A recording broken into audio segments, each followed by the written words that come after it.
something you want to fill, we may use the parking lot as a way of moving things to any other business. So you've got the post-it notes on your table.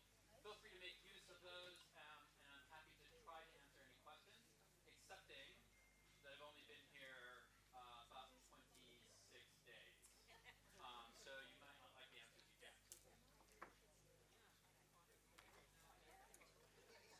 It's not your fault, Josh. It's not your fault.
Ladies and gentlemen, good morning.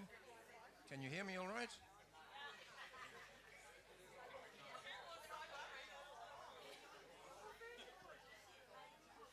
Testing, testing. Can you hear me better now? Okay, I see thumbs up all over the place. Excellent. Well, good morning, everyone. Congratulations on successfully getting here against the elements. Welcome to this 140th ACOD, which will be historic because it'll be the last of its type with the changes that are in the wind.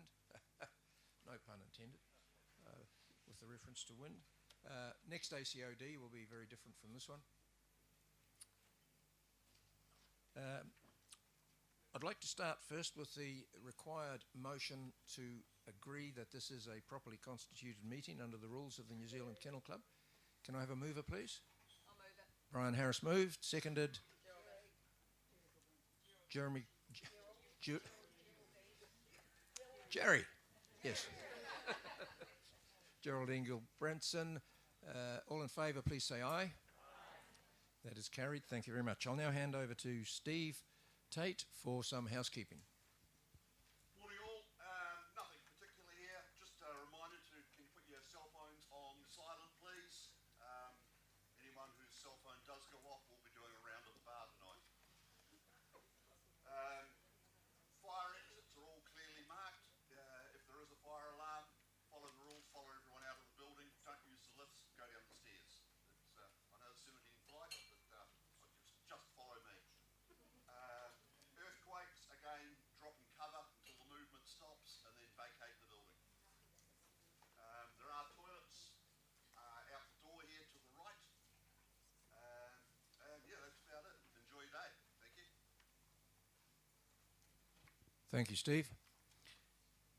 The break times today will be for lunch, 12:30 to 1:15, and afternoon tea is scheduled for 3:30 p.m. And these will all be in the area just outside where you've had your morning coffee. So at this stage, it gives me great pleasure to reintroduce the Executive Council members. I won't do it individually because you know them all. And our new Director Secretary, Josh Tabor, native of Hawaii, who has decided the weather is better here. And we're very fortunate to have secured his services. I would also like to introduce the lady on my left, who is Pam Campbell, Vice President of Dogs Australia and President of Dogs Western Australia, who's here representing Dogs Australia, the whole lot of them, to see how well we behave and how nicely we treat each other on this side of the ditch. I hope and think our sponsors' representatives are here, although I haven't seen them. Are they? No, they're not here yet. Okay. In due course, they'll look in, and I'm sure you'll make them welcome. Final bit of housekeeping before I forget and move on. Please make sure you've all signed in and collected envelopes, those of you who are delegates and need the envelopes. And I'll now ask Josh to call the roll.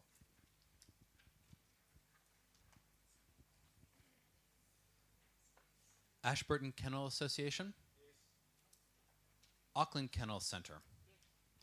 Bowler Kennel Association. Yep. Cambridge Kennel Association. Yep.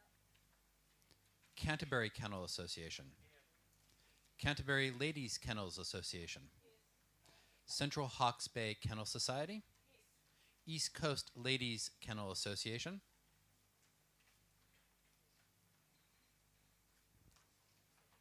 Eastern Bay Aplenty Kennel Association. Yes. Franklin Kennel Association. Yes. Geraldine County Kennel Association is registered as Apology, but just double checking. Gore District Kennel Association. Yes. Hamilton Kennel Association. Yes. Hauraki Canine Association is registered as an Apology, double checking. Excellent. Hawke's Bay Kennel Association. Yes. Hibiscus Coast Kennel Association. Yes. Horowhenua Kennel Association. Yes. Huntley District Kennel Association. Yes. Hutt Valley Kennel Center. Yes. Kapiti Mana Kennel Society. Yep. Kumu Kennel Association. Yes. Ladies Kennel Association, Manawatu Kennel Association, Marlborough Kennel Association, Napier Kennel Center. They're registered as an apology, just double checking. Nelson District Kennel Association, Nelson's Lady Kennel Association, New Plymouth Kennel Center, North Canterbury Kennel Association, North Harbor Kennel Association, North Otago Kennel Association, Otago Kennel Association, Rotorua Kennel Association, Ruahine Kennel Association, South Canterbury Kennel Society, South Taranaki Kennel Center, Southern Ladies Kennel Association is registered as an apology, just double checking. Southland Kennel Association, Taupo Kennel Association, Tauranga Kennel Association, the Plains Kennel Association, Tokoroa Canine Association is listed as an apology, but just double checking. Excellent. Waikoa Iti Kennel Association, and apologies for the pronunciation.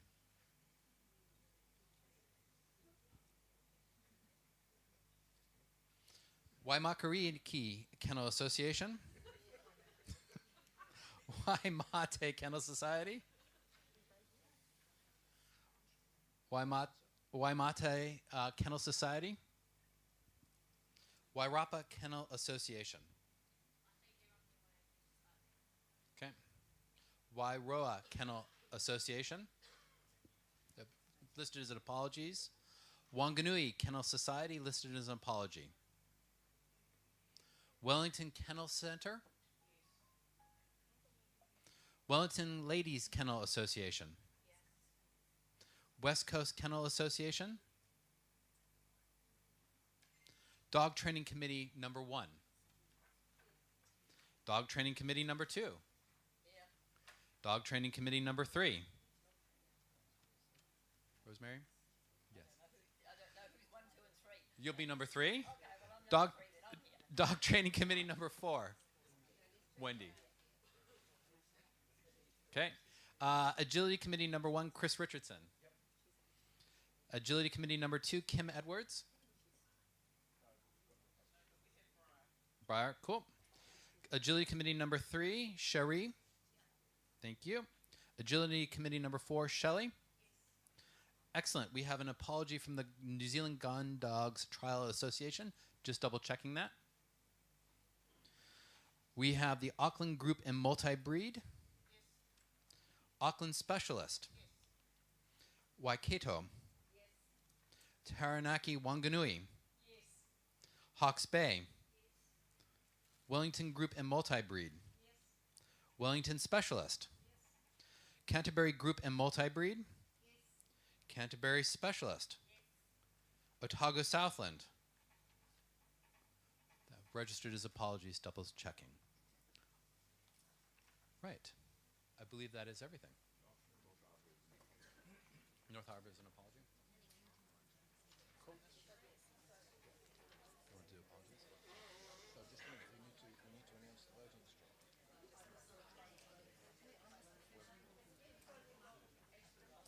Yeah, so East Coast Ladies. That's it. Haraki's here. Yeah, Haraki's here. So what? They can't vote. We've got that listed.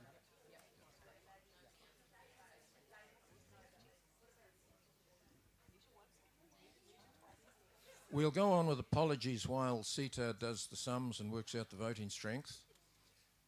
I have apologies from John Valletta, Executive Councillor, and then from the Gun Dogs Trial Association, Napier Kennel Centre, North Harbour Kennel Association, Wairoa Kennel Association, Wanganui Kennel Society, Geraldine County Kennel Association. Any other clubs with apologies I've missed?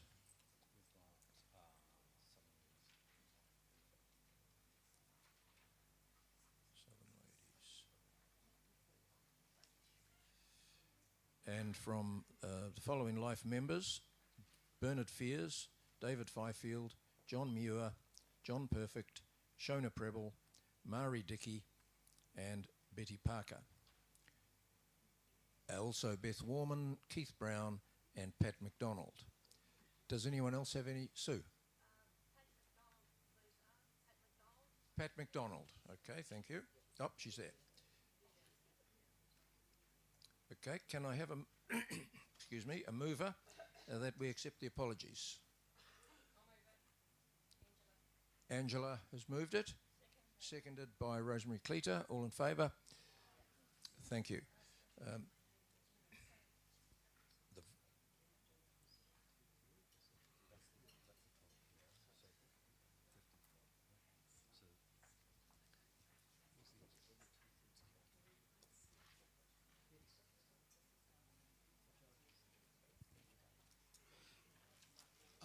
We have 54 registered delegates present.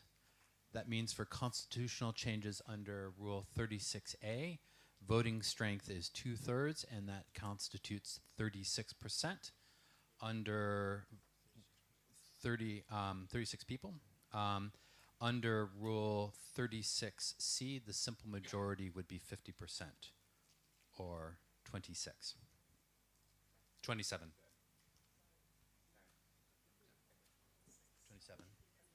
27 for the 36C.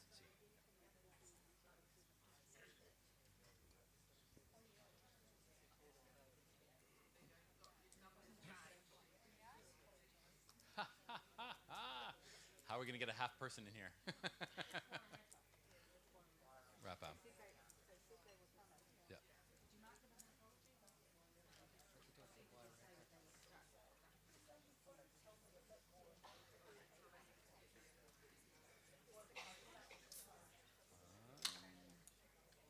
I don't have another apology. I don't think it's changed the numbers because we would do. Yep.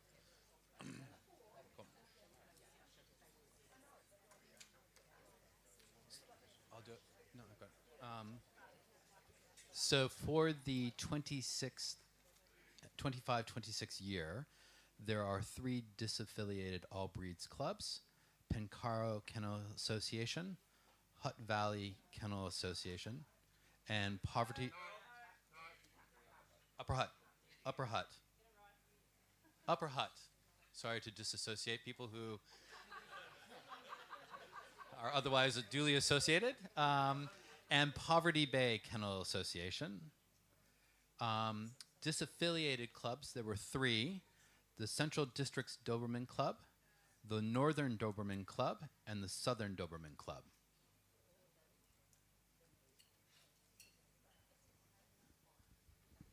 Thank you, Josh. I'll now announce the names of members who have died in the last year, and then ask at the end of the list if any others that aren't listed can be advised to me so that we can make sure they're properly recognised. Maureen Morrison, Sue Lancaster, Yolandi Hamilton, Linda Trotter, Paul Lockheed, Hugh Weegers, Val Foley, Ian Gray, Maria Devery, Trina Cole, Paul Holmes, Claude Reeve, Doreen Hardy, Karen Dyer, Maureen Boyd, who is a life member, Adrian Staples, Maunga Putti, Cherie Morris, Diane Reed. Are there any others? John Davidson. John Davidson.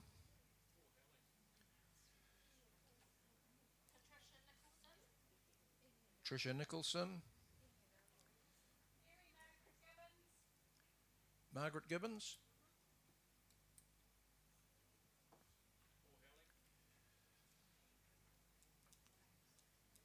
Paul Howley is the surname. Halley. Sorry. H-E-L-L.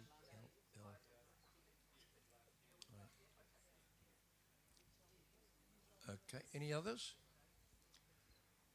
I'd like you all to stand now, if you will, and observe a minute's silence as a gesture of respect to those who have passed on.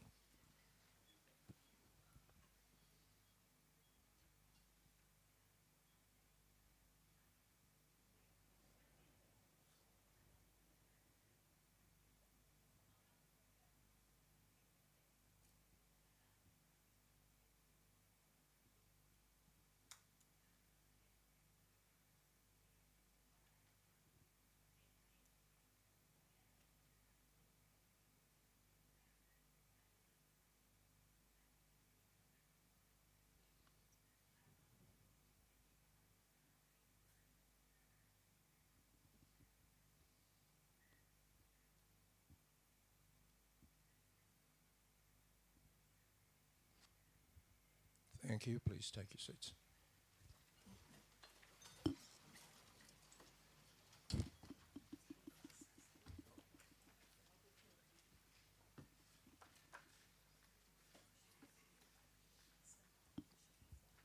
We now turn to the minutes of last year's ACOD. They've been circulated. I suggest we take them as read, and I'd like to ask for a mover and a seconder to enable discussion on them. Will someone move they be accepted as read? Mr. Harris, thank you. And seconded? That's all right. Senior moment. Of course, Gerard Price. Seconded. All in favour? Thank you. They are accepted. Do we have matters arising from the minutes? Would anyone like to speak? There being no response, thank you very much. We will move on to a highlight of the meeting, the presentation. Brian. Thank you.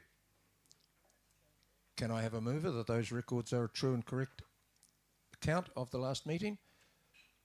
Mr. Harris will move. And Sonia Sloan seconds. All in favour? Thank you. Now we get to the highlight of the meeting. The Breeders' Hall of Fame, Award of Life memberships, and this year there is no Certificate of Appreciation to be awarded. And I call on Chris Richards, don't I? Karen. Indeed. Yeah. It's all right. I'm just making sure he's awake. And he was, and he noticed. I call on Karen to announce the Breeders' Hall of Fame for this year. Karen, over to you. We're live. Hello, everybody. It is indeed an honour to present this award. The Breeders' Hall of Fame is such an extreme award in so many instances. Any people or person that is even nominated for this award has already fulfilled a massive criteria and, in my opinion, has earned respect amongst top breed specialists throughout not only New Zealand but the world as well. It is therefore with immense pride I get the job to present this award today. The kennel that has been nominated and accepted into the Breeders' Hall of Fame for 2026 is a renowned pedigree dog breeder that are known for their health, beauty, temperament, and overall adherence to the appropriate breed standards. This kennel has been nominated for their sustained success across more than one breed. From distinctly different conformation groups, it's commendable, extending excellence to a third and fourth breed while maintaining highly consistent and high-level results. It reflects the dedication and the deep understanding of canine breeding, structure and type. This kennel spans more than one generation and has had more than 5 decades, supported by 3 owner breeders who are also qualified judges. The kennel has produced champions and best in show winners from carefully developed international bloodlines and integrated them into our steady New Zealand bloodlines here. They were amongst the first to use frozen semen from a litter back in 1984, and some of their achievements are listed as 5 Supreme Champions, 30 Grand Champions, 2 Specialty Grand Champions, 160 Champions. They've also been the recipients of the All Breeds Breeder of the Year on the Dogs Online Points Score. They've also had success at the National Dog Show, with 3 Best in Show and 4 Reserve Best in Show winners in their ranks. Recently, they produced New Zealand's first Supreme Grand Champion Standard Poodle. They also have the extreme privilege of having 2 Grand Champions from one litter, which is almost unheard of. Furthermore, the owners have been long-serving committee members within the dog community. They've held executive roles and life membership across numerous clubs. Indeed, Clyde, who's now given it away, has served on Executive Council and been a president of this club and led us strongly So it was with great privilege. I'd like Diane and Ashley to come forward and accept admittance to the Breeders' Hall of Fame from Taiwan Kennels.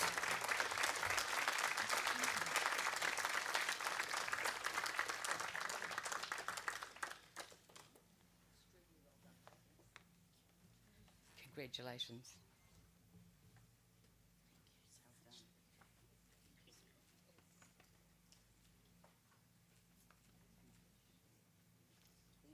Thank you, Stacey.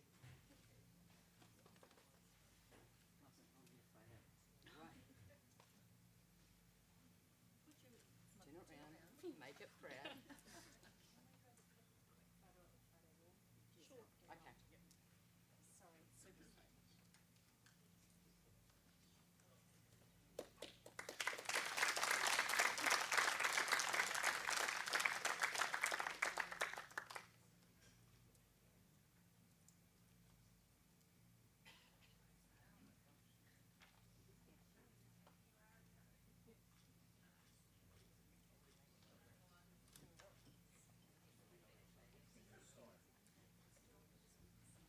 This time I really call on Chris to announce the life member appointment.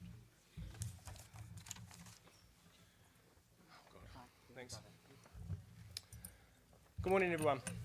I'm incredibly privileged to present this Life Membership Award today on behalf of Dog New Zealand and the Executive Council. This award is reserved for those who have shown extended commitment to their code and Dogs New Zealand. As he looks around the room now, it's probably become obvious to him that he was completely lied to about why he's here today. And, and I'm sure he's noticed his wife just walk into the room as well.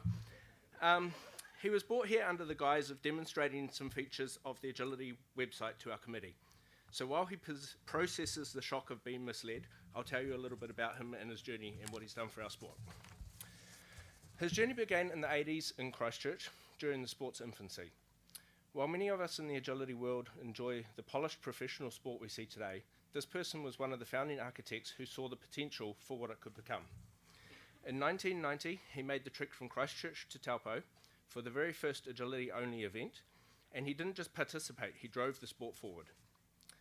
He was a primary force behind the creation of the first national agility competition and served on the agility working group to define the future of our governance, which we now know as the Agility Committee. In a leadership capacity, he has served as the chairperson of the Agility Committee for a couple of years.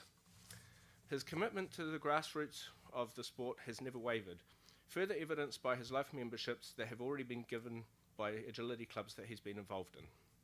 As a senior agility judge, he has stood in the middle of rings across New Zealand and Australia, including judging at the ADAA Grand Prix and the NDTA here.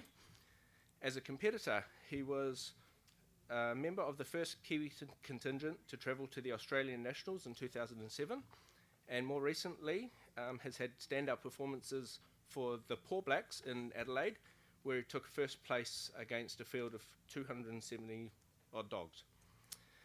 Beyond the rings and committees, his most transformative legacy lies with his digital footprint that has really changed our sport. He built and maintains both the Agility Committee website and the AEM program, which has served as our show manager program for nearly a decade. This undertaking clearly revolutionised show administration, entry processing, live results at agility events all around the country. By bringing the sport into the digital age, his vision has saved thousands of hours for volunteers and made the administrative lives of every single club and competitor in the country significantly easier. And there's an irony here. The very reason the committee was able to trick him into this room today is because of his absolute devotion to our digital infrastructure. What sets him apart is not only the breadth of his knowledge and service, but the spirit in which it has been given. He is known for his professionalism, fairness, and willingness to support others, qualities that have strengthened both agility and the wider dog community. It's my honour, on behalf of Dogs New Zealand, to present the first life membership of Dogs New Zealand for agility efforts to Mr. Peter DeWitt. Come up here, please, Peter.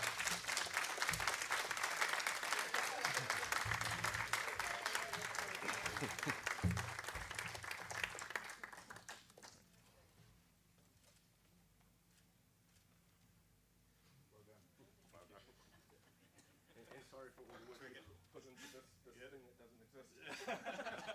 Thank you. Would you like to say a few words? Or? No? No, thank you.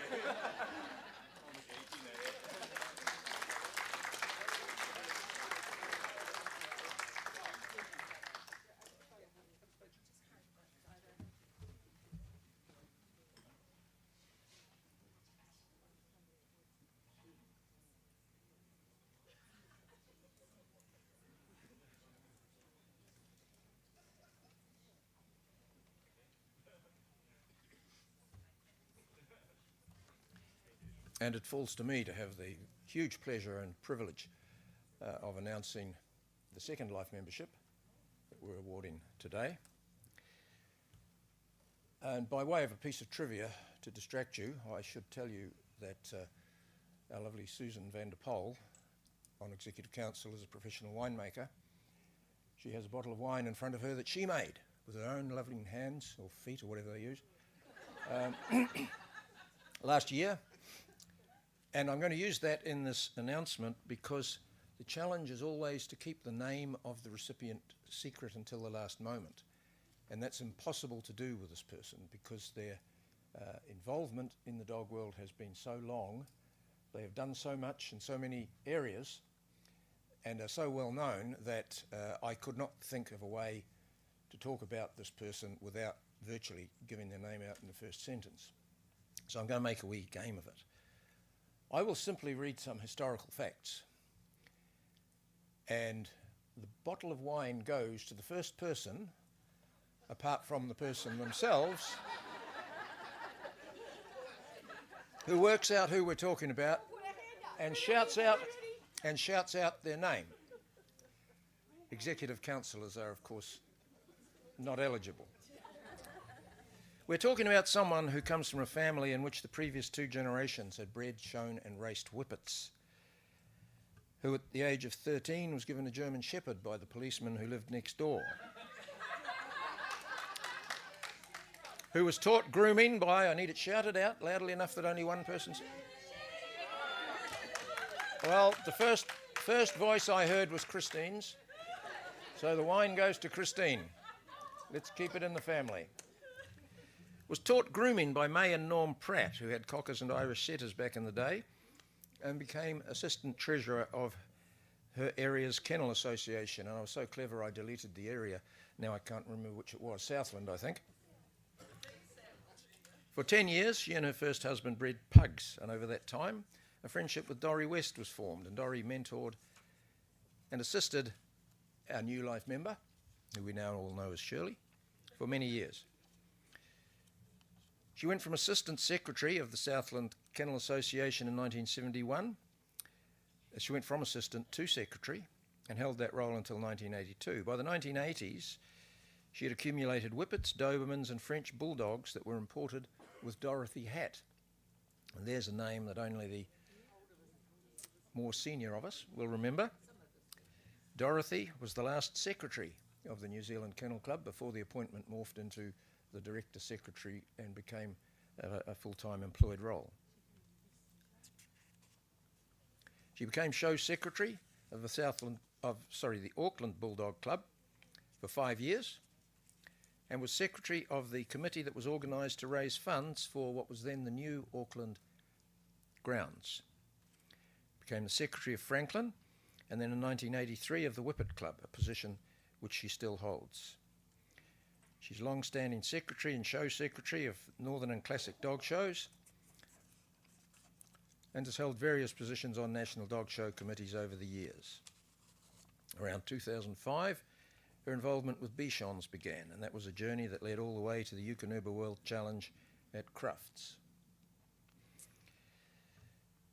Shirley's been the secretary of the Pro Plan Exhibition Centre at Ardmore for the last 22 years and is a life member of the Kumiu Kennel Association. And I know I speak for all of you when I say that this is a richly deserved and very welcome award, and we are immensely pleased to be making it today. Shirley, please come and receive your badge.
We now move to the President's report from the yearbook. It has been circulated. I trust that you have all read it. There's no need for me to comment on it in any depth. I do just want to make a comment on the closing paragraph on the subject of communications. Last time I was President, I took pride in the extent of the communication I managed with members through a blog, which was very successful. Since then, technology has moved on. Facebook has replaced blogs. Facebook is no place for the sort of communication I would like to maintain. It's an environment that is, well, I don't have to tell you what it's like. So we don't go near it. So I regret the fact that communication is not all I would like it to be. But I do remind you that we, and by we I mean Executive Council, Josh, the Confirmation Committee, the New Breeding Governance Committee, we are all committed to serving you, hearing from you, discussing your concerns with you. Please communicate with us. Phone, email, personal contact when you see us. There's a total of 25 individuals I just rattled off there, 25 people who are concerned solely, not solely, they've got other things to do each day, but along with everything else they have to do each day, concerned with the quality of communication in this organisation. That said, can I call for a mover and a seconder to accept my report? I'll accept the report. Jerry. Jerry Goldbrinson, mover. Seconder, Sam Diggins. Thank you very much. All in favour? Thank you for that. Now, I throw Josh and John Green under the bus by inviting them to present the financials and CapEx report.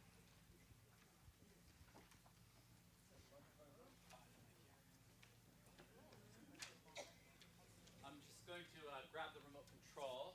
Whilst we are doing that, I want to first extend my apologies to the entirety of the movement for the delay in getting the accounts up. That's not the standard I expect to work to in the future, so please accept my apologies around that. Having your treasurer resign in the middle of an audit is never a good thing for the timeliness of an audit result. So I'd like to just walk you through a couple of things. I'd like to acknowledge John Green for laying out the template for a robust conversation around the finances. Often in my previous life, we talk about the nature of conversations within organizations. About 80% of the time is spent looking backwards, 15% is in the here and now, and 5% is looking forward. So I'm going to invert that. I'm going to give you about 5% of what we've done, because I can't change it. It's done. But I want to have a conversation with you about what we're going to do going forward, and that's going to be the focus of this conversation today. So you had budgeted for about a $120,000 loss. I'm pleased to report our loss was smaller than anticipated at $103,000. Right? That does mean we're dipping into our New Zealand Kennel Club reserve and drawing down on some of the cash we have in the bank account. I'll walk you through what that looks like. So there were, as you'll see in there, financial report, there were a degree of management accounts. We had some costs across the movement, Dog World, Auckland Exhibition Center, Dunedin, and then there was a positive return from committee and events. We had depreciation. We had some adjustments because there were some double journals that we had to back out, but ended us with a $103,000 deficit. That's how it breaks us across the main lines of the Kennel Club itself. So registry, a modest loss, a very modest loss this year, in no part thanks to Owen acting as the secretary-director, or the director-secretary for a 6-month period of time to keep our costs down. This is what the Dog World looked like. So a small loss on Dog World or the Gazette. I beg your pardon? This is what the, there was a loss across the Auckland Exhibition Center.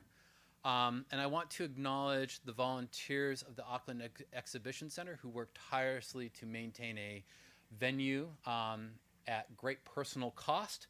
So I'd like to acknowledge them for all their hard work in that space. Dunedin likewise turned a small loss. I'd like to also recognize the volunteers from Dunedin for their phenomenal hard work on maintaining that facility on behalf of the club.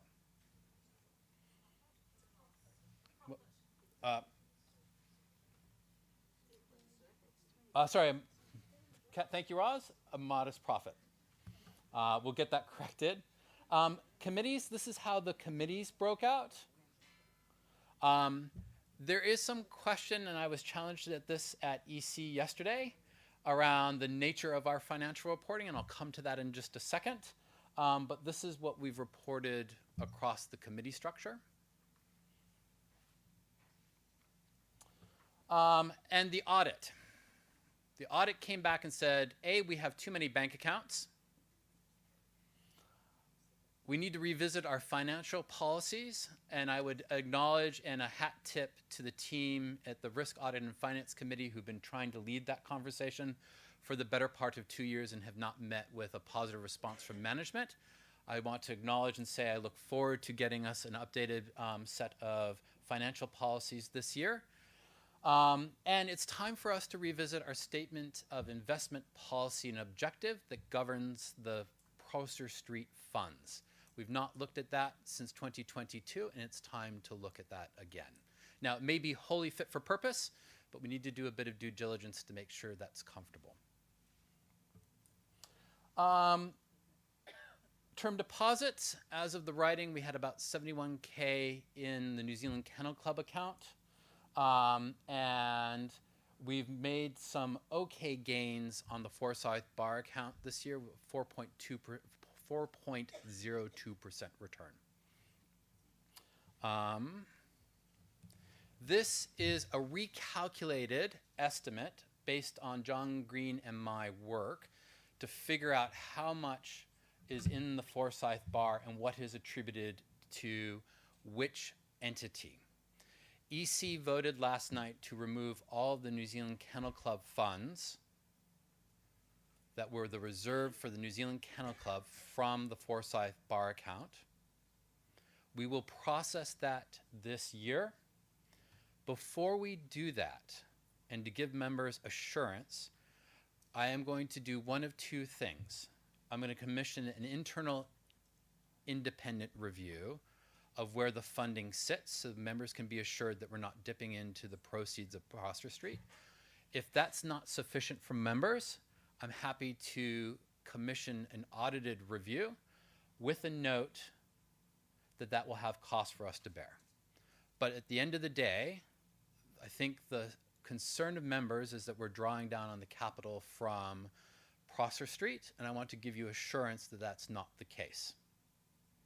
You will note, many of you who were here last year, that there is a $200,000 discrepancy between the amounts reported. John called this out as he and I were working through this, and it turns out there was a calculation error in one of the spreadsheets that was presented to ACOD last year. We believe that we are within about $15,000 of the correct value, but hence the reason why we will be going to an independent review, either audited or made of trusted individuals to take a look at this, to give you assurance around that. I can assure you, no funds were taken that were not authorized to be withdrawn. There was a overstatement of the Kennel Club's position in the data that was presented due to somebody, due to an incorrect value in the spreadsheet. Okay.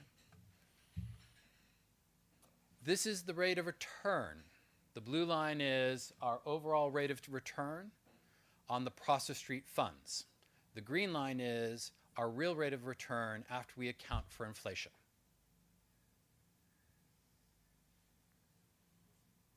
Right. Just to give you some context of how we're tracking.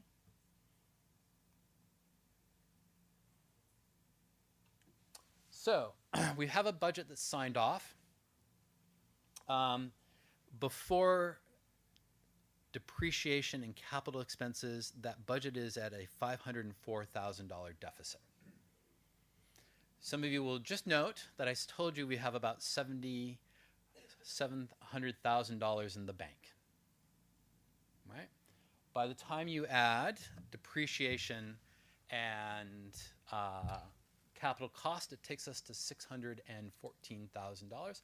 I will note, and I'll talk a little bit about this, that this is also making a strategic investment in trying to expand the resource consent for Auckland, so there's some consultant costs in here.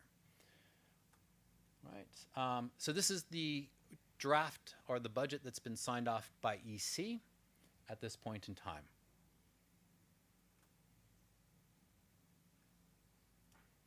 This is how the fees break out and what we're anticipating for this year. This is approximately, and I'll say approximately, what the committee structure looks like. I'm seeing some heads shake. Just go back one slide, please, John. Yeah.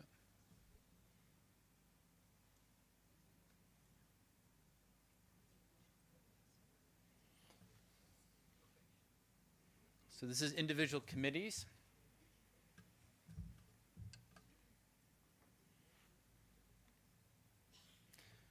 So one of the biggest expenses we're looking at incurring is investing about $150,000 to help expand the resource consent for the Auckland Exhibition Center. That's done strategically to bring in more revenue into that space and to help it maintain a sustainable footprint. That, because it's consultant cost, cannot be easily capitalized, and so has to come out of our operating expenses. So I want to talk about what we're going to do about this. As an outsider stepping into the sport 20 days, 28, 26 days, forgive me for naming the elephant in the room for us. The issue is financial sustainability. And I'll be really honest with you. If you want to sustain the sport, you need about $2.5 million. If you want to grow the sport, you probably need closer to $3 million. If you want to impact beyond the sport, you need probably about $3.5 million. Now, I'm not the person to say which is right or wrong. That's for you to decide. My job is to help you figure out how we're going to pay for this equitably, fairly, and cover the cost of what you want for the organization. So towards that end, I've got a couple of observations. Individual members pay about 26% through membership fees, acknowledging that some of our most passionate members pay more through show levies and participation fees. What was that? And breeders. And breeders, yep, breeders have a unique role to play in the sustainability of the organization. We need to improve our overall fiscal discipline. I've looked at our budgeting process, and I can't make heads or tails of it. Right? And I want to acknowledge at this point both the Risk Audit and Finance Committee and EC, who've done a masterful job trying to make decisions and shape the nature of the organization with poor information from management. They've done a remarkable job given the limited information management's put in front of them. I'd like to think about how we transition to a user pay system more fully. So here's the short-term plan that I'd like your permission to work through. We're moving to 0. It starts this week, Monday. We'll start working on that to give us a better financial system to do reporting. I'd like to take a bit of time to re-look at how we budget across the organization, and I'd like 4 months to do that. To help me, I'd like to call for expressions of interest for those who will help guide the financial reset of the organization. And I'd like to bring back to you, members, options on what we can do about it. Because ultimately, you need to decide. I think that is the most prudent plan for us in the near term, is to figure out what we have, figure out what you want, we figure out how to fund it, and we do it with a group of people who are trusted by the membership to help us on that journey. And with that, I'm happy to take questions. Recognizing that A, I've been in here 28 days, B, I'm not a chartered accountant, and C, I don't have a lot of historical context. So John will help me with the historical context questions. I'm happy to speak to why and wherefore, where we're going, but if there's gnarly historical questions, I can't answer those, but I'm happy to get some to do.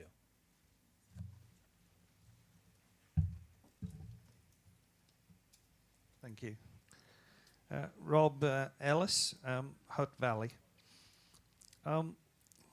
My God, I think you've done very well, and what you just presented to us is exactly what a lot of us feel needed to be presented to us, and you've actually given me heart that finally we've got somebody in place, and I think, thank you, Executive Council, we've got somebody in place that can actually turn this organisation around, but because by God we all know it needs to be turned around.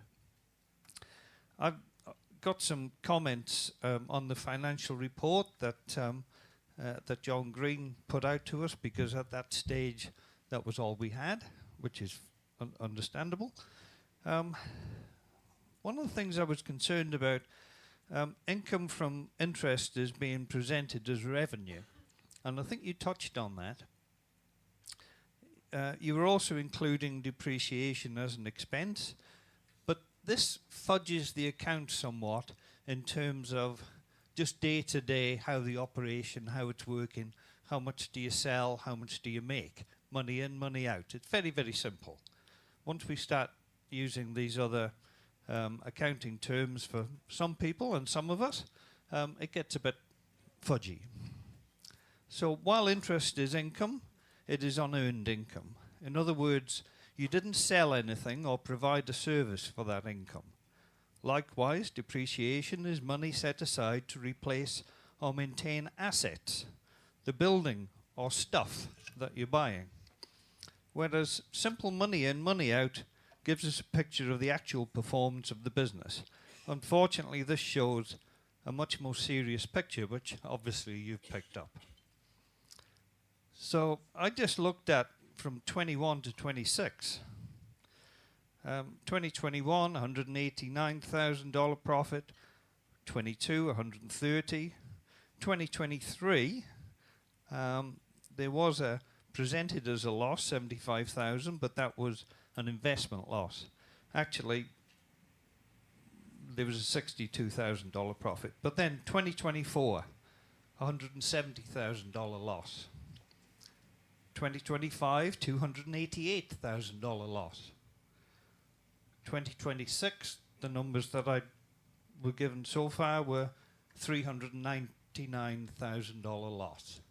Obviously not sustainable, as you've said. So we need some big changes.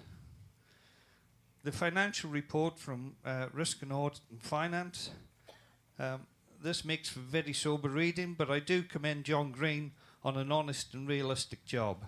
Thank you, John. In the summary, we're told we will encounter yet another trading loss following on from the last 3 years of losses, this time almost 400,000 loss before depreciation. This is frankly appalling, and I'm wondering what goes on in the EC meetings. I'm also wondering if anyone on EC actually look at the numbers at all, and how can you just accept these losses? Point of order. Is there a question? I mean, this is not an opportunity to have a free-for-all discussion about your view. This is an opportunity to question the Director Secretary. I am questioning the performance of Dogs New Zealand. I'm questioning the performance of Dogs New Zealand, and I'm commenting on the financial report. Now, if you want me to sit down, that's fine. But the questions will still be there, and they will need to be answered. But Mr. Ellis, I fear to speak because I have no doubt that you and your supporters will accuse me. Excuse me, Mr. President. You and you supporters, that's not fair. That's wrong. You shouldn't be saying these things. We all have Dogs New Zealand at heart, and certainly I have Dogs New Zealand at heart. I'm sure you do. My point is, sir, we do not have time for what looks like 20 minutes worth of notes. You appear to have 5 or more pages in front of you. We simply don't have time for this. So I must ask you, without meaning to silence you or to take away from your ability to express yourself, to keep yourself within, let's say, 5 minutes of now, which will give you a total of 10. Probably this should have been discussed over the last 4 or 5 years, which it hasn't been. So some time now, given to it, I think it might be a good idea. You've just heard that the next 4 months are going to be dedicated to resolving this history of unhappy affairs and improving them. I know you want me to sit down. We do not need to sacrifice time in this meeting, which is sure so you full don't. that we don't have time to get through the agenda already. We haven't had time going over years. history that can't be changed by agonising over it now. I suggest we all concentrate on looking forward and having faith in Josh and the panel he will assemble, which will not include me, Sir, to work out a better way forward. Now, but I say again, you are welcome to speak. Please just remember that we are under very severe time constraints, so please limit yourself to 5 more minutes, which will take you to a total of about 11 minutes speaking time, which will be more than anyone else will have in the whole meeting. Thank you. I will continue. So, core operations membership, which is close to my heart, perhaps this is how it all can be fixed. More members or more customers, as I would call them, means more income. But unfortunately, we're losing membership at an alarming rate. We're now under the 5,000 membership level. And obviously, this is because we're all getting older and we're all popping off the perch. So we do need some younger membership entrants coming through, and it's very pleasing to see we've got some younger members here that are now taking an interest and involved in ACOD. So that brings me to the second elephant in the room. Thank you. The second elephant in the room is if you want to grow the sport, you have to focus as much on welcoming new members to your events as you spend on scrutinizing the financial records of this organization, right? I cannot control the culture of the sport. You, as the senior leaders of the organization, are culture bearers for the organization. How you welcome people to agility, scent, confirmation, that's up to you. I get a litany of people who call me regularly to tell me that they do not feel welcomed. They feel like they are looked down on. They're not mentored into the sports. And I would like you to reflect on that, because I can build you an organization that is worthy of your membership, but I cannot control or shape the culture of the environment that we're welcoming new people into. That falls to you, right? So the two elephants in the room are, we're not a financially sustainable organization in our current condition. The second one is, culturally, we have work to do on how we welcome new people into the organization. And if I don't tell you that, who's going to tell you that? Right? So, let's figure out how to welcome new people. Let's make that a priority for every sport. Let's empanel a group of people to really focus on moving us to a financial sustainable model. There are 3 options for you that I'm going to start with. How do we sustain the sport? How do we grow the sport? And how do we look for impact beyond the sport? It will be your choice as to which of those you want. We'll bring you options around how we're going to fund it, but that was what I propose going forward. Any other questions on the financial results or anything you'd like to do? Rosmi Hakarototo Kennel Association. I've already sent through a list of questions regarding financials, which I will wait for my reply on that. Thank you, Rose. But one thing that you've just mentioned is the increase in events.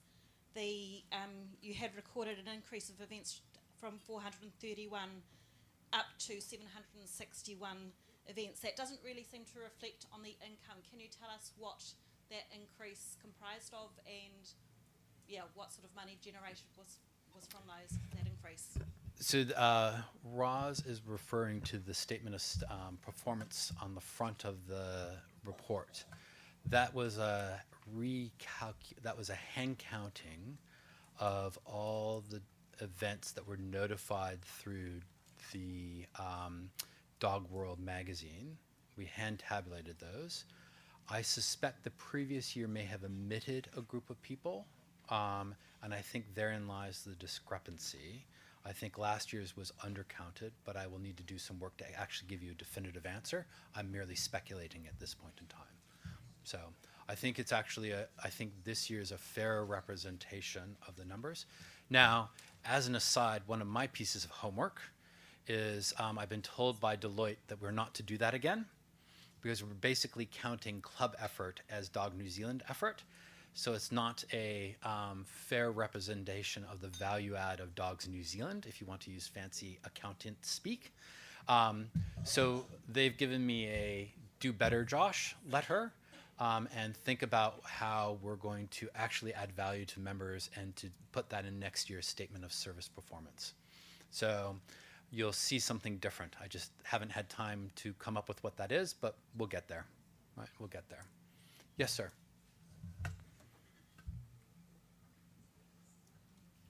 So, Bill Murdoch from Central Hawke's Bay. Bill, pleasure to meet you in person.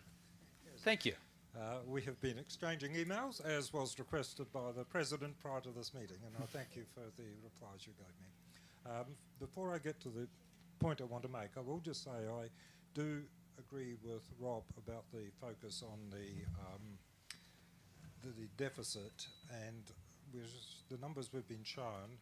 What I would like to see more clarity on is the deficit position before interest income and depreciation, so that we can get a better picture of what our actual operating losses are, and then investigate where they're coming from. That was a point, because Rob covered major. I'm conscious of time, so the point I really want to talk about is, I guess, my area of expertise, and that's in our investment. And I'm concerned that back in 21 ACOD, the clear instructions were a conservative capital protection fund.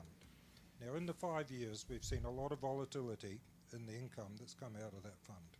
Clearly, Foresight Bar have not followed those instructions. Now, whether that's because the instructions that were given to Foresight Bar as funds manager weren't clear, or they weren't just following them, I'm not sure. Now, what concerned me from a slide I saw up there, why we're getting this volatility and why it's not conservative. They've shifted a big chunk of money into term deposits, and that's good. That's conservative. Capital's protected, you get your interest. The rest is in equities. We all know the volatility in equities. So for those that don't know financial markets as much as I do, this volatility is the mark-to-market of the price of the shares we own. I actually think that disguises where most of the volatility is coming from. And what I saw on the slide up there concerns me. It's fixed interest. Fixed interest is not term deposits. Fixed interest is investing in bonds. Yep. And bonds get marked to market, right? So when interest rates go up, you lose money on bonds. When they go down, you make money on bonds. Yep. And that is why we have not been getting a consistent return on our income. And I think it's mainly because of our bonds investments. Sorry, I haven't finished. Yep. With bonds, there are also different types of bonds. You have, and professional investors, all bonds are graded. And professional investors invest in secure A-grade bonds. You then drop right down to junk bonds. Yep. What we don't know is what bonds we are invested in. And in your slide up there, you said Foresight Bar recommend increasing the investment in fixed interest bonds. Yep. If I'm correct, it was only up there for a second, but I'm sure I saw it. So my point is that given the financial position of this kennel club, I really think we've got to hunker down and minimise our risks. And I think there needs to be closer attention, or certainly better discussions had with Foresight Bar on how we manage our money. So again, the work plan this year, and John has accepted this responsibility, is to review the SIPO, which is a statement of investment policy and objective, which Foresight Bar then translates to a mandate. I'm happy to circulate out the weightings to everyone, so you can take a look at the investment portfolio. There's no secrets in there. But John will be working through, and finance audit, risk audit and finance will be working through restating the SIPO, the Statement of Investment Policy and Objective, which then becomes a mandate for Foresight Bar to manage it too. So we will relook at that this year, Bill. Thank you for that comment. I don't have and I'll get to you the actual allocation of what the portfolio is. I don't have it off the top of my head, unfortunately. Sorry for that omission. How about one last question or comment from the floor? Nigel. Kia ora, everyone. You all know me, I'm Nigel Trainer. So bang on, Josh. I think we're going to head in the right direction if we can get this review done and actually really understand our cost structures and where our revenue is coming from. Is this on? Yep, yep. And ensuring that then we can go forward. But to go forward, you've still got to look at going back a little bit, and there's a couple of questions that I've got. Only two or three. One is we're selling ourselves short on the magazine because my limited information in the accounts looks to me there's an $80,000 surplus, not a deficit, but there may be some internal staff accounted for against that 80,000. The 2 or 3 areas that I think we've got to look at immediately is the cost of our national dog shows. We cannot sustain $40,000, and I know when I was president, the first term I was in, we lost 50,000.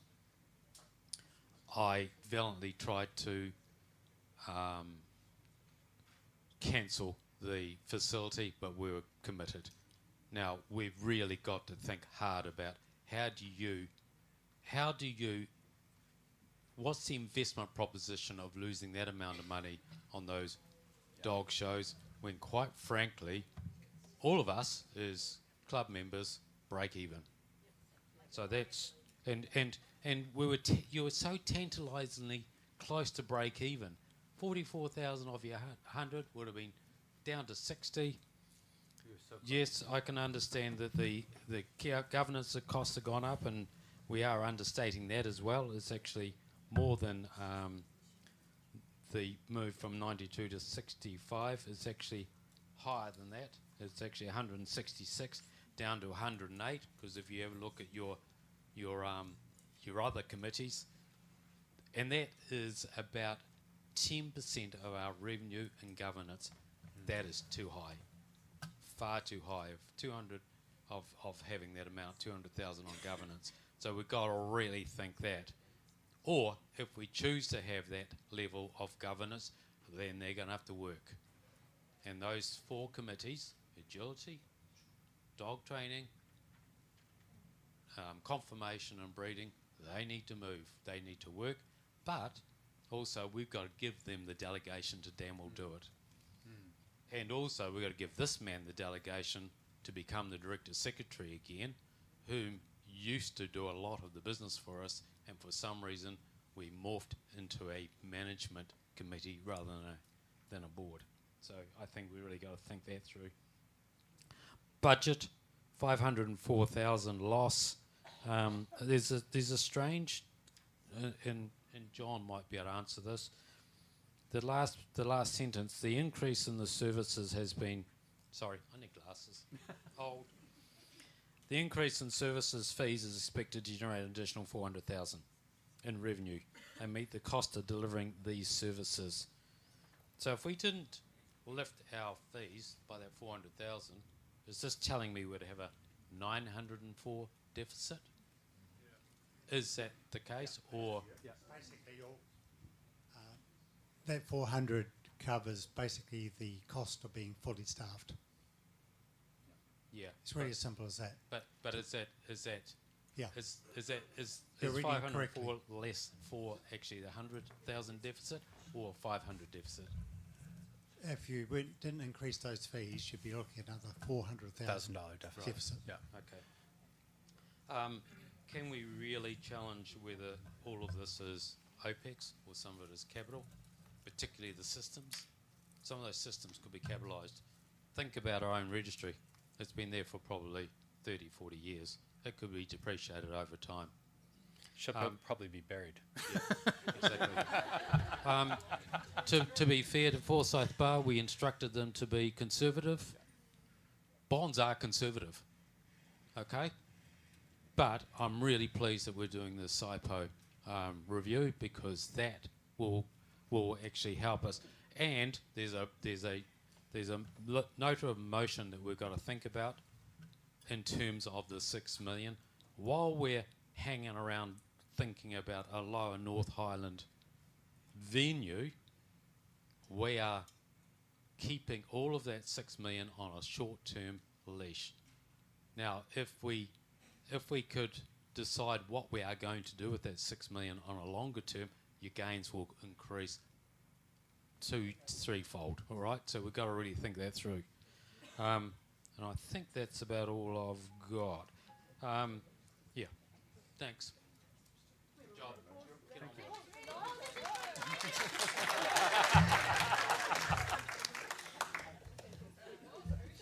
So, if you have any other questions about finances, how we shift the organization, you've got sticky notes.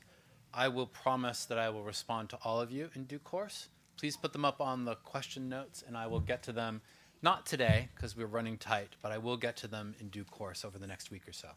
Thank you for your time.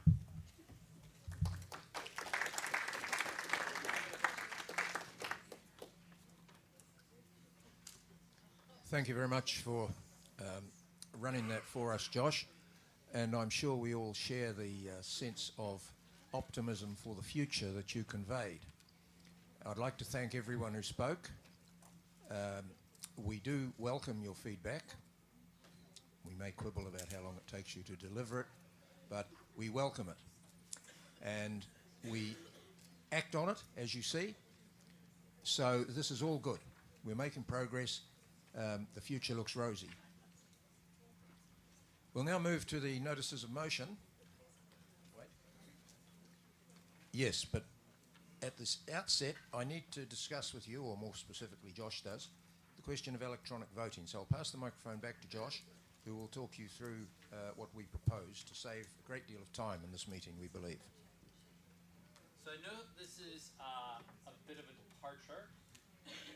You will find the term ballot has 4 definitions.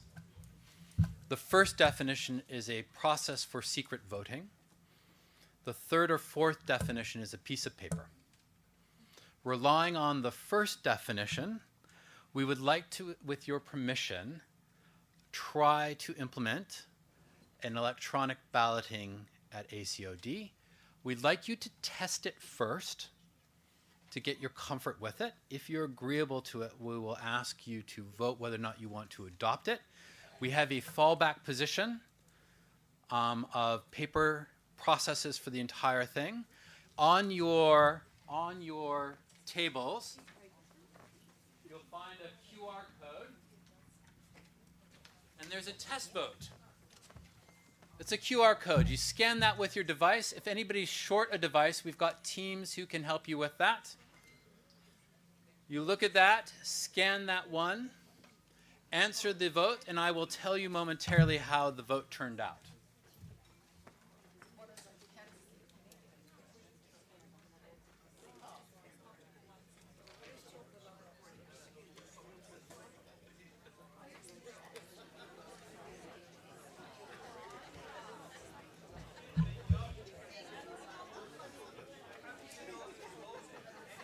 I'll show you.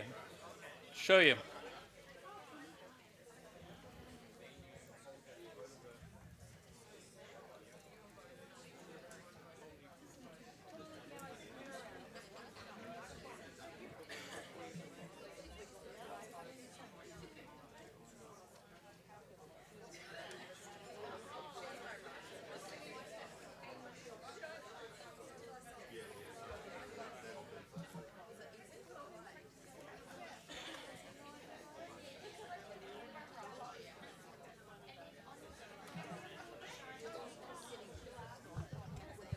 So I'd like to thank the 21 people who voted so far. The average time to vote takes 24 seconds. Just do it twice. Yep.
Right, so this is a learning vote. We've got 53 responses. It tallies into a secure environment, and we can tell by both the nature of the response. We can either do it anonymously or we can report out by roll call vote the people who voted. So we've balanced the tension of being present, simplicity, and accessibility. But it populates a Excel sheet that you can't see, but I'm happy to walk around, that tells you what the results for each organization is and who's voted for what. So we would like you to decide how you'd like to proceed as a conference. Yes? Are you able to put the actual voting up on the screen so we can see what Valley remit 1 was yes, Ruahine remit 1 was no? Not at this time. And not at this time. But I can, if you would like to, we can publish at the end what the voting was. I'm just thinking about the members at home. They're not here. They're watching Yep. on YouTube or whatever. At least it's transparent for them to see how the delegates actually voted. Yeah, we can publish an entire, if the conference moves a roll call vote. Yeah, we can publish the results if that's what the delegates decide, right? Yeah. Just jumping ahead. I scanned the first one. Do you have to keep pulling who you're voting for every time? Yeah. Unfortunately, we're gonna have to do that for every vote to track. So you have to scan every time and put your Yeah. So what will happen, if you agree to try this, is every time you'll have to put your club name and vote for everyone so we can log every vote differently as we go through. What I suggest is you cross off the QR code once people at your table have voted so you don't inadvertently vote on the past one as a way to go through. Now, through you, Mr. President, I'd like a show of hands. Oh, one last question? Could we have more of these? We can get more of those printed. Excellent. Thank you very much. Yeah. we'll get more of those printed. Yes, sir. Does it also prevent, say, I'm voting for Hutt Valley, but Sherry votes for Hutt Valley as well, so we end up with 2 votes. Hutt Valley. Prevent that. So you need to, only the delegate, so the answer is that level of scrutiny would have introduced a far more complicated voting system. So we're relying on a trust in your space, right? Your delegate votes. To implement that would have been far more cumbersome. And, yep. We can see, Rob, to the delegate's point, we can see the duplication. We can see the duplication. So we can see the duplication. So through to the members. Yep, one last question at the back. Yes.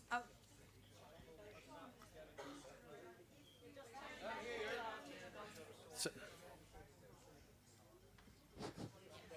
I've just got one small question. If you inadvertently repeat the QR code, so if we go on to remit 2 and you actually do the QR code for remit 1. Remit 1, then does your vote then become invalid? Yes. Or does it pick it up? It doesn't pick it up. So we really need to concentrate. Yep. And hence, what we recommend is once your table has voted, cross off the remit you voted for. It won't scan as a QR code, and that will prevent you from scanning backwards. Every poll is labeled. Double check the poll against what you're voting for. Right? Now, yep. Sorry, just a quick question. Voting, Rule 16F, are you asking for that to be in abeyance? We're asking for delegates to decide if this meets the definition of ballot. Right? And it's the delegate's call. Right? So I would, through you, Mr. President, I'd ask for a show of hands from the delegates if you're willing to undertake digital balloting for this ACOD. Please raise your hands. Excellent. I deem that a majority, Mr. President. I think because this is potentially contentious, we should do a count.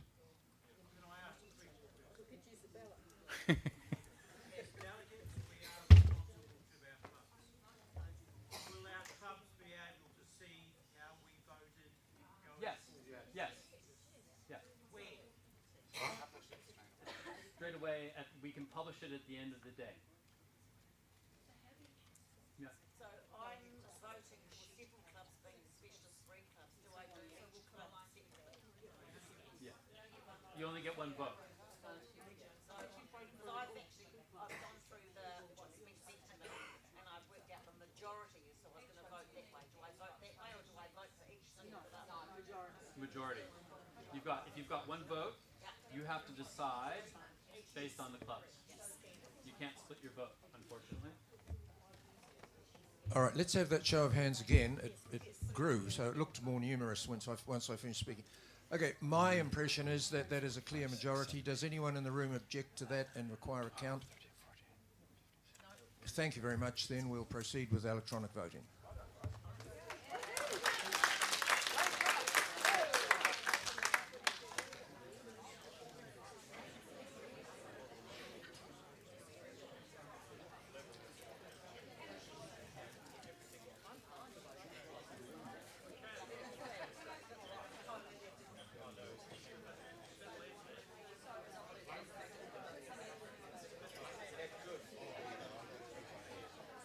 Now, for a procedural omission on my part was to fail to call for a mover and a seconder for the acceptance of the financial reports. Could I have that now, please? Okay, our New Life member, one of our New Life members, Shirley Rolfe moves. Seconder, please. Jill Brooker. All in favour? Thank you. The financial report is accepted. So we now move to the notices of motion using our new electronic voting. What? Remit 1 is what I said. I'm sorry, I meant remit 1. But the process we will follow is this, so please listen in. I will begin by calling for the presenter of the remit to speak, and that person will have 5 minutes. I will then call for arguments for and against in that order, with 2 speakers from each side of the argument. Time doesn't allow us to have a great number of speakers, so it will be limited to 2 speakers from each side, and each speaker will have 3 minutes. The presenter will then have a right of reply for a further 3 minutes, and then we will move to the vote. So I introduce now Remit 1 from the Great Northern Siberian Husky Club, and I believe the presenter is Giselle. No, he's a delegate. Pam Douglas. My apologies, Pam. You're quite full, right? The floor is yours. You have 5 minutes. I'll have less than 5 minutes. It's very self-explanatory. Hopefully you've read this. I just want to explain that, what state classes are at specialist shows. Take a corgi show. It'll be colour. How hard is that? Ears. Who's got the best fairy saddle? If people don't know what a fairy saddle is, it's a sable marking on a Pembroke. Red, black and tan, and dachshunds, good markings. Why should the levies be charged the same as a breed entry? To support our small clubs, you will find that the state classes have got really reduced entry fees because we want people to be, mainly the people that are not competing, they're not at all our shows getting a challenge, but they have a registered dog. So they come along and enter your breed class, club to support it. And this could be their only chance of actually getting a ribbon of some sort.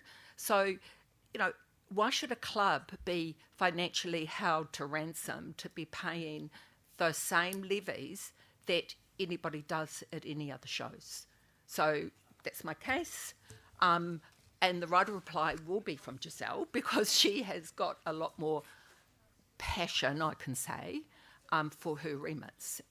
But I totally agree with this. I would not be standing here telling you otherwise if I didn't. Can we just take note that the levies that you pay at breed level, where challenges, big flash sashes, silver things are able for you to win, that's not happening at state classes.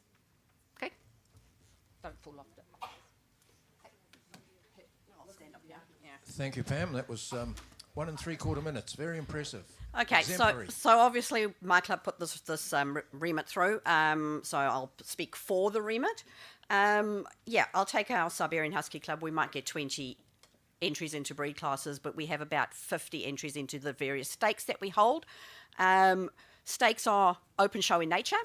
They are not getting challenge certificates. They can be judged by a judge that's not a championship show judge in the first place, yet we're paying a $1.26 plus GST levy on our stakes classes, where open shows are paying a 70 cents plus GST for that. So we're moving that stakes classes at any show, because your stakes class at an open show, your stakes class at a championship show is exactly the same thing. It's irrelevant to which show that we hold in these, and we're saying that they should all be charged at the 70 cents for an open show. Thank you, Giselle. There's room for and if it doesn't affect you, please don't vote no, because it affects a lot of other clubs, so please vote yes, because it doesn't make any difference to you. We have room for one more speaker in support. Is that you, Karen? No. Okay, we now move to speakers against the motion. Karen. This does affect me, and it does affect everybody in the room, because that's a substantial reduction in income we will receive in show levies. So as a national body, that concerns me incredibly, and probably hopefully the rest of the EC table. At a club level, I can understand why you'd want to do it, but North Canterbury will be voting against this. Thank you, Karen. Rob.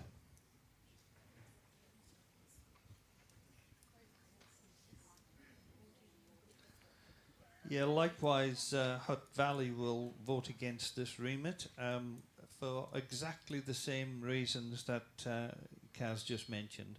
A further reduction in revenue to Dogs New Zealand is not what we want to be looking at right now. We are in a very difficult situation, and this would make it even worse. Thank you. Thank you, Rob.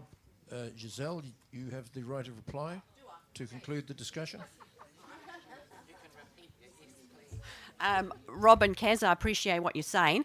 Where stakes classes are becoming so expensive, a lot of clubs are not holding them anymore. So therefore, there will be no income from levies full stop if we can't afford to run stakes classes.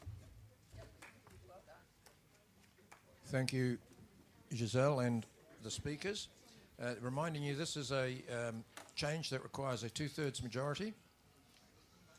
So I will now invite you to vote on the remit. Josh, you want to supervise the vote?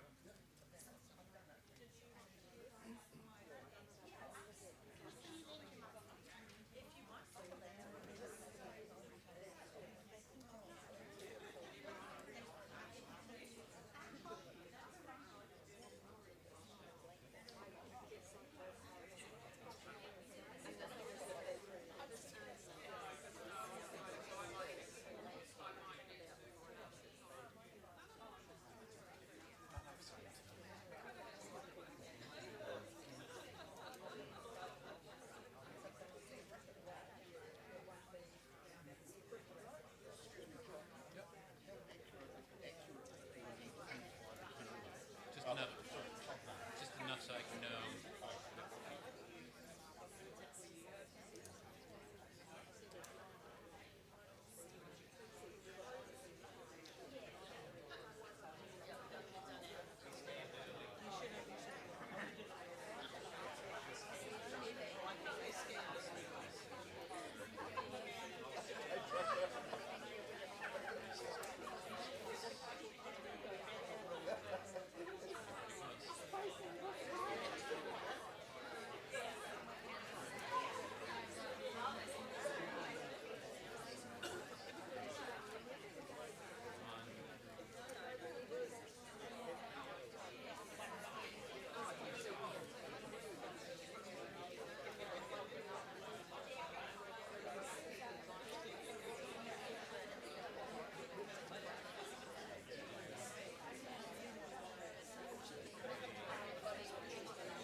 I'm counting total votes.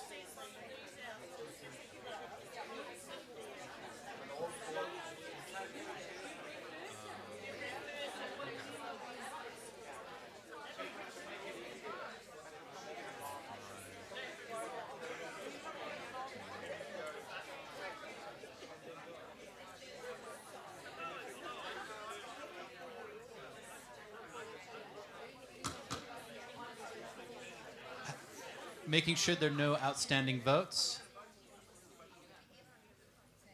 The final vote is 37 for, 14 against, and 2 abstain. Per the Constitution 36A, you've crossed the threshold. This passes.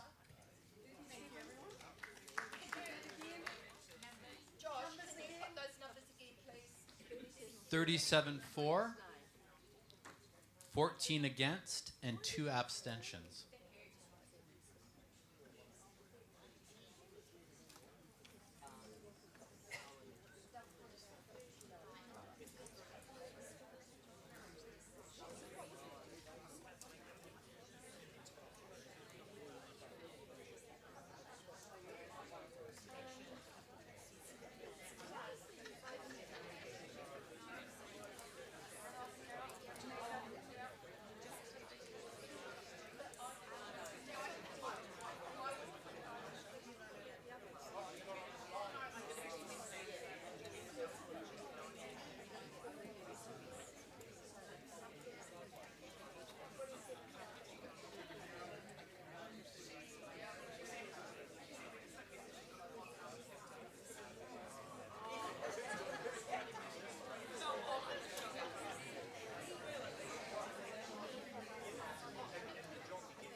Thank you for everyone who took part in that.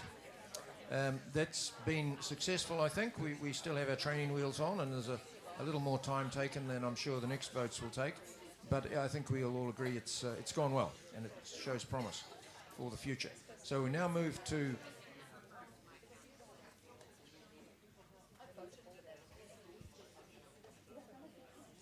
Josh is just going to some tables to show people who want to see the evidence that they did in fact have their vote recorded. I understand why you're doing that, but please have some faith in the system. Otherwise, we're going to take twice as long with this than a manual vote would take us. The people with immediate queries have been satisfied. Please accept that.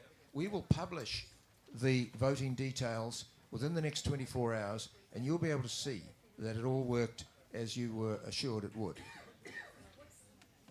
So we now move then to remit number 2 from the Hamilton Kennel Association.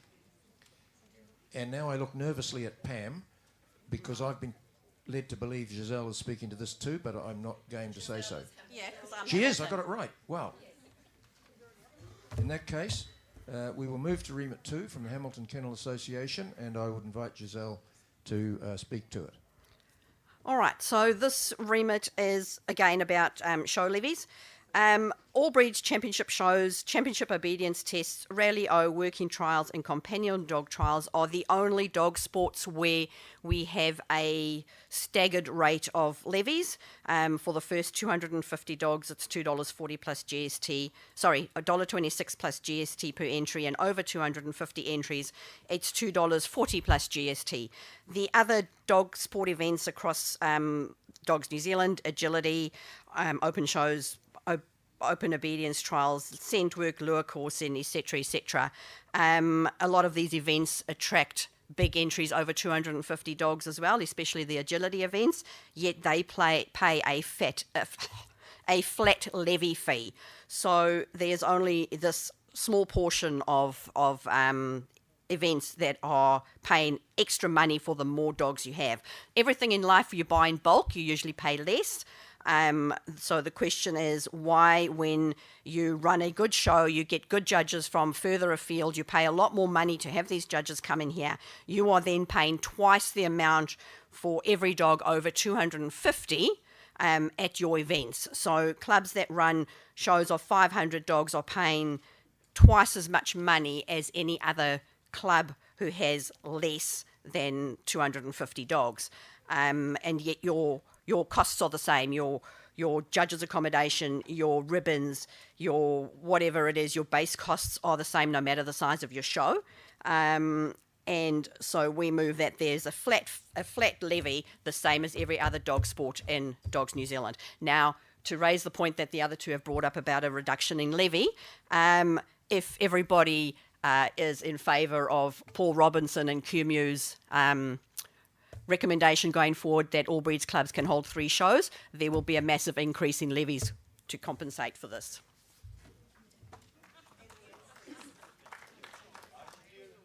Thank you, Giselle. I would now invite anyone who wishes to speak in favour of the remit to do so.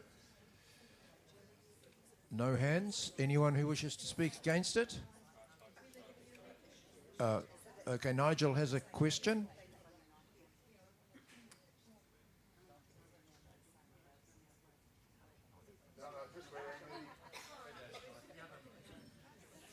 I don't think I can change the remit, but maybe we need to think about this for next year, is that if we're talking about a flat fee for all breeds, all championship shows, championship obedience tests, championship rally O in number 1, I don't quite understand why number 2 is not at the same standard rate as all the other events.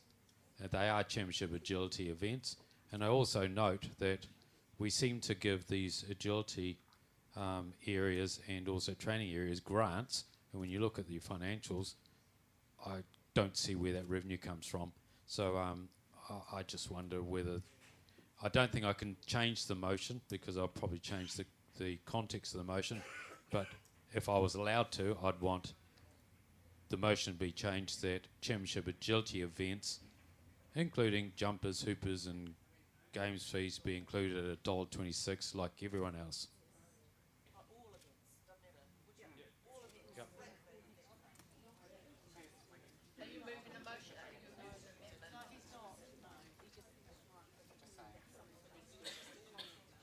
I would suggest to members that we work that through as part of the revenue analysis of the organization and table that next year as an approach, if you're agreeable to that, and we take the motion as is at this point in time, if everybody's amenable to that.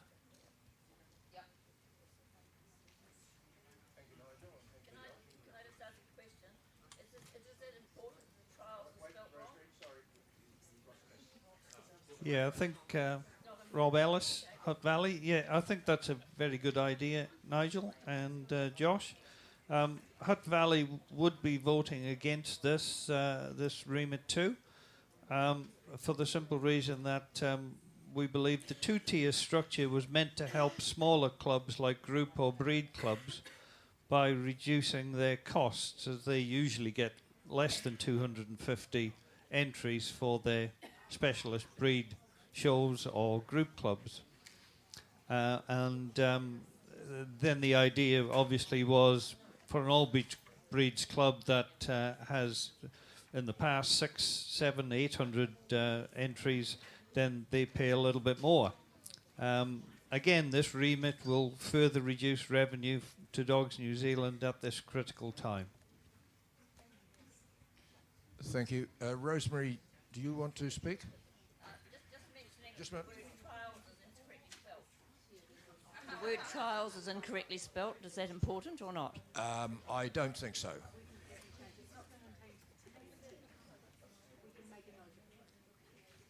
Do we have anyone else who wishes to speak? Yes, Karen. This is just a plea for you all to please consider this really seriously, because we've stood here and told you that we're projecting a loss for next year, okay? You're just, levies are a true user pays basis for collecting revenue for the club.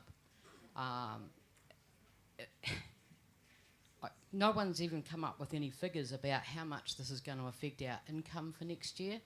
And I think we really seriously need to consider whether we can put the organisation in that position at this stage.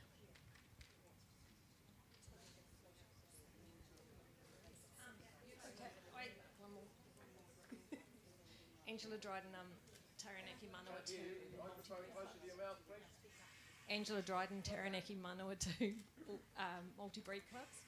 Well, in discussion with some of the clubs, it was suggested that we agree with this, but what if we raise the levy just slightly to compensate for the differential? So we're paying $1.26, is it, Giselle? Yeah. Make it $1.50 or $1.75 and just make it a blanket fee, and then you've overrode the loss factor.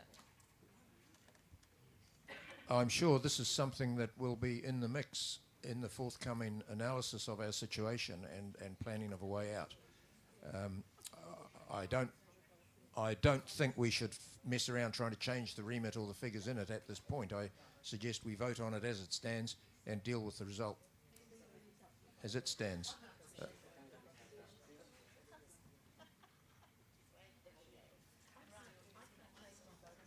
I want to reiterate what Karen says, and I've just done a quick calculation. On 500, a show of 500 dogs, the club will lose $280 if they reduce their costs. But to Dogs New Zealand, say we have 140 Albury shows a year, we're talking about close to $40,000 in revenue we'll lose. So please be careful when you vote.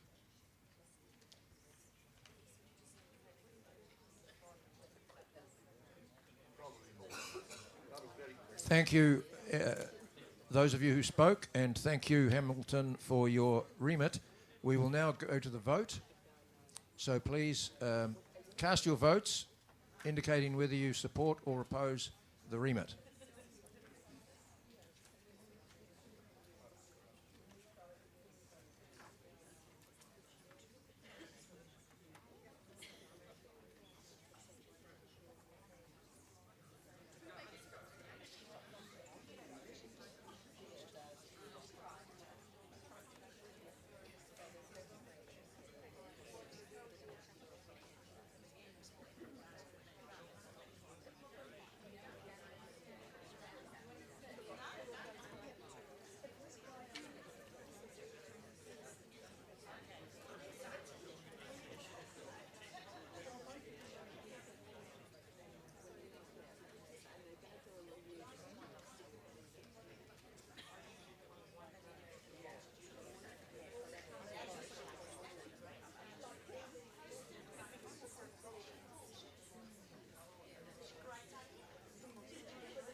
making sure everybody's had a chance to vote.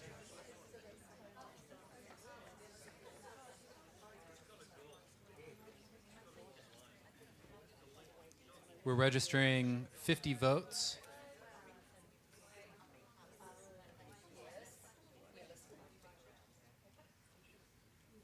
$51 votes.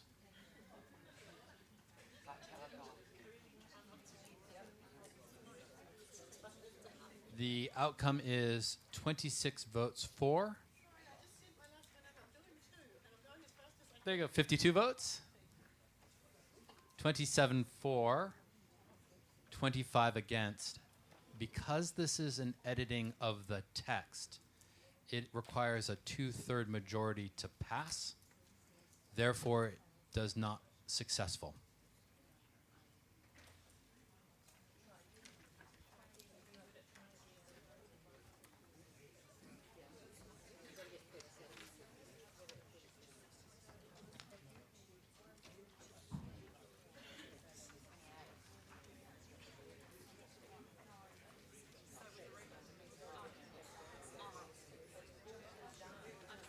We move now then to... Oh, thank you, incidentally, for how smoothly that went. It was much quicker than your practice run, and it demonstrates that you're hitting your straps, as they say, and getting up to speed. It took a matter of seconds. Excellent. Thank you. We now move to Remit 3 from Executive Council. Presenting this remit will be Steve Tate and Susan Vanderpoel. So I hand the floor over to Steve. Away you go. Good morning, ladies and gentlemen. This remit is probably somewhat controversial, but as you have heard, the finances of the Kennel Club are not in a healthy state. We need to increase our revenue. We have recently increased a lot of our service charges, which I've heard lots of moaning about, but unfortunately they really did impact mainly on our confirmation people, our breeders. The proposal here to allow the Kennel Club to increase membership fees beyond the CPI is a measure to ensure that everyone in the Kennel Club carries a fair share of the burden. Look, we've lost last year. We drew down on our term deposit, our accumulated funds, to the tune of $200,000. We've only got $700,000 of accumulated funds. If we carry on at the same rate, in 4 years' time, the Kennel Club will be insolvent. That's the bottom line. So please, I urge you to vote for this motion to allow the Kennel Club to increase fees beyond the CPI index. Thank you.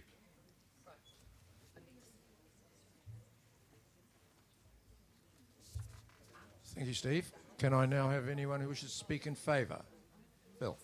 Well, I'm not in favour and I'm not against. I kind of want to take some space up. At our meeting, we were sort of wait to see what the flavour of this meeting was, and the reason was...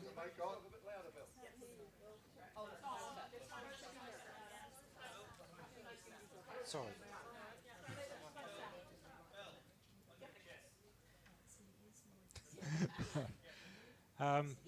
At Bill Murdoch Central Hawke's Bay, and at our meeting we sort of were between on this one because we could see the logic in breaking away from being hamstrung by being tied to the CPI. I think that makes sense because it's too much of a constraint. But also the fees increase is very substantial.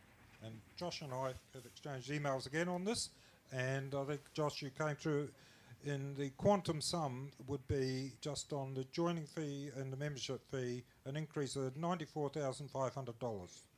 You know, so it's a big jump, and in percentage terms, it's a big increase in those fees. So with this, yep, break away from the CPI. Maybe you're just going to step too far at this stage with the quantum of the increase that you are asking for. So what's the answer? I think we need to leave that to the the meeting to toss around. Mr. Harris. My concern is in the wording to be changed. Is this taking it away from future remits and making it a simple majority?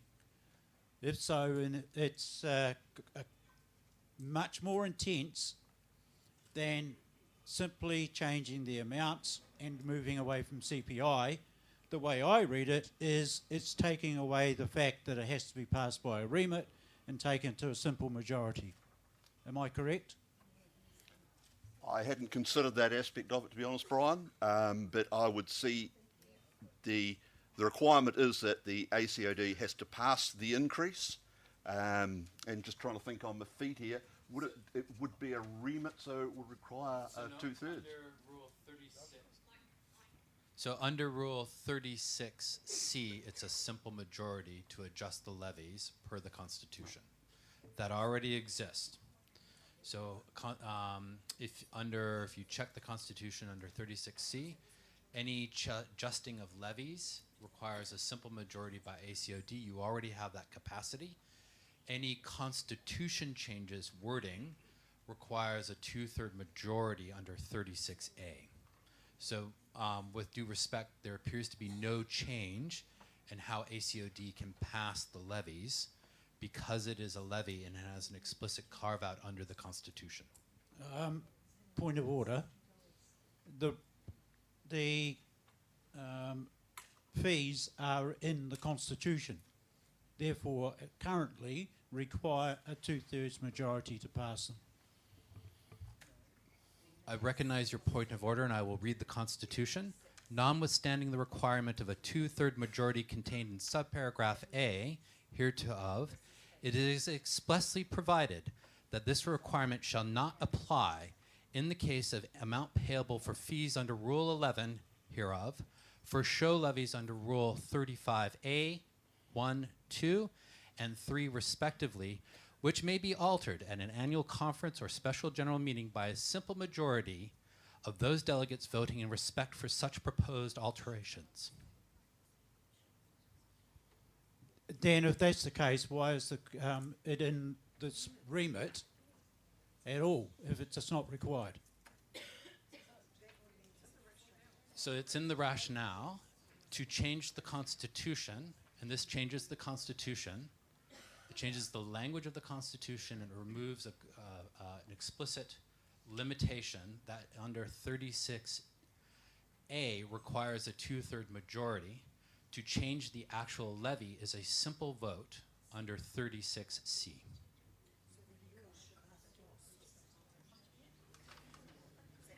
We have another speaker over here. Microphone, please. Michelle Wright-Smith from Taringa Kennel Association. I've been instructed by my club to vote no on this, coming down to the point of how high the membership fees are going to increase. And we have a membership that is getting older and on limited funds, and I've just been to council and had a fight with dog registrations in regards to how the increases are coming there and how people can afford. So our concern was how high the individual membership is proposed to increase to. And also, we're here to try and encourage new members, and we're increasing our joining fee from $28 to $50. So are we going to have a negative impact increasing these fees to those rates? From our committee, it was, yes, it would have a negative impact, so we will be voting no. Thank you. Nigel? Thank you. Our club voted no for this, but I have to say, with Bill's conversation on this, there's actually two votes required in here. One is changing the Constitution, which most of us may have some sympathy with, and then the second motion should be setting the fee. and I think we've got both of them sort of mixed up. So this is simply to change the Constitution and to give you an indication. The next vote is whether or not you're going to accept the fees or not.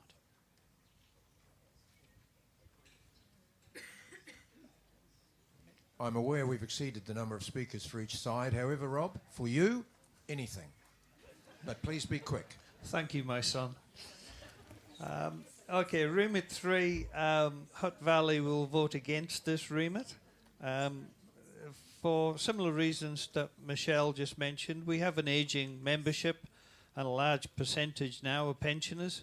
This increase of membership to $60 will likely see them leave Dogs New Zealand, which will be our loss. Also, we need to get away from a mentality of just charging more for services to existing customers. Any business that does that usually struggles. You've got a core group of members or customers, as I would call them, and if you keep charging them more, you're going to lose them.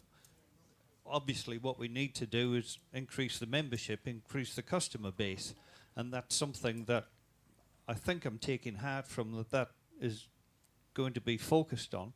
So also, I think if we removed the existing paper gazette, we could have quite a windfall to Dogs New Zealand if you moved it online.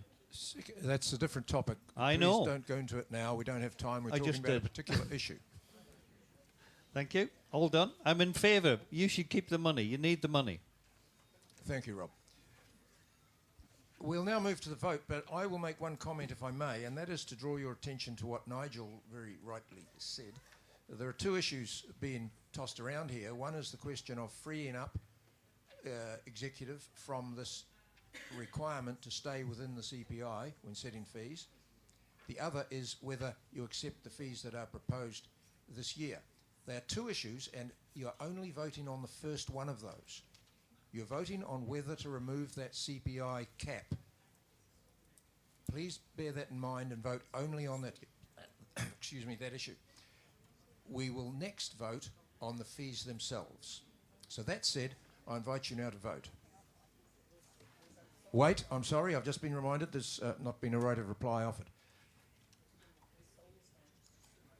Thank you. Thank you very much. So just to answer to Rob's query about the joining fee won't affect affecting members. The joining fee is the fee that you pay when you first join the Kennel Club. So that's only going to affect existing members. New members. If you're an existing member and you pay your renewal of membership on time, this won't affect you. Yes, it will. So, going forward, okay, so how many people have had more power increases on their property, rates increases? We've all had those increases, you know?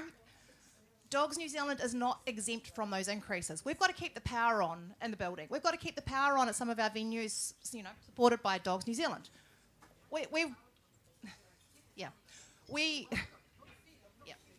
So this is to help us.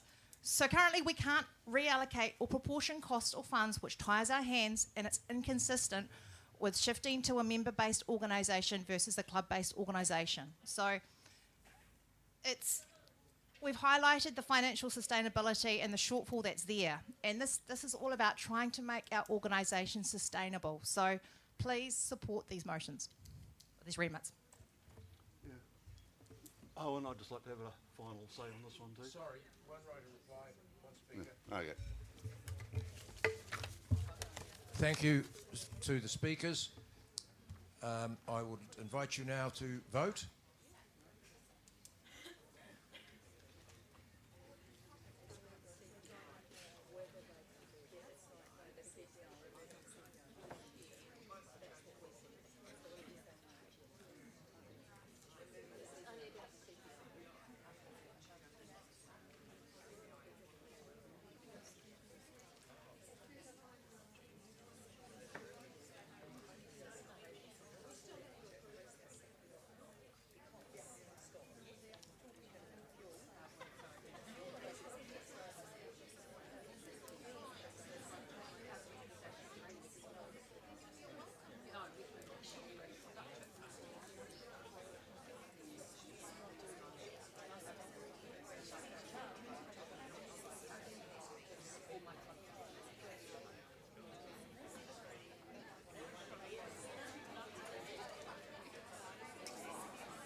So, making sure there are no outstanding votes, we're recording 52 votes.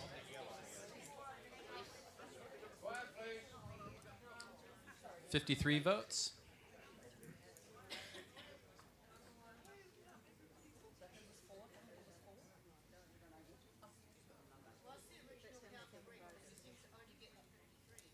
Owen did not vote. Owen did not vote. So the motion does not pass. 31 for, 22 against, 1 abstention.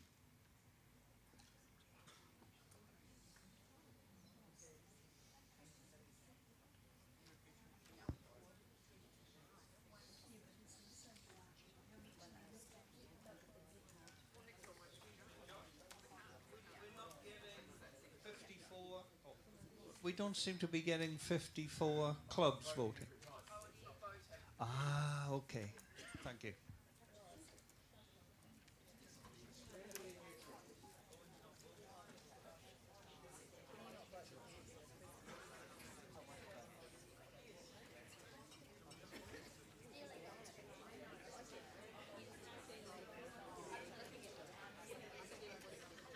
So, in the spirit of disassociating the right to remove the listing to CPI with the fees, the yearbook promulgated a CPI increase to inflation. Because the motion has failed, that is now the proposed fee for the club per the book. The vote now is we'd like somebody to just make sure I've got my right to move those be the fees, and second that those are the fees, and then to vote to accept those fees. So Susan.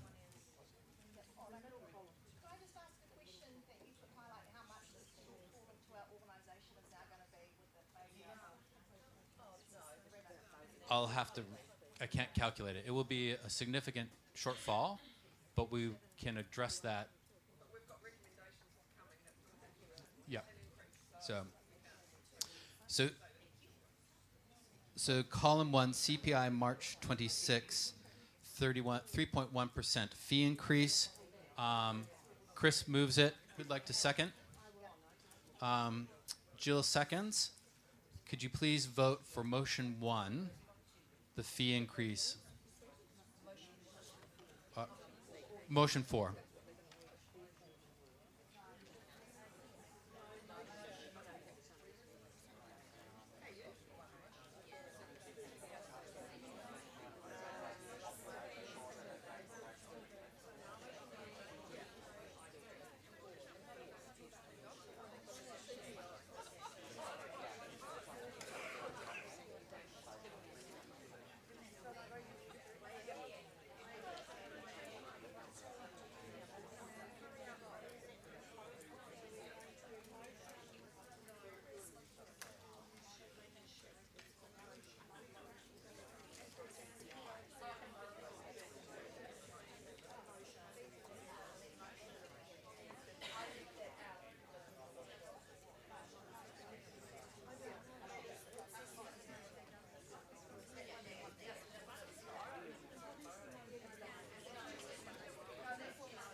Just checking on voting.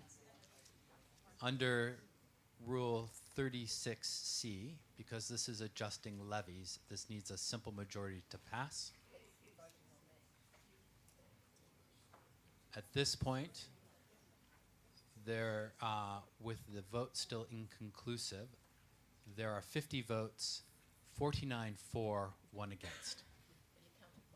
Motion is deemed passed.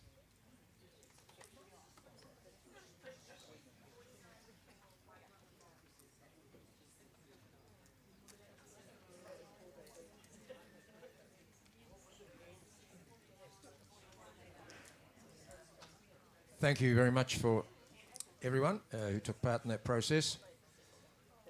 Given that it's going to cost us money, you'll excuse Executive Council if we don't burst into wild applause.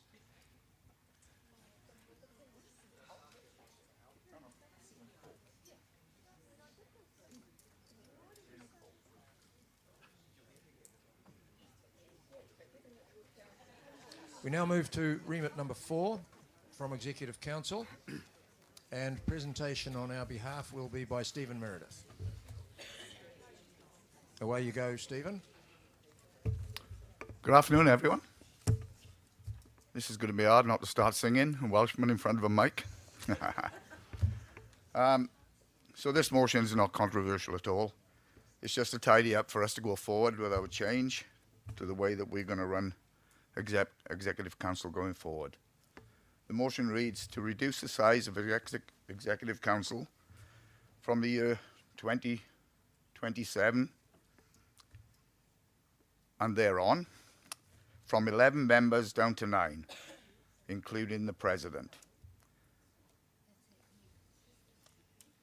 So that we'll have individual votes for all members for the position of executive outside the committees. So for all the executives that are not put there by their committees, you'll have individual votes on. The wording underneath is the change to the rules, and you can see the rationale at the bottom. I'd encourage you to vote yes, assuming we're halfway there already.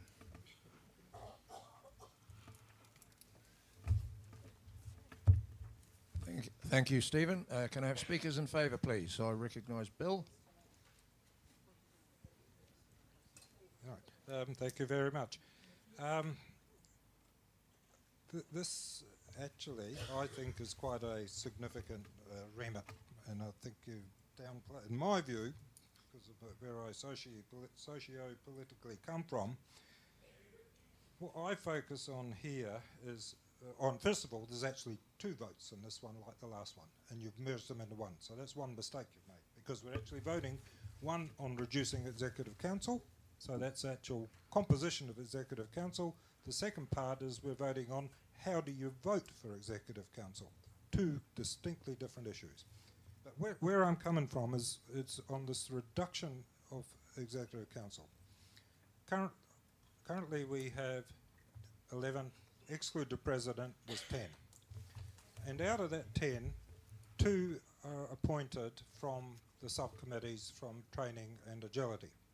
And membership votes for 8 positions.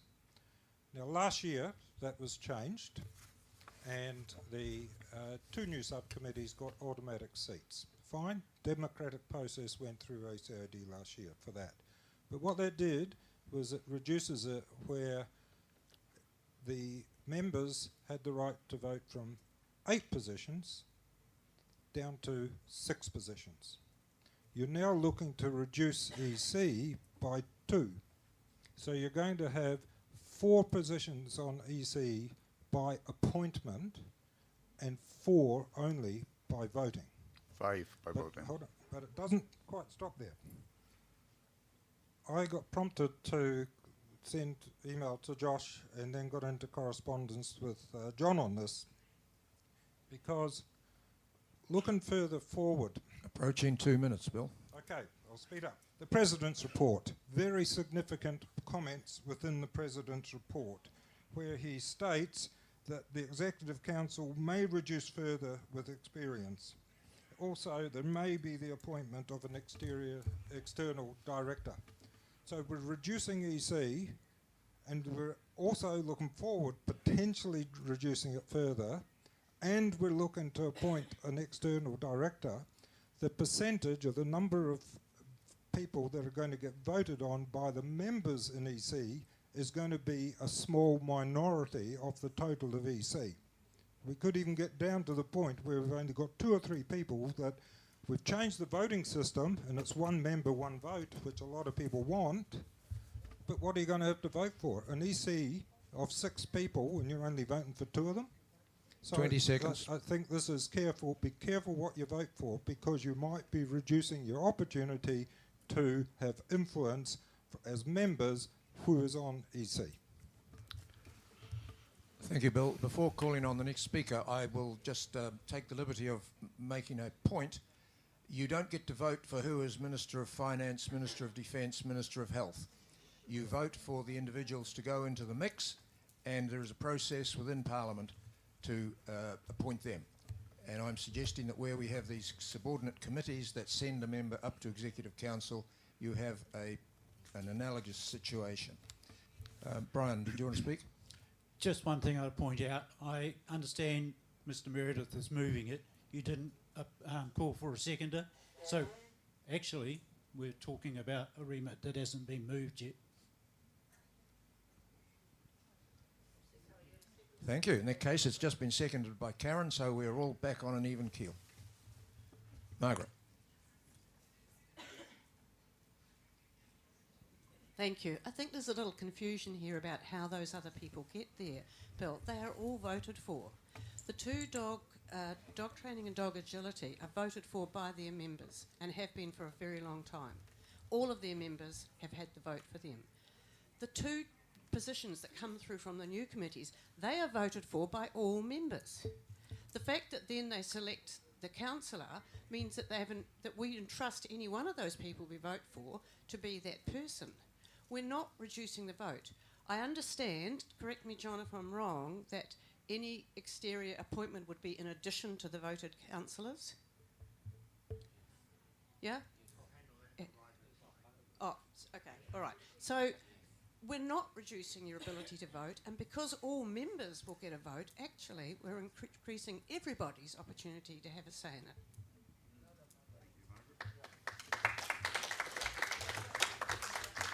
Nigel wishes to have a say before we go to right of reply. I'll be voting in favour of this. We're voting in favour of this remit to reduce from the current 11 to 9. However, currently membership feel there is a flaw and that the 2 new committees didn't attract sufficient nominations to have a vote, and they are feeling a little aggrieved on that point, and that's something we're going to have to think about going forward. I don't think it changes this remit, but it's something to think hard about. I'll just quickly reply to that. Without meaning any disrespect to the membership, they were all asked to offer themselves for those committees. If not enough of them came forward, then it's a little rich for them, to the general membership, to express indignation. Secondly, those committees, although they were not fully staffed by the number that did come forward, they did all have a quorum. So they were suitably empowered to elect their appointee to Executive Council. But to you, John, for a right of reply. Thank you, John. Yeah.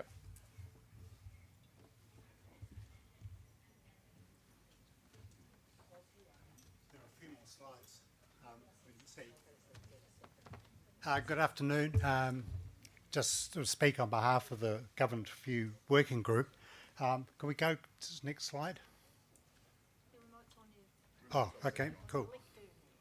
See if I can get it right. Yeah, so first of all, just to clarify, that would be the makeup of this remit is successful.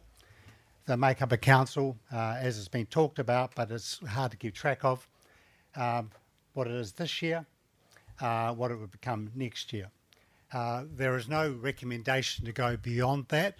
The remit 4 makes up the extent of the recommendations that the working group has put to Executive Council. there will be no further recommendations come forward from the working group unless they've been consulted on, which of course means talking to the membership. So while there's other thoughts in mind, and we're going to talk about it later in general business, at this stage there is no intention to go any further. That just gives you an idea of what the implementation looks like. Everyone who is a current councillor gets to serve out their term, and anyone elected to council would serve a 2-year term. That's by island. That's the national view, just a bit harder to read, but it's the same thing. Everyone gets 2-year term. So that's really as simple as that. This is doing two things that the membership asked for. They wanted a smaller council that could focus and be more effective. They wanted to have votes. We've delivered that, and we'd ask you to support this remit. Thank you very much, John.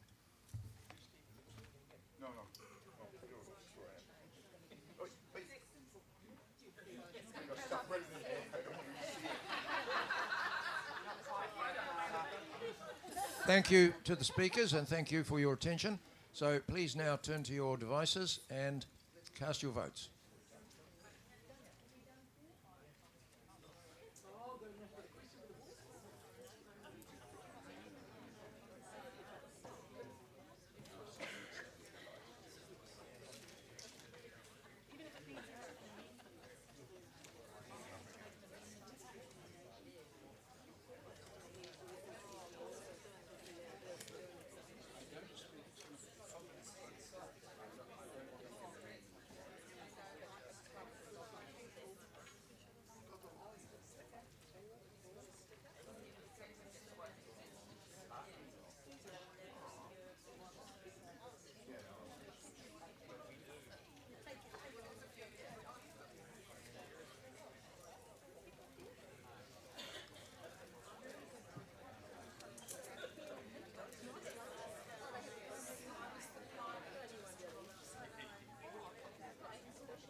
So whilst we wait for the last votes to be registered, this is a constitutional change. Under Rule 36A, it needs 2/3 to pass.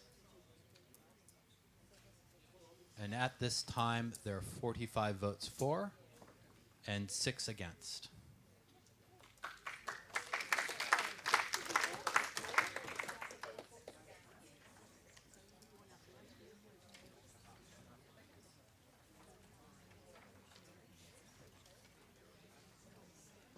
Well, congratulations, folks. You've just seen history made, and you made it.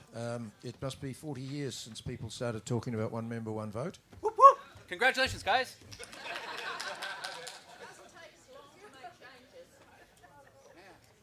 So let's break for lunch now. You can have a well-earned spot of refreshment, and we will reconvene at 1:15.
know. I did have a plan for that, but it fell over it. So when you say where it's back, where is it?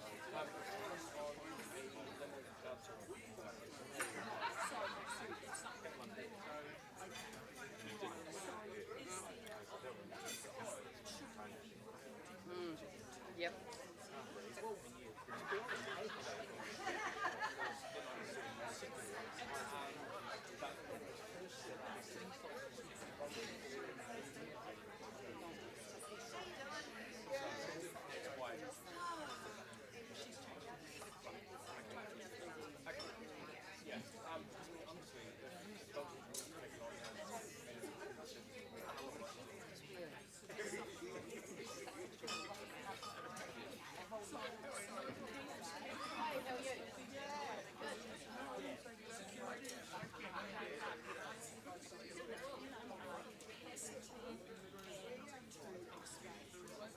Potentially we need to increase the storage space. That's on the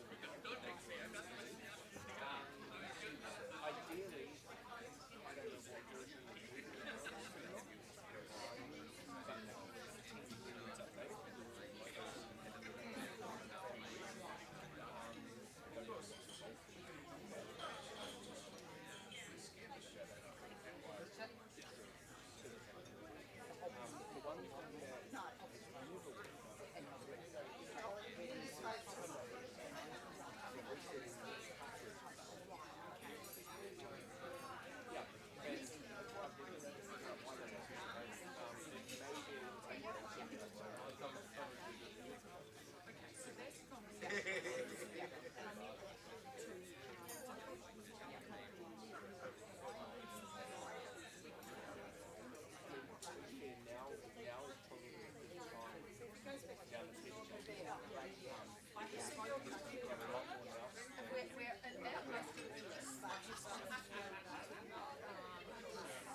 of the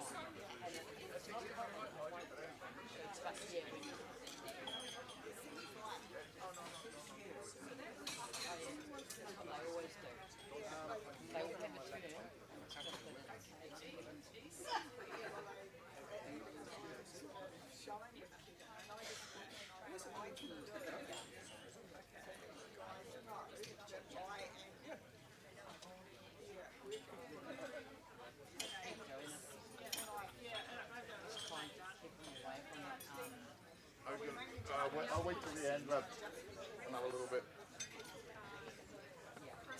Oh, no, that, I can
Ladies and gentlemen, would you take your seats, please, and we'll reconvene.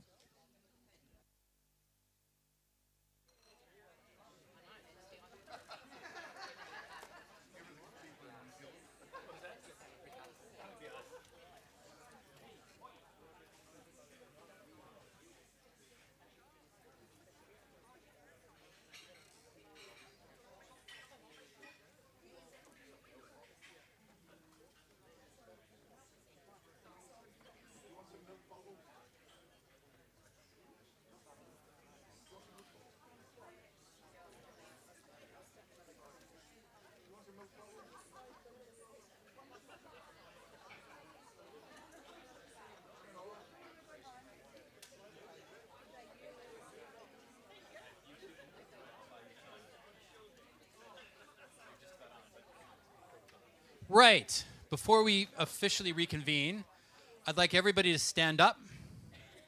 Go on, stand up. Be upstanding. I'd like you to look at the person next to you. And I'd like you to say congratulations on implementing member voting. Congratulations.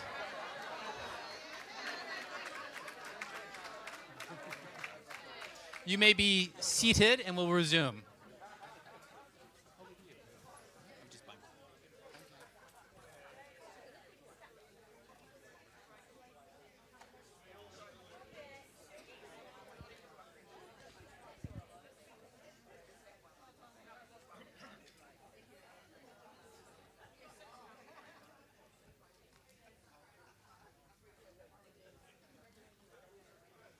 And there you have an example of a benefit of immigration. You see, we bring in warm, friendly practices from other cultures where they celebrate each other.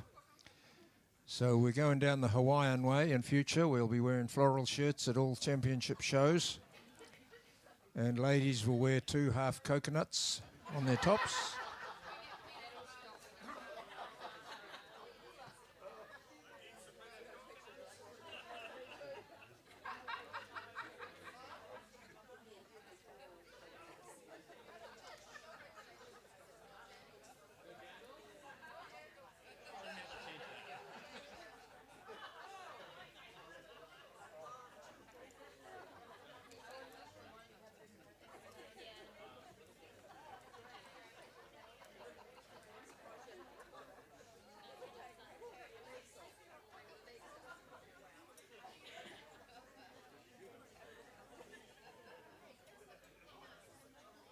We now move to Remit 5 from Executive Council, which will be moved and presented by Sarah Elliott.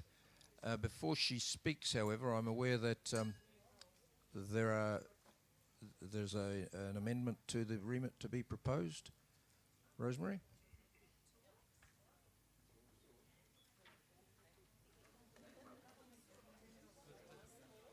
All right, we'll put the remit on the table first. Okay, so Sarah is proposing it. The seconder is Karen. Heard you this time, Karen. So... Kia ora koutou. Ko hera tēnei. So it's now open for discussion, and Rosemary, I believe you have your remit to... Oh, I'm sorry. In all my time on committees, I've never before had this situation. So here we go. Sarah, I believe it's up to you to do the presentation first, then the remit, the amendment will be proposed. Okay, so you do all have access to the remit, and it is in front of you presumably, which is around the transfer of records and the resolution of clubs should that occur, in relation to the requirement that all books and accounts be handed over and or be handed across to Dogs New Zealand at the resolution. This is in line with a large number of members who have raised concerns in relation to that about the transparency and efficacy of accounts, be those of records or financial, and ensuring that there's a transparent process around that and a method and means for which those who might need to receive them have a pathway to achieving that. So that's it in a nutshell. It's as is requested by and large, and the council is putting that forward on behalf. Rosemary Owen's indicated that you have an amendment you want to raise in relation to that.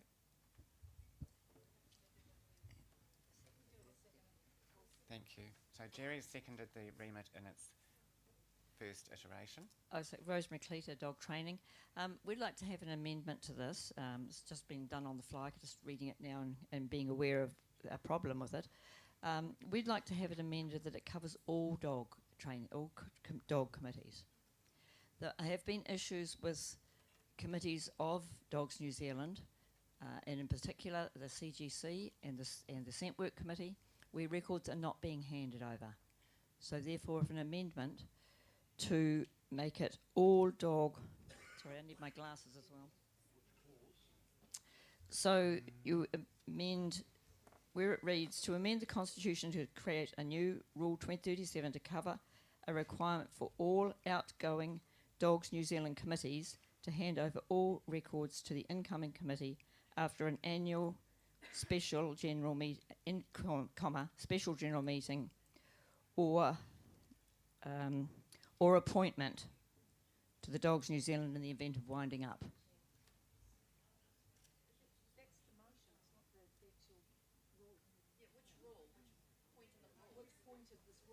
I just read out the bit that I wanted amended. So you take out, put the word all in front of outgoing, replace the word club with all in the motion.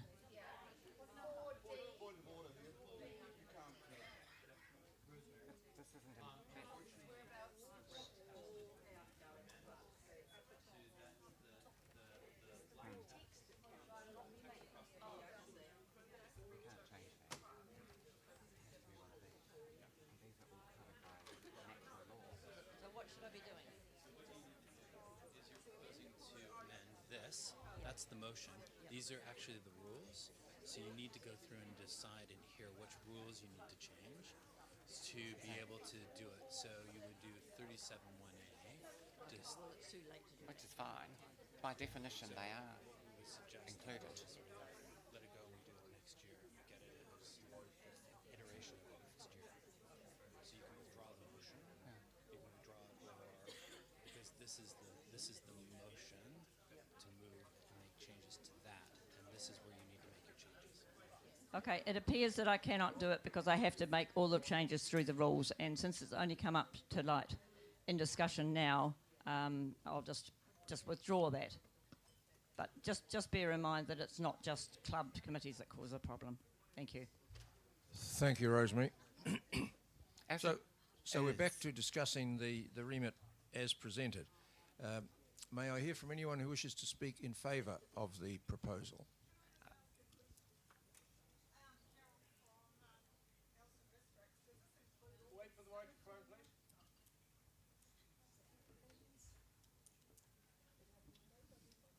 Hi, Carol from Nelson Districts. Does this include all the funds in the bank account? And what happens if the committee disperses funds to, say, like hospice, and then says there's no money left in the account? So it needs to be in line with what the club's constitution is. So what their existing orders state.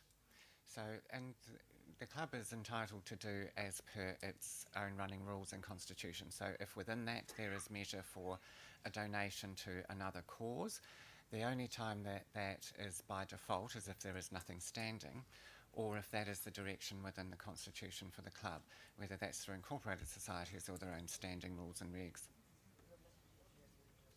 I should note also that I take Rosemary's point in regards to wanting to ensure that all clubs are denoted, but there is no exclusion in this motion in its entirety that it denotes any club being left out, if that brings a little bit of comfort, but to acknowledge that. I'd just like to say, she's referring to committees, like kennel club committees as well. You're referring to Dogs New Zealand.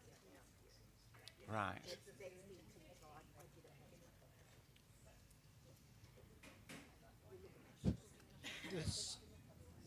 This remit covers every club, no matter what.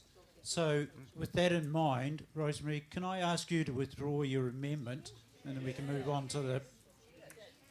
She has? Then I would like to speak in favour of this, having been in the position where I've had to deal, when I was president, with a couple of clubs who had in-house fighting going on, and I suspect that Owen's already had that same scenario. It's not uncommon, and we need to be able to point to the rules and say, this is what you need to do, and get on and do it. So I'm totally in favour of it. Thank you, Brian. I'd also add it's a protection for the people who were running a club that might be wound up. There can be some very ugly speculation and allegations that circulate among people who think they know the club's financial position without ever having been in a position to really know it, who draw all sorts of conclusions that are quite defamatory of the people who were running the club. So by passing this rule, we put in place a mechanism whereby the office will hold the final records and the matter can be investigated and verified one way or the other if these allegations circulate. Anyone else wish to speak in favour of the motion? Rob. Yeah, Hutt Valley in favour of this motion. Really, it's trying to rectify an issue that's probably been allowed to happen or came about over a number of years now. There was a case once upon a time when all the clubs were incorporated societies. This meant that they were, of course, governed and overseen by the Incorporated Societies Act. Unfortunately, once they were allowed to become unincorporated, it meant that they were free to do and act as they like. And that, as we know, this has caused problems for many clubs. It caused problems for myself with clubs I was involved in. Once a club is essentially just a group of people, call themselves a club, but they can actually act with almost impunity in terms of financial constraints. But I'm really glad to see that Dogs New Zealand want to tidy this up, and therefore Hutt Valley will vote in favour of this remit. Thank you, Rob. Does anyone wish to speak against it? If not, I'll offer Sarah the opportunity to make some final comments and we'll put it to the vote. For the very reasons that have been outlined and the support that's been provided, I would encourage you to vote in favour of that as a protection both for your own clubs now but in the future, and for anybody who might then become involved and need to pick up those records, accounts and responsibilities. So vote yes. Thank you, Sarah. This requires a 2/3 majority to pass. Please do your voting now.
I have to say, your mean time to vote has gone up significantly, or excuse me, down significantly. So with 52 votes tendered, it is 52 votes for, excuse me, 53 votes for, last vote got snuck in there, 0 against and 0 abstained. The motion passes.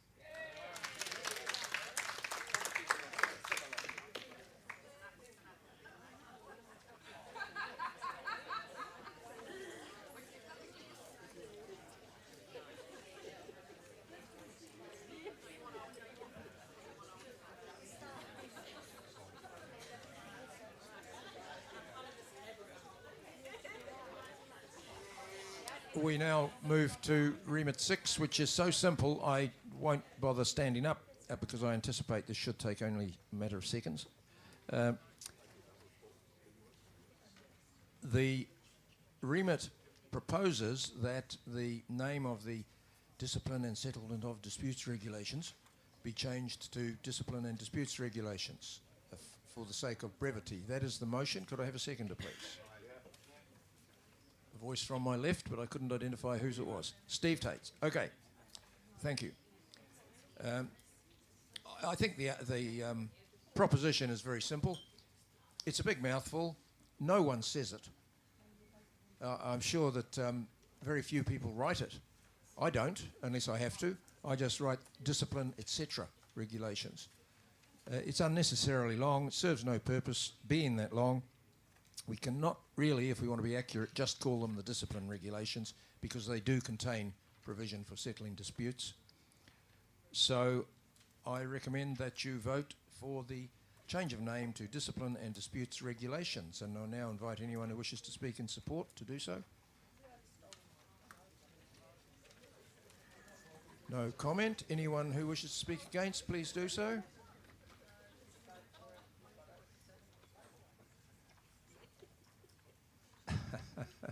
I'm told that you're reaching for your voting buttons already. We're already nearly there, but I'll just invite you to vote now and wait to see what happens. Just wait. Amanda's still getting the votes from this table organised. Yep. Thank you, Amanda.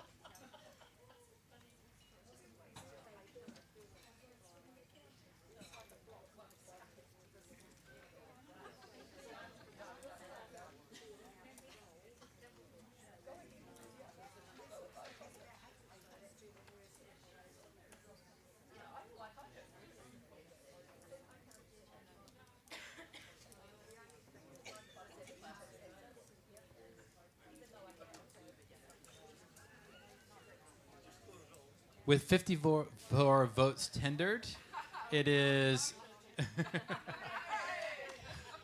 there are 0 against, 0 abstaining, and 54 votes for.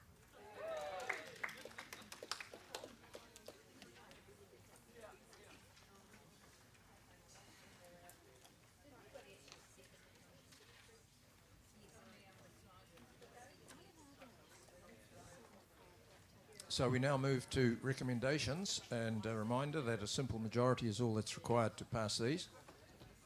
The first one, recommendation 1 from the Hamilton Kennel Association. I presume that the proposer will be... I presumed right. Over to you, Giselle. Okay, so recommendation 1 is about closing date of entries. Currently it's set at 7 days. We wanted to make this 5 because we have online entries. Following on from this is recommendation 2 also states that the reporting sheet needs to be out no later than 7 days. So there's a bit of a conflict there, whereas you can't close your can't accept entries no later than 7 days, but you've got to have your reporting sheet out at 7 days at the same time. So already clubs are in breach of regulation 13.1, which is recommendation 2. So that's just something to actually think about. So at the moment we've got online entries. If any of you have judged in Australia, you know some of them are closing the entries the day before the show, and midnight the day before the show, and that allows people to change plans, add dogs. Maybe they couldn't attend earlier, but they can now. Circumstances change. Bitches might have been pregnant, they aren't anymore. Dogs to add. Dogs lose coat. Dogs have a sore leg. Maybe they're better. Things change. Just gives you a bit more flexibility to enter shows later. And another reason, you do not have to do this. You do not have to close your show 5 days before. You can close your show 10 days before, 2 weeks before, or a month before. So it's not compulsory. This is just giving clubs an option if they want to close their latest entries 5 days before that they can. Thank you, Giselle. Does anyone wish to speak in favour of the motion? Resounding silence. Anyone wish to speak against it? No, in that case, please begin your voting.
Just checking to make sure there are no last-minute votes coming in.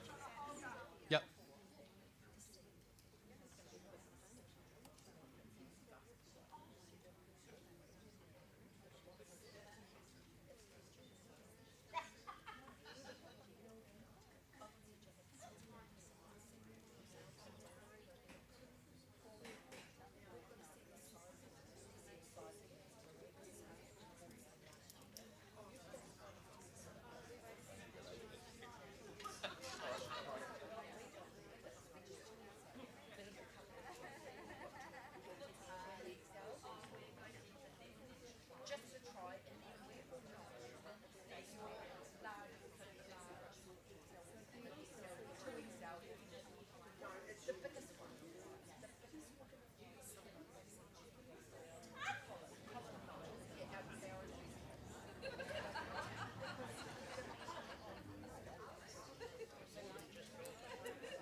With 53 votes counted, the motion passes. 38 for, 15 against, no abstentions.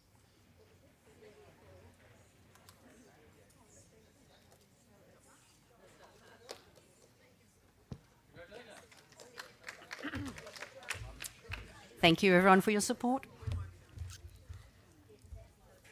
We now move to recommendation 2, also presented by Giselle. Take it away, Giselle. All right, so following on from this, the recommendation is to change the days that the reporting sheet need to be out from 7 to 4. There's a number of reasons here. There's a whole heap of clubs sitting in this room that are actually in breach of that regulation quite often, number one. Secondly, this gives show secretaries a bit of flexibility. 7 days before the show means the reporting sheet needs to go out on a Saturday. Some of these show secretaries show dogs themselves. They're away from home at dog shows. Committees are away from home as well at dog shows. Show secretaries might be trying to get hold of them to finalise things, and this just gives a bit of time for them to actually get back from a show weekend and send these reporting sheets out on a Monday or a Tuesday.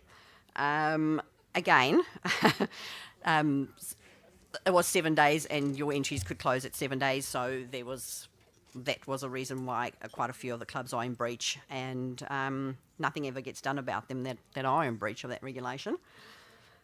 Again, we have online entries, you know. The reporting sheet doesn't change your life 4 days out. People travel to a dog show the day before. Your judges will still get these before they leave. On our discussions, it was raised that judges may have breeds that they don't know about and they need to study up on these breeds.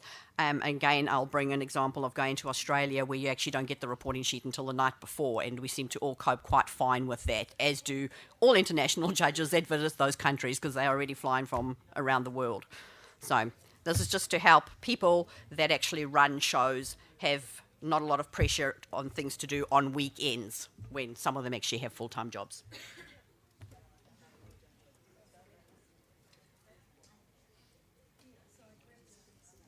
Does anyone wish to speak for the motion? Anyone against? Did I see a hand go up?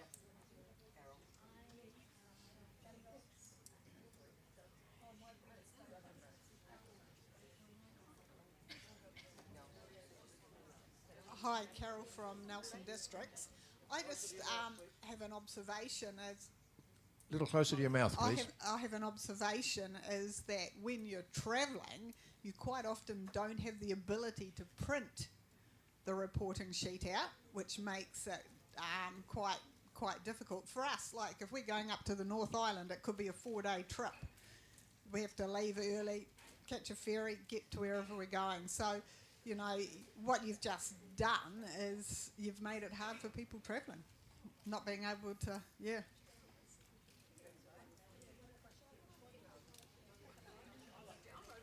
Thank you, Carol. Does anyone else wish to speak against the motion? In that case, I'll invite Giselle to reply. I'll address you directly, Carol. Do you travel 4 days before the show?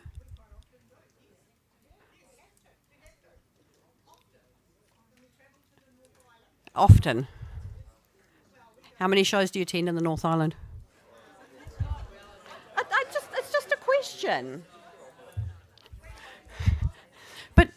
But everybody has the schedule on their phone. And this is not, again, this is not compulsory. If a club wants to get their reporting sheet out 2 weeks before the show, they're more than welcome to do that. So nothing is compulsory. This is just options. I said observation. Yeah, I'm also just replying that this is just optional. This is not compulsory. Nothing is compulsory. It just does give some clubs more breathing room than others.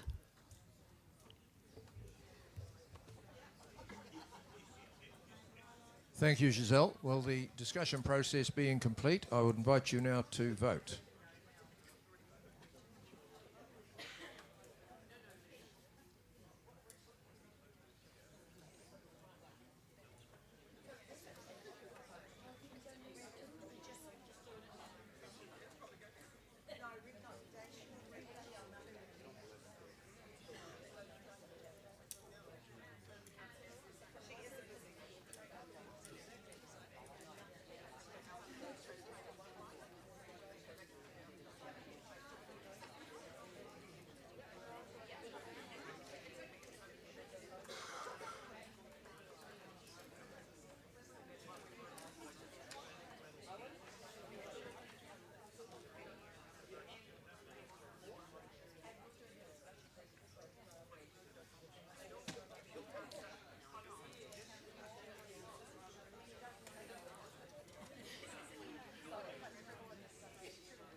With 54 votes passed, the motion is approved, 38 votes to 14, with 2 abstaining.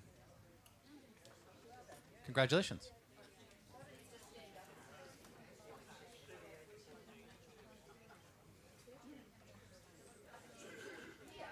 Thank you. We now move to recommendation 3, also from Hamilton Kennel Association, also to be presented by Giselle. There was an error in the yearbook that I hope you have all been alerted to. The rationale published in the yearbook is not the one originally submitted by Hamilton Kennel Association. I hope you've all had an opportunity to read the corrected version, which has been made available to everyone. Over to you, Giselle. All right, so this is about the judging order at shows. Currently, our regulation states the order in which breeds are judged may only be changed under exceptional circumstances arising beyond the control of the club conducting the show and at the discretion of the show manager. Unfortunately, there's a lot of shows where decisions are made by the show manager that are not consistent. They favour some people and they are against some others. The question I was asked was what was exceptional? Well, exceptional circumstances is defined. This was something that Sarah put to me. And my question is, what are exceptional circumstances?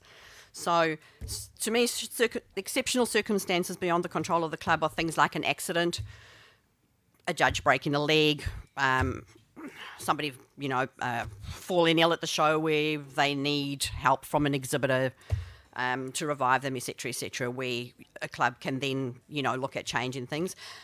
What it doesn't cover, exceptional circumstances, are when you have satellite shows, for example, and judges are left sitting around for an hour because the judging order has set. So the next show needs to start with boxers, for example, but boxers are busy in the other ring. So why can we not move on to a breed that is free, which is next down the order, which might be following, be it Rottweilers, for example. So therefore, judges don't need to sit around. The show can continue, and it'll lead to a better flow. King's Birthday was a prime example of where we had a judge sitting around for an hour and then actually couldn't complete their appointment at the end of the day, and an entire terrier show was cancelled because at 5 o'clock in the afternoon the judge couldn't continue. But he did spend time during the day for up to an hour sitting around not doing anything. So this is something that we need to think about, being a little bit more flexible. We have no control over how fast and how slow judges go. Judges fall ill, get sunstroke, just being a little bit flexible and able to go, hey, let's move on and do this breed now before that other breed. The other point Sarah raised was that the reporting sheet already states your judging order and how people plan their travel. The reporting sheet has a reporting time on it, regardless of where you are in the judging order or the group. It does say reporting time is 8:30 or 8 o'clock. You are expected to be there. If you are still travelling at 9 o'clock in the morning for a second group, you're probably going to be late anyway, because you have no idea of how many absentees there are going to be in a breed or in a group. A prime example, in Auckland this past weekend, there was 15 boxes entered, only 4 were there. So the next breed down turned around and suddenly they were in the ring with a whole 11 dogs missing. The whole 11 dogs missing is 20 minutes of judging. So you can't account for that anyway if you're travelling. So, those kind of things happen. All right. And it's a discretion of the show manager, so they can actually say no. Thank you. Would anyone wish to speak in favour of the recommendation?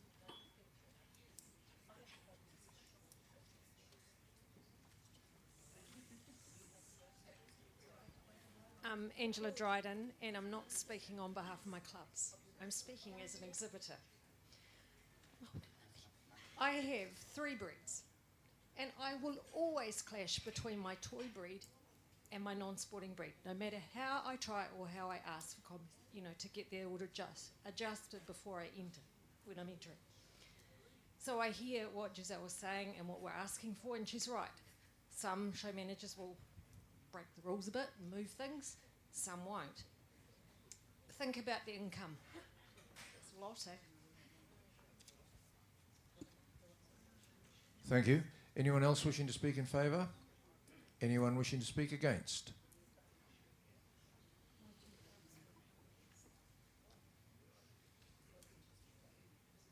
Hi, Michelle Rochman from Tauranga Kennel Association. I'm actually speaking on this one as a show manager.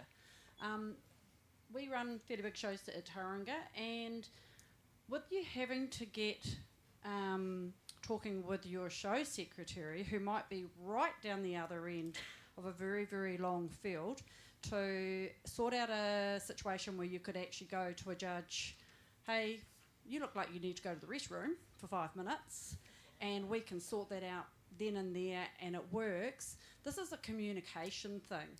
I'd like to think we try and organise with our show secretary and our exhibitors, and find out how we can help and look after our customers, our exhibitors, and spread things before the show even starts. And then if I'm aware that there could be issues with owners that have multiple breeds within multiple groups, we address it and make sure everybody can get in the ring and give the best to their dogs. I don't feel we need to have to consult with a show secretary who might not even be a committee member. So we are voting against this. Thank you. And we have another speaker over here, Lavina.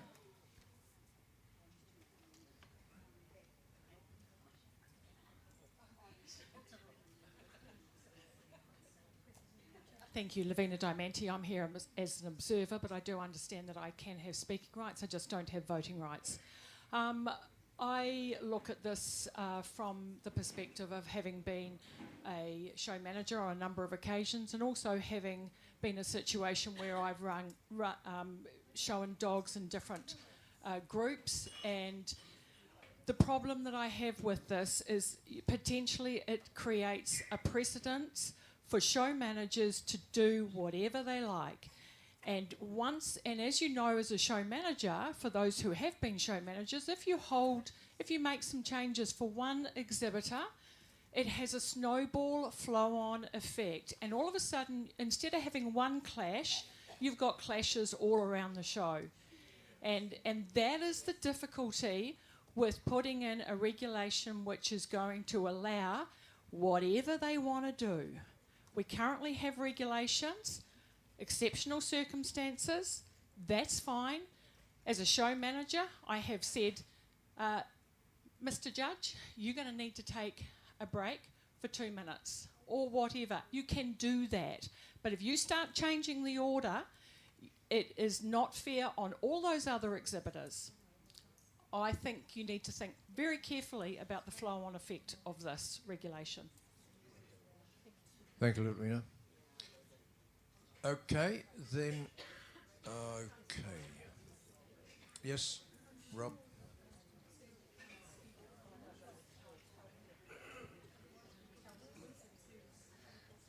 Again, Hutt Valley, we see there is no reason to change the show regulation. Just as Levine has just said, it would become a logistical nightmare on the day. Once you change the judging order, it's fraught because it affects other exhibitors down the line. Myself, grooming an Old English sheepdog, if I know there's 20 Pembroke Corgis on before me, then I time it accordingly. If suddenly we're next in the ring because there was an issue with the Pembroke Corgi exhibitor or whatever, then it's a big problem. And I think Jason would understand that, wouldn't you, Jason? Yeah. So we will vote against this motion. Thank you. Thank you, Rob. I now invite you then to please place your votes.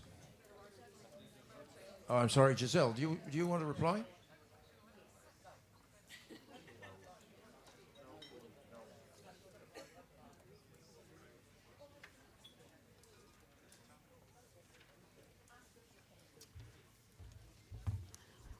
Rob, what happens if 15 of your corgis aren't there? What happens if 15 of your 20 corgis aren't there? You won't be ready.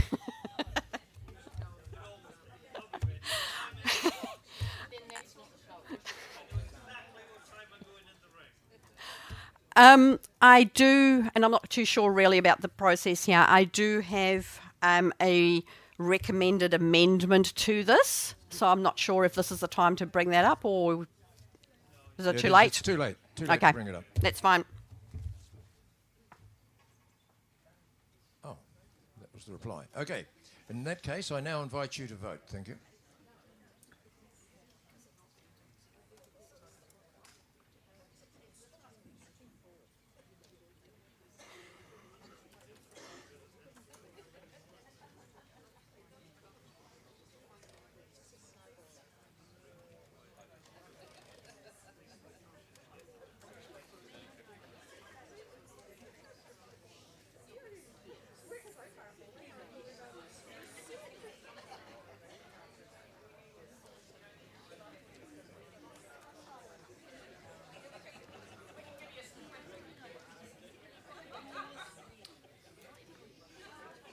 Just making sure that everybody's tendered their votes. Excellent. With 54 votes counted, there are 8 for, 44 against, and 2 abstentions. The motion does not pass.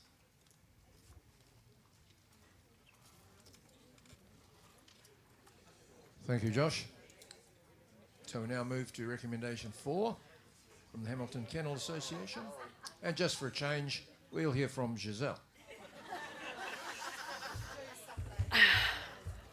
I do run quite a few shows. As a club that has run FCI shows once for Hamilton and on their own on behalf of Dogs New Zealand, and running another FCI show next year with Hamilton. Currently, the regulations state that FCI shows can only be divided, the groups can only be divided over 2 days. I'd like to change that to 3 days.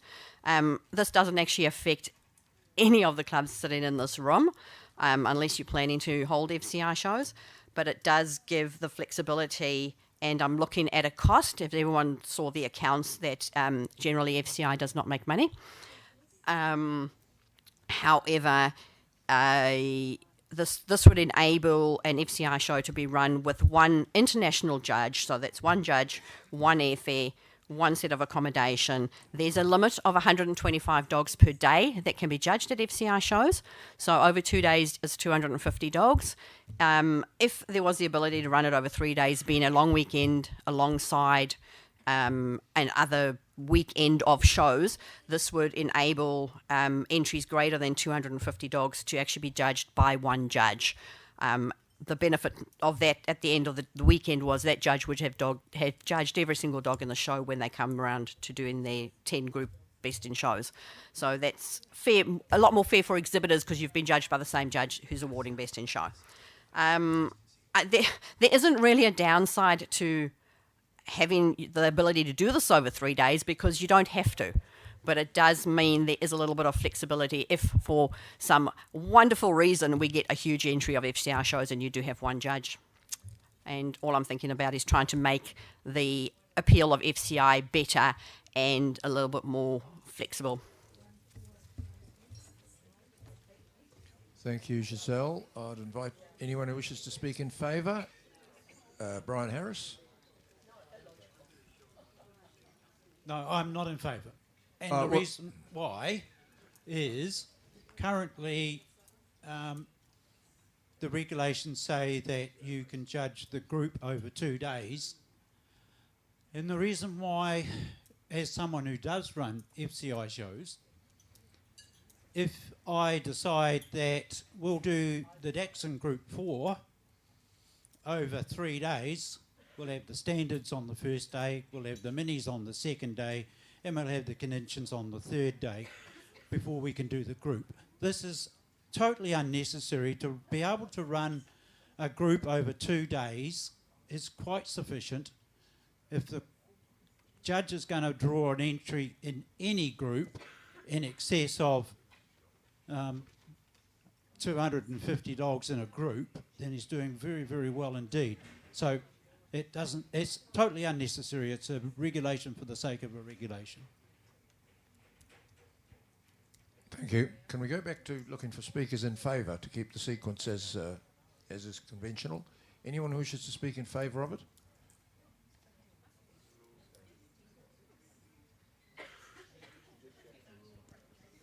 Hi, Jason from Kumiu.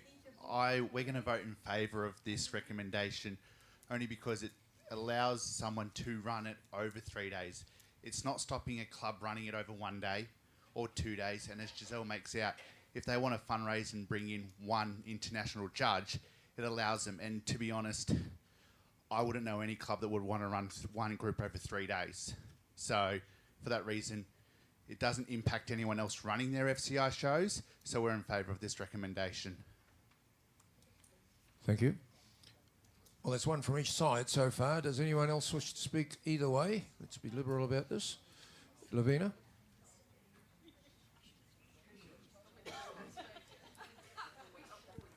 I just want to clarify here because we've got two different schools of thoughts. Brian is referring to breeds in a group being judged over 3 days.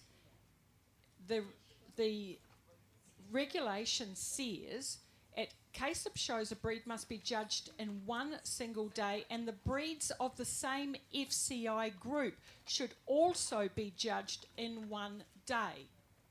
However, if possible, to divide the groups over 2 or 3 days if needed for the organisational reasons. So just to clarify, my understanding, and correct me if I'm wrong, is that you a group must be in 1 day.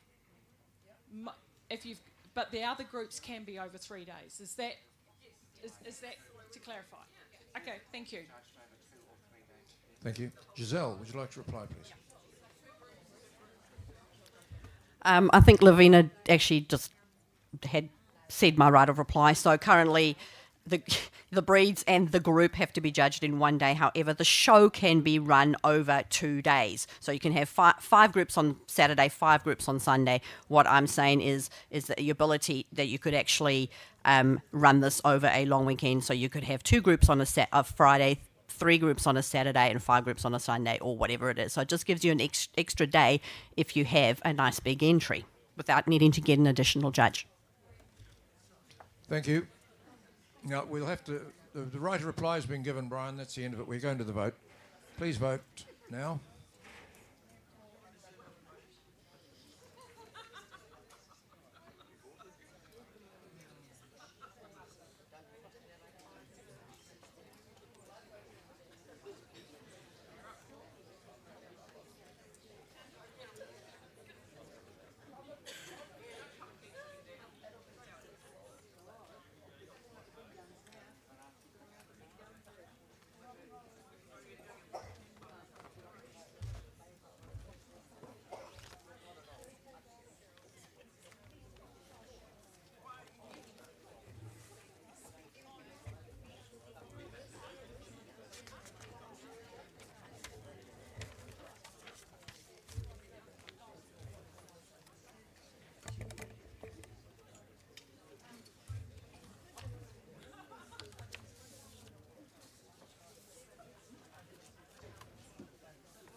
With 54 votes counted, the affirmative is 25 for, 26 against, and 3 abstentions. The motion fails.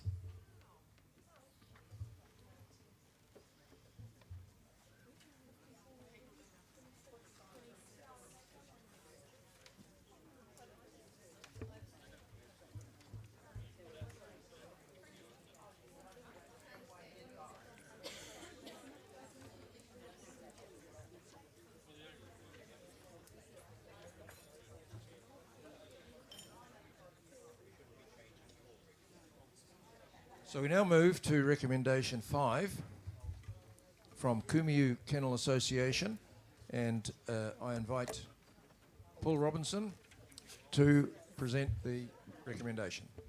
Over to you, Paul. Thank you very much, Owen. For those of you that don't know me, my name is Paul Robinson. I'm a life member of the Kumiu Kennel Association, and when I was president of the club, I drafted this recommendation and the other 2 that I'm going to speak to. But unfortunately, our secretary forgot to submit them last year, so I've been recalled, and so the club has asked me to come and speak to these. Rather than speak to the remit itself, I think it's pretty self-explanatory. The rationale gives you a sound background of why we want to do this. So I think specifically, the problem we are facing is that breed clubs are under increasing pressure. Rising costs, costs of travel, costs of accommodation, the general cost of running shows is getting to a point where many clubs are struggling to make ends meet on 2 championship shows. So what this means is that we've got this increasing pool of clubs who are working together to try and make ends meet. What we're suggesting is a simple solution would be to give every club the benefit of a 3rd show. If you had a 3rd show, your revenue increases by 50%, your costs do not increase proportionately, they're significantly less. And so I used an example of Kumu Kennel Club's most recent show where we had 2 shows. And at the time I was treasurer for a number of years. The result for the club was quite dramatic in the revenue that the club would have made. Now this was a cash and sash show, so we simply replicated the same value. We didn't compromise on anything, but we could utilise the panel and get 3 shows. So the change was quite substantial. So that's the reason we started to do this. It allowing a 3rd show gives clubs the ability to stand alone financially, and they have the revenue to sustain and potentially enhance the shows that they run. Give more back, do more for the people who are coming along. You can currently apply for a benefit show, but a benefit show has specific requirements around what you can use the revenue and funds from. So it isn't a carte blanche to have a 3rd show. It's an opportunity to raise funds if you need funds for a specific purpose. And the regulation for benefit shows doesn't change. If you want a benefit show because you need new equipment, you can still have one. The wider benefits to the support are it supports long-term sustainability of all breed clubs. It reduces or potentially reduces congested weekends. We do see some weekends where back-to-back shows and specialty shows try and work together, and we end up with very late finishes, lots of disgruntled people, and lots of absenteeism in that end of the end of the show. This process enables a club to run 2 shows on a Saturday, 1 show on a Sunday. So you might say, well, what's the impact on the show calendar? If a whole bunch of clubs had a 3rd show, what is the impact? Well, I've spent quite a lot of time looking at our show calendar, and there's some facts that I didn't understand until I started to look at it. So in the North Island, we have 27 weekends where there are shows. So we currently have 21 weekends that no shows occur whatsoever. Hell of a lot of space there to move clubs into if those clubs that are operating together decide to separate. In the South Island, there are 21 weekends of shows. So there's heaps of space in the calendar. There's actually 30 weekends where nothing occurs in the South Island in terms of confirmation championship shows.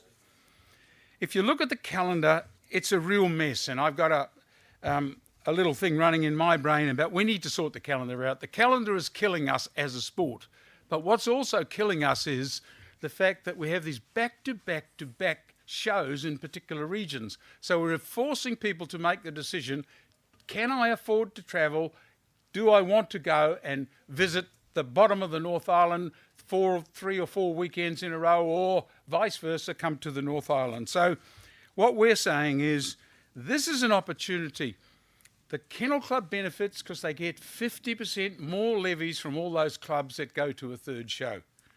Exhibitors get the opportunity of competing for a whole lot more challenges and titling their dogs, which is what they want to do. And if we take the opportunity to rejig our show calendar, we can do this in such a way that we don't have these back-to-back travel weekends, we can have free weekends, and everybody is better off and can sustain what they want to do. So we've got room. Thank you. We've got room to move to 3 shows for our championship clubs. They need the ability. We've got some clubs right now who are choosing not to have shows because they simply can't afford it. They've asked for 3rd shows. Our regulations don't allow them to do that. So this is a choose it or lose it opportunity. You don't have to do this. You can stay exactly as you are. But if you see this as a golden opportunity, please don't vote against it because you might need it sometime in the future. Thank you. Thank you, Paul. Can I have anyone speaking in favour, please? Nigel. Thank you. This is Nigel from South Canterbury. We're in favour of this. We think that this is a great idea. However, we think there are two pieces of work that needs to go alongside it. One is as Paul said, the calendar needs to be sorted. Right in the South Island at the moment, we have a 3-month period where we have no champ shows. And quite frankly, we will be losing people who will go away and do something else. The second part is, the other piece that I believe needs to be thought about, and it is one of the recommendations for one of the discussion groups, and that is, if we're going to increase the number of championship shows, then we need to increase the number of challenges that are required to become a champion dog. The 8 challenges have been there since I was a kid, 50 years. We do a lot more shows now, and if you drop this in, you potentially in 3 shows get your championship your dog up as a champion. You'll never see the dog again other than those 3 shows unless they choose to. So we really need to think about the titles as well. Thank you, Nigel. Anyone else wishing to speak in favour? Anyone wishing to speak against? Right, Carol.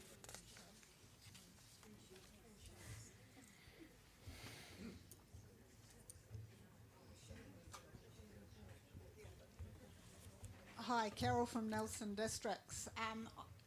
Our committee came back and said that we should oppose this because of the canine health and welfare. We've got to think about the dogs, and the next thing will be 4 or 5 championships over one weekend, which will, like if you're putting clubs together, where is it going to stop?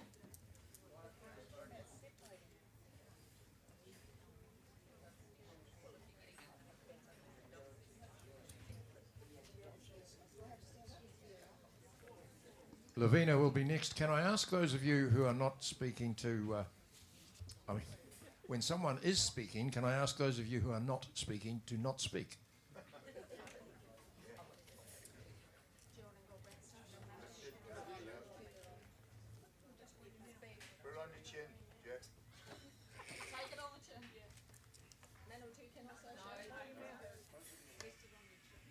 Manawatu Kennel Association. We're in favour of this. The one thing that I'd like to mention is, and this is to do with the calendar, when thinking about all the extra shows, we also need to leave time within the year for people to run open shows, ribbon parades, etc., because that's where we get our new members from. That's grassroots. So we really do need to leave time in the calendar to be able to do these things.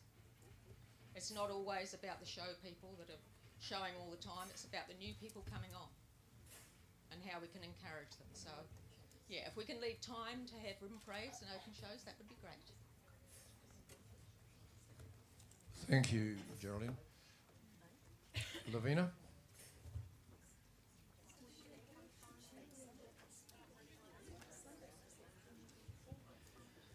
Lavina Diamante. And look, I'm not totally opposed to this, but Geraldine is exactly right. You know, it's more than just about giving an extra show. There's a whole lot of other things that need to be considered. And you know, that was talked about. Nigel talked about the challenges. You know, I think really this has to be part of a broader review of our whole show system. Are we looking after our clubs? Are we looking after our new members? Are we looking after our new judges? What are our clubs doing to get new members? Are they just going to be holding another show and do nothing else other than hold another show? If we want to grow our sport or even sustain our sport, we have to look at the broader picture. I'm not opposed to it, but I think it has to come with some other things, and that has to be a reward for doing the others. Yes, you can have another championship show, but maybe you have to also hold other events as well, and that could even be something like holding an open day or something at an A&P show. But we've got to look at the broader picture. I think we've got to be careful that it's not just about revenue, and we've got to grow our membership.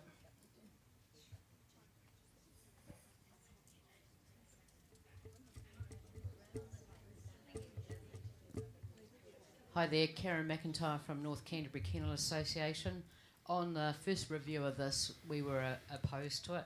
I've listened to some discussion around it since, and I could be a little more leaning towards agreeing. I like Lavina's suggestion that yes, you can have a third show if you've managed to run an open show. And yeah, I am going to stick my head out here and say, if we are looking at getting back to our grassroots, then that open show needs to be in the area that you're involved in, okay?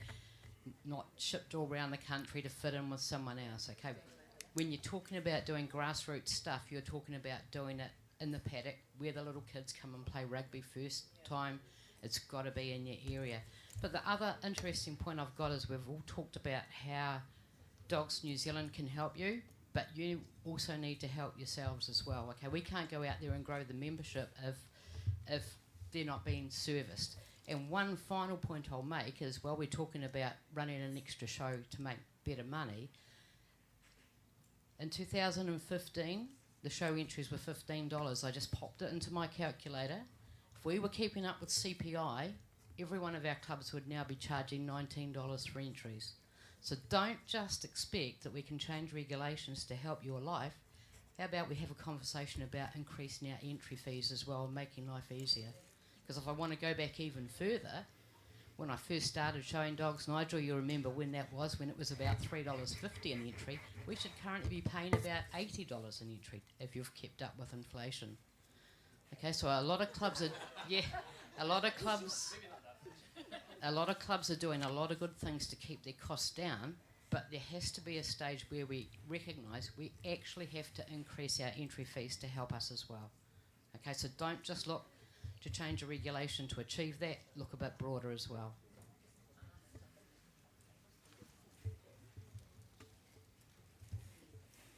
Thank you, everyone. So I now invite you to cast your votes. Excuse me, Mr. President, can I have a right of reply? Oh, why not? Yeah, away you go. Thank you very much. A couple of points that were raised that I think I can clearly address. The one about welfare, we currently run a bunch of 4-show weekends with a whole lot of shows. Clubs are managing that, and they're doing that quite responsibly. I don't believe that we do have a welfare issue. This was never written about having 6-show weekends, 2-3 clubs going back to back. This is about a show on a weekend, Saturday and Sunday, or a long weekend. If the clubs that are back to back right now want to have 3 shows, they need to separate. The second thing I wanted to say was, I've taken the liberty of rewriting the show calendar in both islands, and we can have a spare weekend after every 3 weeks in our entire calendar. Open shows, ribbon parades, all of that stuff. There's room in there to fit that in, and we can do that quite readily.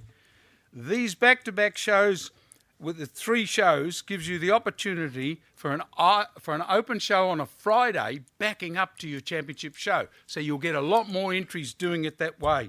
And what it finally does, this allows clubs to be sustainable. Bay of Islands haven't had a show for 2 years. They are not running a show because they simply cannot afford to run a championship show. But they have also continued to run ribbon parades, rally-o and obedience events because they don't cost so much money. This is about allowing the championship show world to survive and at the same time generate revenue for Dogs New Zealand, and God, we need it. Look at the figures. I rest my case. Thank you, Paul. So now I invite you to vote.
With 54 votes counted, affirmative is 42, negative is 11, abstentions are 1. The motion passes.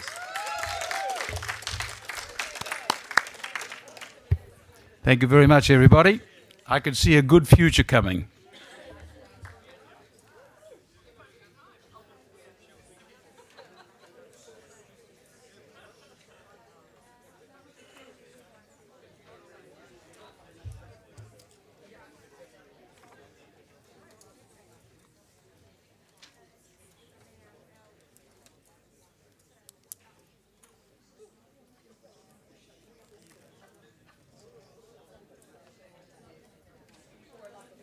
So we now move to recommendation 6, also from Kumiu, also being presented by Paul Robinson. Take it away, Paul.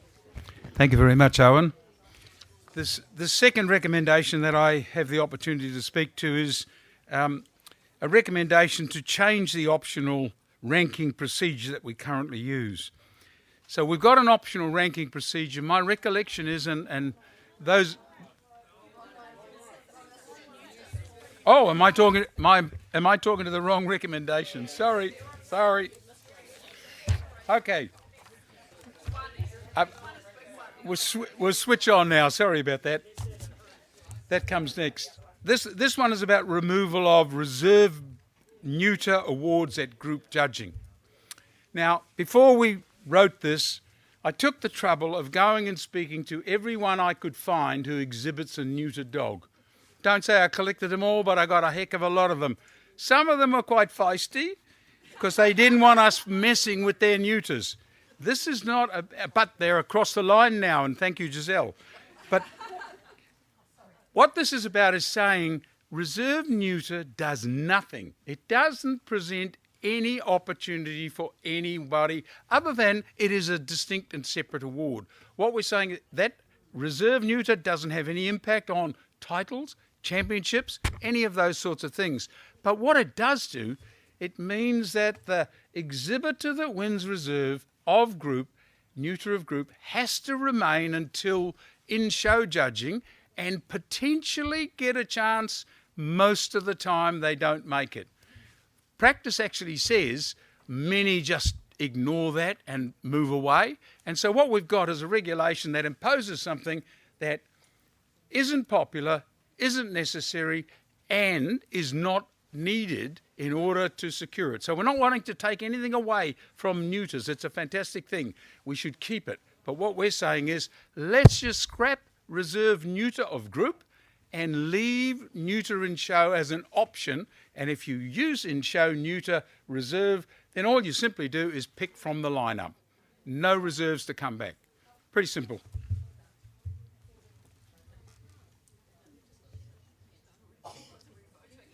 Do I have anyone wishing to speak in favour of the recommendation? No hands showing. Anyone wishing to speak against it? No hands showing. Any? Oh, wait. Here's someone. Ah. I know, I'm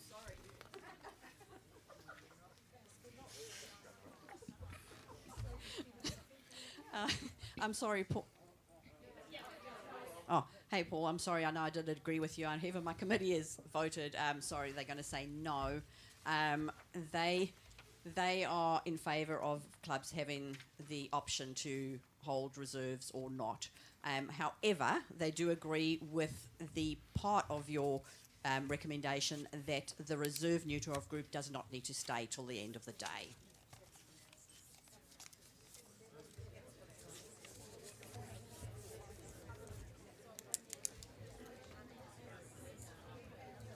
Thank you very much. There being no further speakers, I invite Paul to respond. My only response is, please vote. Thank you. Thank you, Paul. Now vote, please, folks.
just said if requires we a altered it. recommendation that we do that.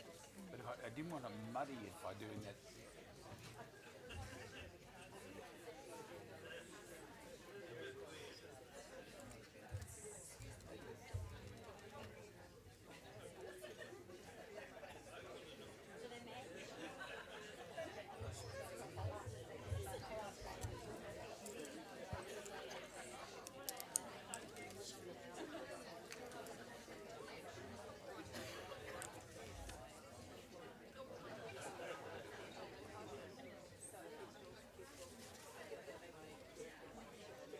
Congratulations, the motion has passed. The count will be available shortly.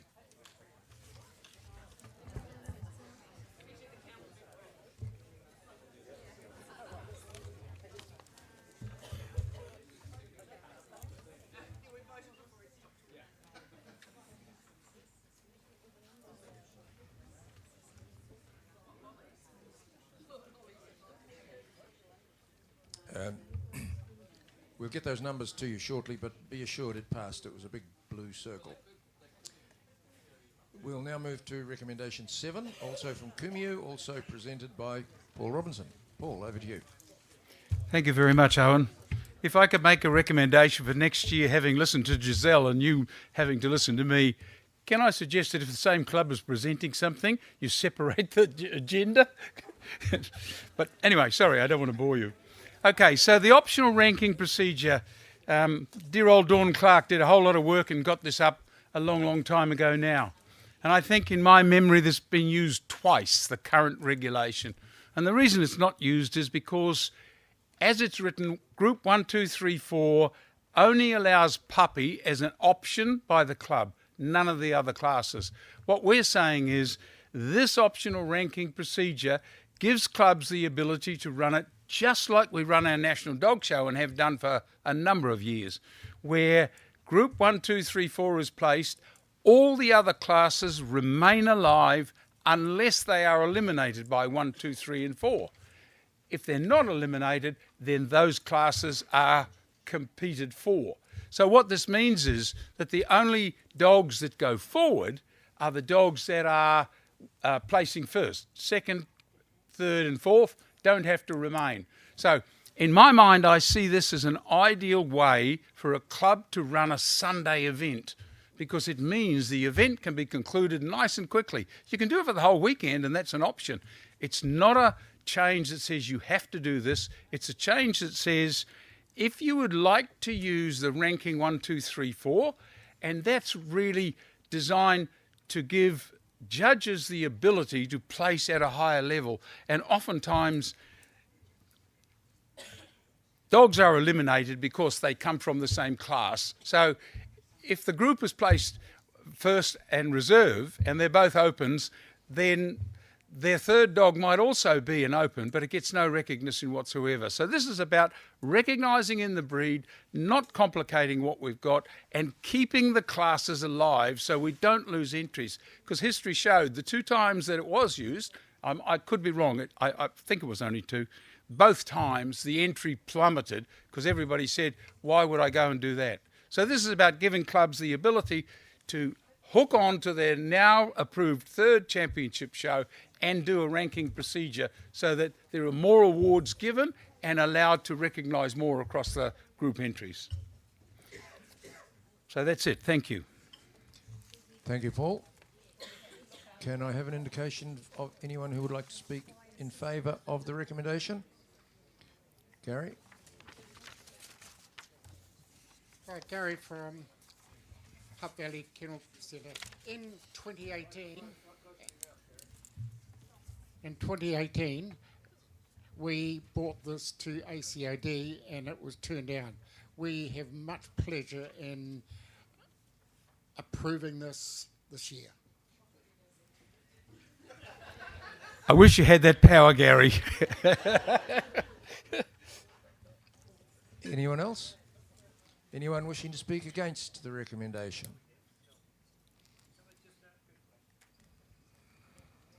Just to ask a question, we're obviously in favour of this.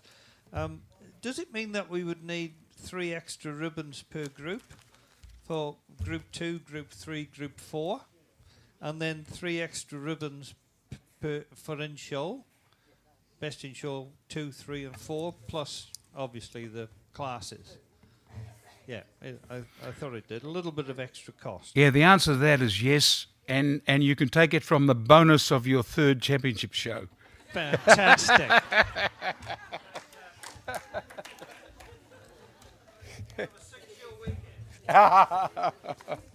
Thank you, folks. Okay, Paul, would you like to make some concluding comments?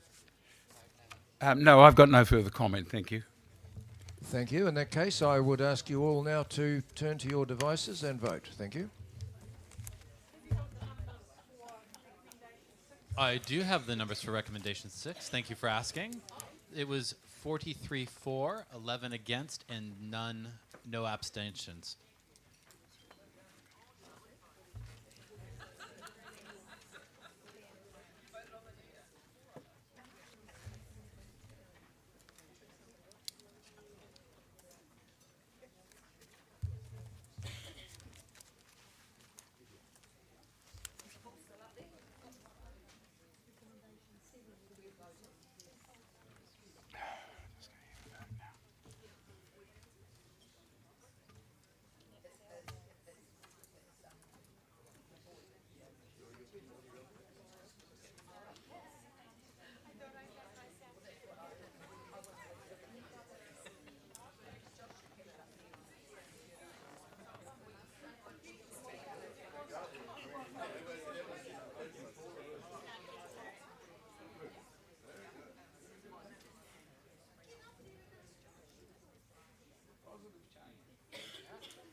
With 54 votes tendered, it is 42 for, 10 against, and 2 abstentions.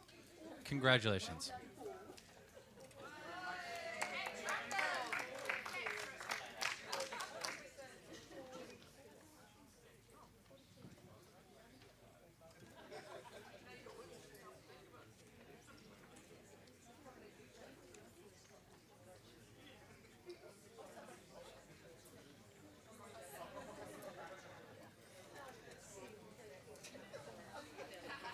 Now, I need to explain a difficulty we have with recommendations 8 and 9. They are both from the Otago Southland Gundog Society, which is not represented here. Elizabeth Manson was to speak to them. I don't mean she was to speak to the clubs, I mean she was to speak to the recommendations. She's not here either because of the weather. So Josh and I have quickly conferred, and it seems the appropriate way to proceed is to invite you to read the material that's been provided, and then I'll invite you to vote on it on the basis of what you read and what you think of it. Yep. Is everyone agreeable to that course of action? Thank you. I'll give you 3 minutes to read it, then I will invite anyone who wants to speak for and then against to do so, and then we'll vote.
So there was a small glitch. The ballot was showing recommendation 8 above the voting. That's been corrected. It's now it was showing recommendation 7 above the numbers. That's been corrected. Your vote still stands. So we've corrected that on the ballot.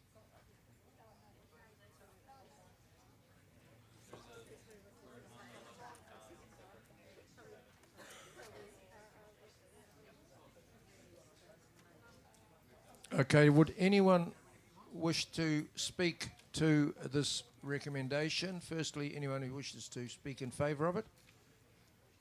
No indication. Anyone wishes to speak against it? No indication. In that case, please vote now.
With 54 votes tendered, there are 34 and 24 against. Yeah, it passed. It passed. I'll do an audit and remove the clubs that have voted twice, but it has passed with sufficient numbers to pass.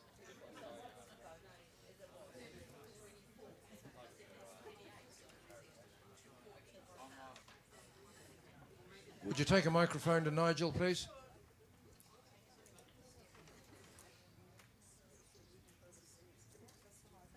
Given the order of the recommendations, recommendation 6 has now been superseded by recommendation 8. And we now have our reserve, our breed for neuters back in place.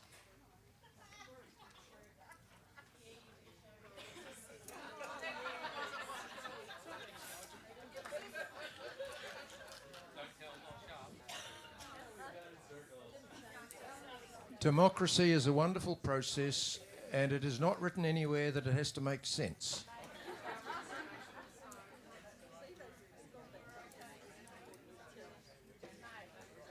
So we are now looking at recommendation 9. Once again, I'll give you 3 minutes to read it. Invite speakers for and against, and then we will vote.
Okay, folks, I got distracted from watching the clock, but I think you've had sufficient time to read the text accompanying the recommendation. Does anyone wish to speak in favour of it? No. Anyone wish to speak against it? No. In that case, I would ask you to cast your votes now, please. Oh.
With 51 votes, 52 votes counted, there are 12 in the positive or for the motion.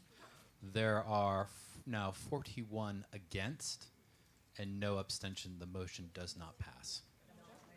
And just to report on motion recommendation 8, that was 34, 23 against and 1 abstention.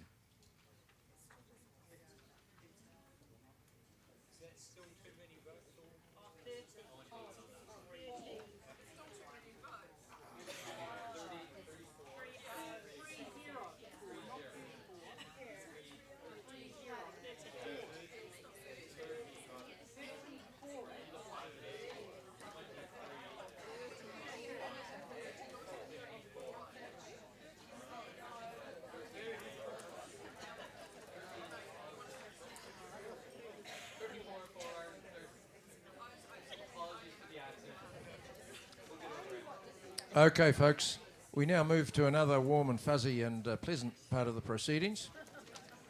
Presentation of more badges and announcement of successes in elections and appointments.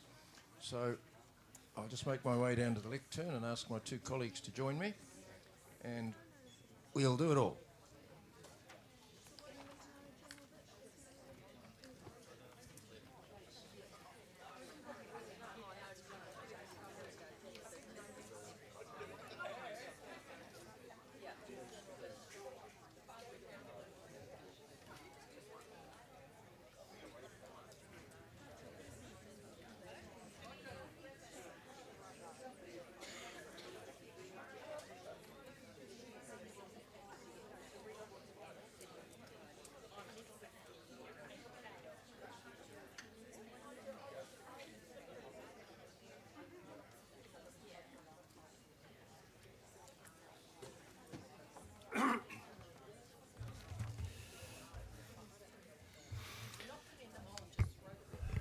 Part of this process is the announcement of the Executive Council members who were successful in the most recent ballot. I will avoid that word, it's a bit controversial in some quarters, who were successful most recently.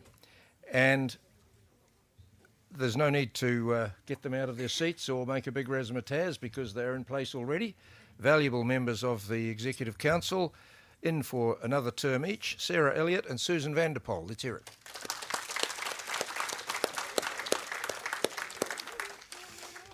Now we have two new inductees, only one of whom is here because of the weather, and that is Des Richards. And I can't see him, but I'm hoping he's here somewhere. Des, would you come forward and receive your badge, please?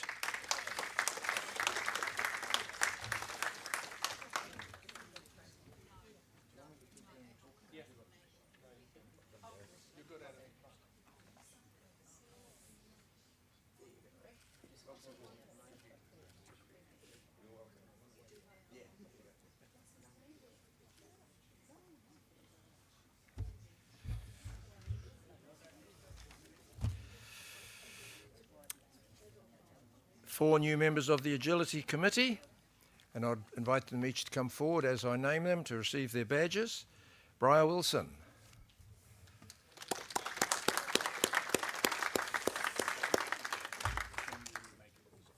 Oh, okay.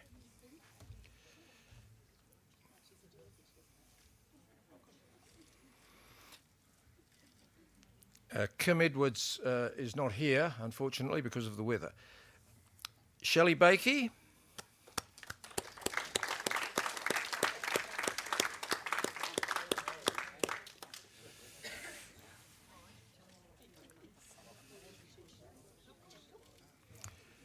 And Cherie Picking.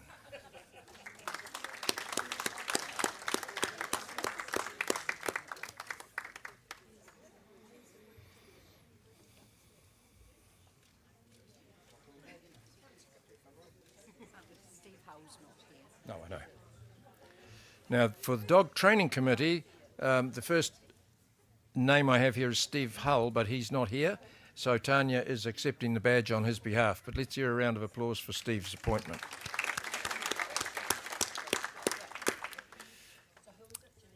And Stephen Harris.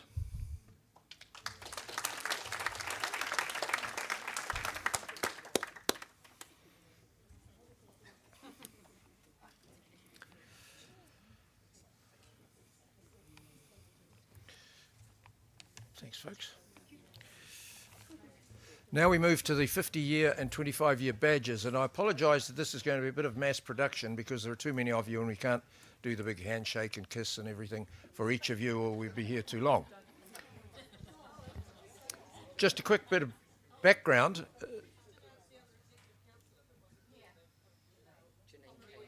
Oh, I'm sorry. Yes, Janine King, of course.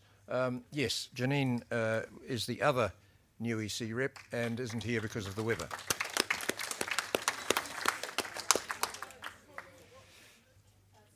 A little history of these badges. We could almost call them the Leslie Chalmers Medal because they actually exist because of a remark she made after the last ACOD, in which she made a comment to the effect that it would be nice if the Kennel Club got round to recognising people like me who've been here for 40 plus years. And I thought, actually it would. She's quite right.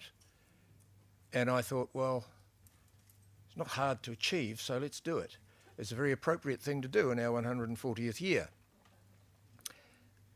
So, although I guess I picked up the idea and ran with it, so you could say that I gave birth to them, but that's not an image I suggest you dwell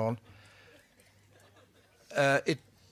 In fairness to Leslie, we have to record that it stems from a remark she made. I just throw that in as a bit of history that you can stand up and talk about in future ACODs and tell people about. So what I'd like to do is invite the 50-year badge recipients, and you all know who you are, to come forward, and Karen and I will hand the badges to you. I thought we would. Where's she going? Sorry. And when you get your 50-year badge, you're entitled also to the 25-year one. This has been a tad controversial because people have rejected the idea and said it's a waste of money and I'm an idiot for thinking of it. But others have said, by crikey, I'm going to make sure I get both of them because I'm damn well entitled. So to cover all the possibilities, we will offer you both. But if you don't want the 25-year one, that's fine. We'll put it back in the box. If you're taking some home for friends, just ask for 2-3 extra when you get here. If you're taking home more than 3, you will have been in touch with Pat already and will have arranged to pick up a little bag, which is down there with your name on it, and it has greater quantities in it. So go and pick up your bag and leave. And once we've done all the 50s, we will do the 25s. How does that sound? So I would invite now those of you with the entitlement to the 50-year badge to come forward and receive your badge or badges as you wish from us. You have to say thank you to the Levy E6. Oh, yes.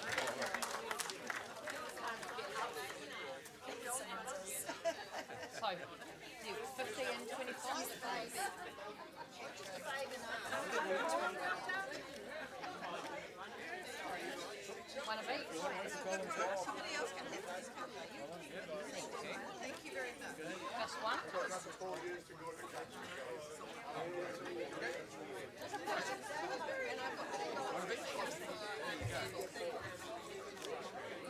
it was more than three, you'd have let Pat know and she'd have had a bag.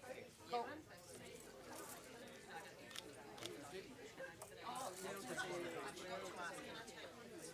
One for Carolyn.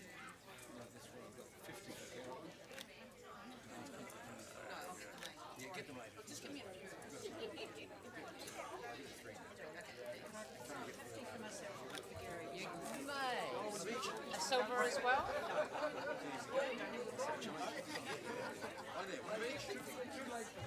Oh, missus, I haven't given you a hug yet, so don't go without getting one.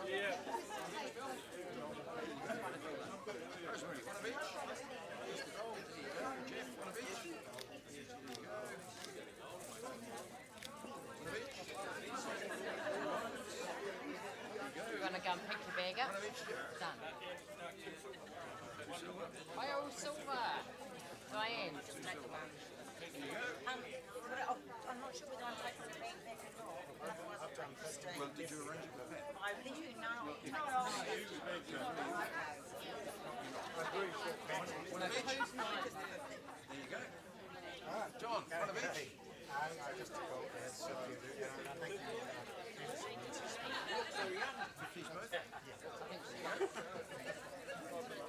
One of each, this? One from each. One for Helen Carter. Pretty full. Yep. Good one. Well done. Yeah, one of each. Okay, one of each for her too. Right, don't do the account. Brian, one for Louise. Oh, of course. You want the silvers as well, sir? All right. Oh, of course. Even though it's so much less than the Australian membership. Oh, but thank you. One of each, you may. There you go, well done. Congratulations. Oh, wicked, thank you. Perfect. Congratulations. Next day, are you? Yep. Isn't it smooth, I think? Excellent. Let's now deal with the 25-year badges, please. Those of you eligible for the 25-year badge, let's be having you.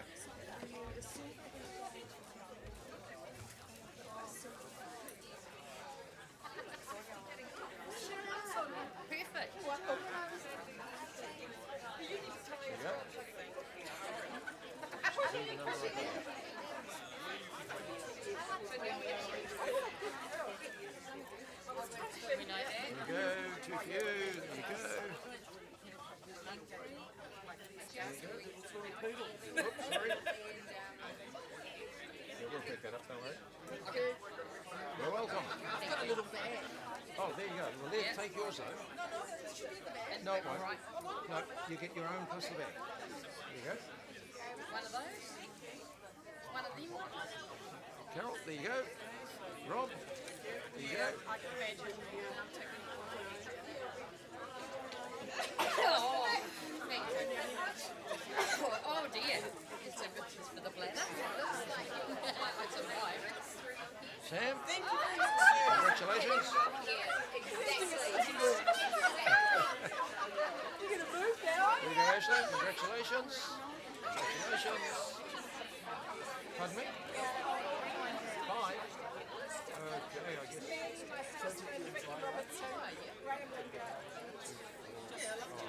Okay, there you go. Thank you. I'm 48 years. There you go. Don't worry, we'll stretch a point. And this is silver. There you go. There you go. Well done. 25. I need 3 more. Ian and Shirley been working on their Nolan I don't know. Every executive council will have one anyway. You can get one from them. Here we go.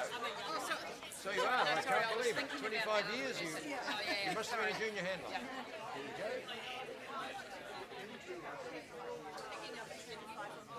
There you go. A 50. 250. There you go. 25? There you go. So did you go away here?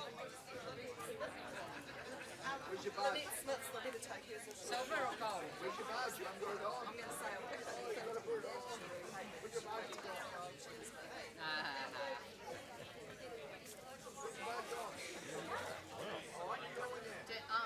Lavina just suggested, well, this is celebrating all those that have been here for a long time. We asked those that are on the first ACOD to stand up and welcome.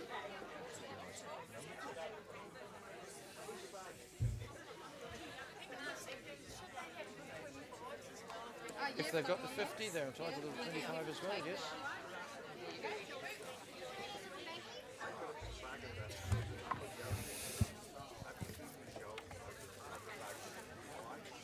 Thank you very much for working through that process so quickly and smoothly, folks. Another formality at this stage is to farewell and thank the departing executive councillors, one of whom, Lindley Drummond, is not here today because of the weather, but we're sorry to see her go. She's made a valuable contribution with her energy and commitment and her scientific knowledge and skill. She's been a very valuable addition to the Canine Health and Welfare Committee. We also lose, to our great regret, Steve Tate, who's been a tower of strength, and we wish him all the very best for his future. And who knows, he may be moved to stand again in the future, and we will look forward to that. Now, Karen's just made a suggestion that I think is an excellent idea too, on the theme of treating newcomers well. Why don't we ask everyone who's at their first ACOD to stand up so we can give them a big round of applause?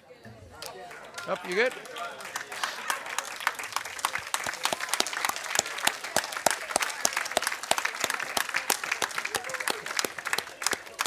It was Lavina's idea, but that's right.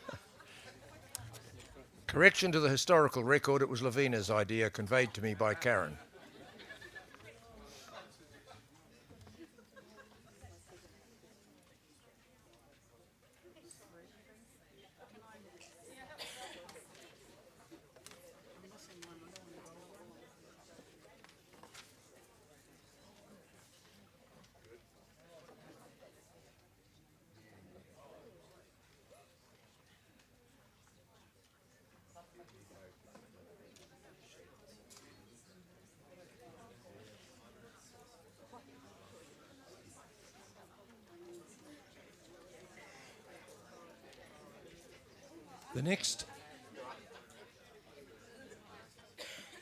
The next item on the agenda is the appointment of our auditors.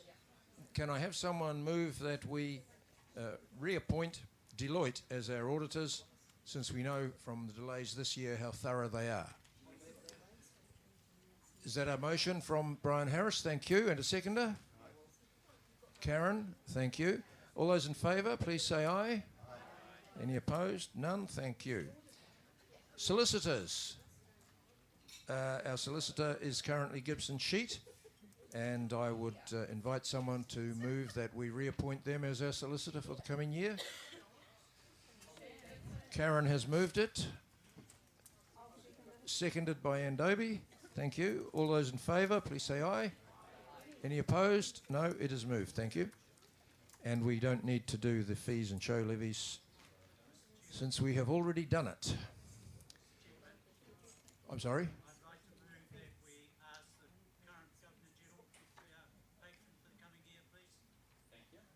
Thank you, Brian. That's a glaring omission from the agenda, for which I, as a royalist, apologise abjectly.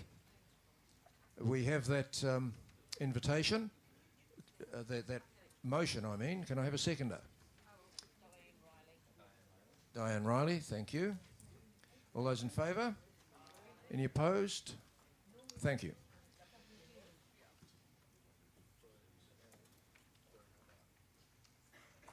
Now, the next item is the authority to borrow, which has for the last several years been the amount of $250,000.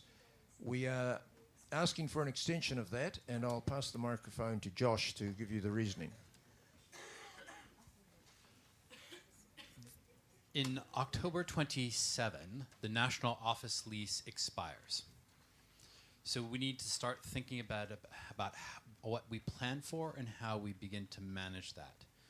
To help us give a degree of flexibility, we're asking for the authority to borrow up to $1 million to help us navigate that. This is a capacity we're asking for. It has to be approved by EC, but it gives us flexibility to manage the transition of the office out of the location we're in to other venues. Now, this is simply a capacity to borrow. That's what we're asking for. I'm happy to take any questions about the why or the what for, but we're at a point where the lease is expiring in 2027. We need to be thinking ahead and making some decisions. Yeah, so that's the ask. And are there any questions? Anybody would like to ask anything of that? Yep.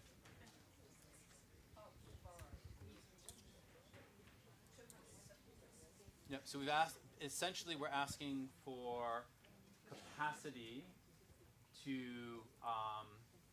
cover the cost of a transition out of our current residence to someplace else. I can't answer the question about what that looks like because I don't know, but what I'm asking for is the flexibility to do something different, and that may be purchasing an office, it may be other arrangements, but I can tell you if you don't give us flexibility, we don't have options and you constrain what we will look at.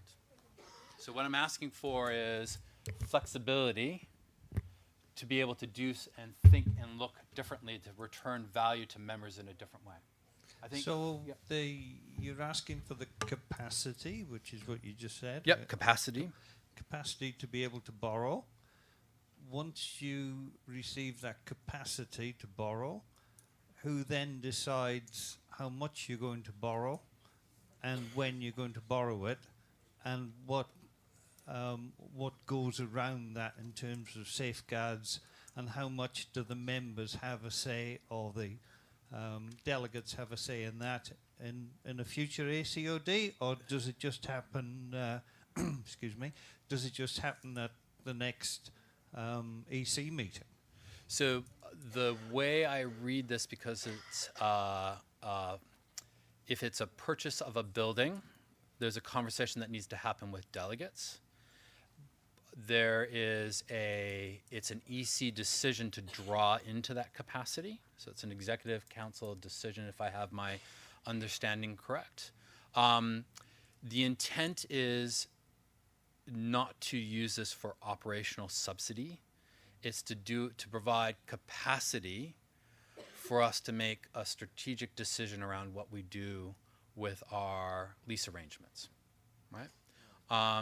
And if there's not trust from the floor to enable that capacity, I completely understand. If I step back and I look, I would be nervous if I was in your shoes, right? That's a reasonable stance to take.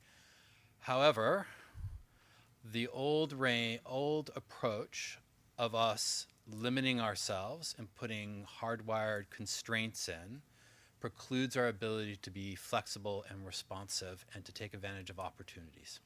However, $1 million obviously will not be enough to buy a building. But it might be enough for a partial mortgage on a building. Right. It might be a possibility for other arrangements. And it gives us some indication of what we can start to think about and look for as a national office as we're planning for exiting the building. I can tell you, if you've looked at our expenses, that our lease for the place we're in is running $75,000 a year. I would like not to spend that. I'd like to return that value to members in a different way, and I need some help to be able to do that, to not cover that, to not have such a high cost. I think there was another comment there. Yes. If your reasoning sounds very sound. When the lease runs out and you've made all your decisions, would your plan be then to reverse that back to a 250,000? Yep. And that would be decided at the next ACOD? Yep. Yep. This is to cover the simple extraordinary factor. Now I want to talk about the decision-making process and business case for what happens next. Because of how this will unfold is we will come up with a range of options. We will then table that with and get a risk audit and finance review, and they will provide certainty that the option we've picked is returning the best value, and then that will then go to EC for endorsement. So we're providing a degree of review and a degree of assurance around this, so you're not just trusting me to make the best decision. There will be scrutiny around that decision and provided to make sure that the way forward is in the best interest of all members across the organization. Yeah. Well, yeah.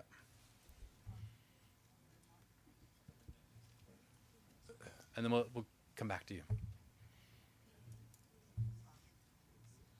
Hi, Michelle Reichmuth, Tauranga Kennel Association.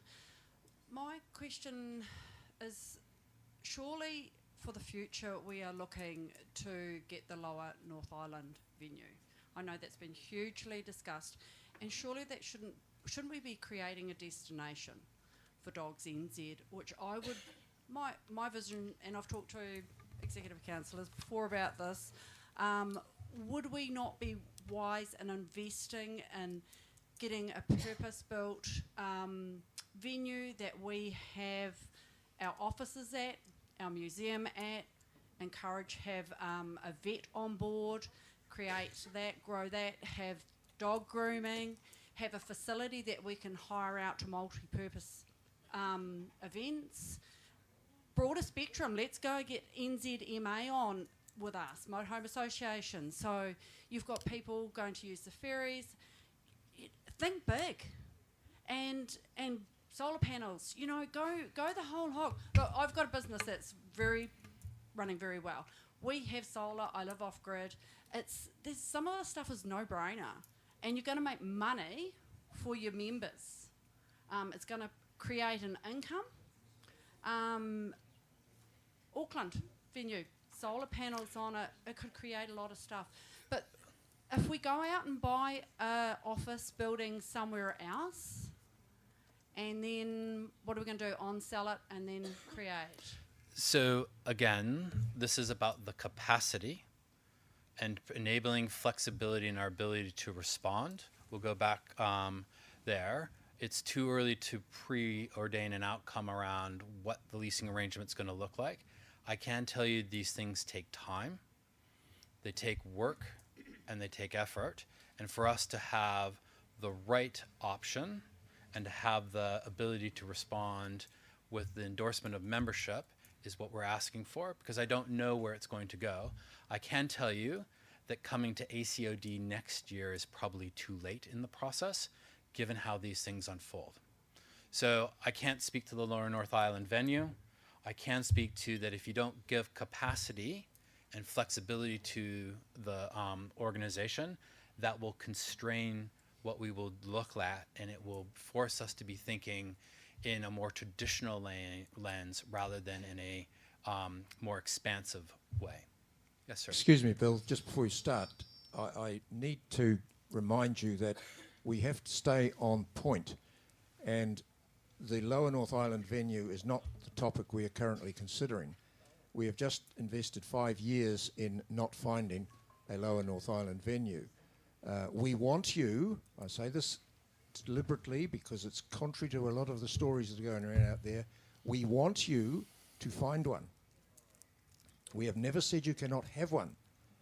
We have said that Executive Council is no longer looking for one because the search has been fruitless so far. But my point is, it's taken us 5 years to not find one. It may well take us another 5 to find one or not. The office lease expires in August of next year. That is a stick in the sand. We cannot change that. So in September next year, we will be running the Kennel Club out of someone's van if we do not have new premises. Please bear that in mind. Thank you. Just to get back onto Bill, the back point. to you. Thank you, Bill. To get back to the point, I support what you're suggesting, and the reasons for that. One, as the President has just pointed out, you have a lease expiring, so you need to do something. And I also link it with the notice of motion regarding the Ringfest funds, because if that is defeated, you're really boxed into a corner where you have no option but to go out and lease another property again. So it makes sense to at least have the flexibility to consider your options. So for those reasons, I support it. And also, if you do make the move to purchase an investment, then probably the interest and ancillary costs of that would not be much different to the lease that we're paying to a third party. Probably less. Yeah. Mr. Robinson? We'll go to Roz and then Paul. Yeah, thank you. No, Paul. Paul. Sorry, Paul. Thank you very much. Just to what Bill said, I support entirely what Bill is saying. We don't want to be boxed into a corner. You need time to look. You need time to assess and take opportunity where it might arise. I actually put a stick-it note on that and said, why are we limiting ourselves to Wellington region, which is what we put into our documentation?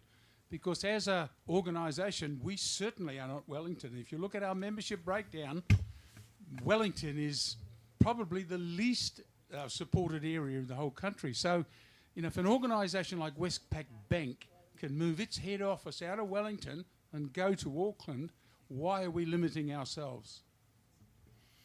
Good questions I look forward to answering over the next 18 months. We'll go Roz. Sorry, I was Nigel, Roz was before you. Apologies. Okay. So just trying to work out the best way to word this. Gently, yeah, I don't do gentle. I was here the year that we decided, and I'm conscious of not going off topic, Owen, but with the sale of Prosser Street, and I think it was Nigel that spoke about the replacements of the office at the time and whether leasing was the right idea. And I think the Director Secretary at the time was quite keen on purchasing the building that you're in. Probably just as well they didn't go down there, because I think you've gone from one dog of a building to another dog of a building, and we want reassurances that wherever you go, you're not going to end up with another dog, because this dog is getting a hell of a lot of fleas, and yeah, we're going down the gurgle pretty quickly. Yeah. And what do you end up doing with the dog? You throw it out. Yeah, I would. No. Sorry, that's no. Yeah. Everyone's thinking it, but someone's got to have the balls to stand up and say, we keep going around in circles. I get where you're saying we're running out of time. You've only got to August, so yeah, we need to give you that flexibility. But we need that reassurance that we're not standing here in 12 months' time going, we've lost another $2 million because we didn't do our due diligence.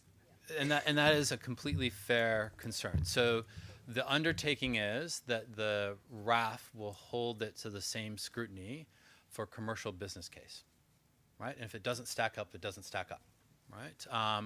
But I can't predict the future. That's not within my skill set. What I can tell you is if we don't have flexibility, you are constraining what options are in front of the Kennel Club, right? And so this is simply a request for capacity to give us options. We don't have to execute the option. It just gives us capacity to do something else. Now, I am intending, as we work through this, to provide quarterly financial reporting to members so you have transparency, right? Because with a request from trust comes transparency, and I appreciate you haven't had that before. We'll work towards that. It will be messy, but we will get there on the end, and we'll give you some line of sight what's going on. But again, back to the issue, where I would like somebody to move the motion that we, thank you, that's Bill, seconded, right? Paul? Paul can't, but yeah. Could I please have the motion again?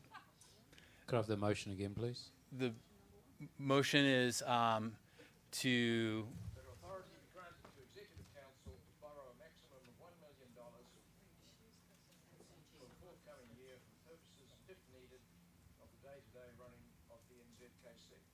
and or the national I struggle with needing $1 million when we have cash flow to run our $500,000 deficit, and on top of that we're wanting. It is. And then on top of that we're wanting to borrow more, and that $1 million in my hearing is that to purchase a national office. It's to give capacity, because I can't predict the future. It's just simply to give us capacity. Yep.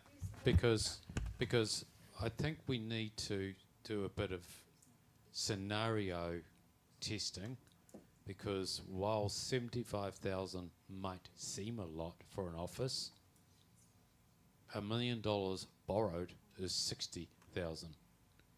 You only have 15,000 left for rates, corporate fees, whatever else, depreciation, and you're right up with the same as that lease. And I think we just need to we need to see the numbers. Yeah. I mean, remember when a previous president and director secretary wanted to buy that building? Yes, we all got opinions on that building, which we're currently in, but there was all sorts of noise around it, and we need to.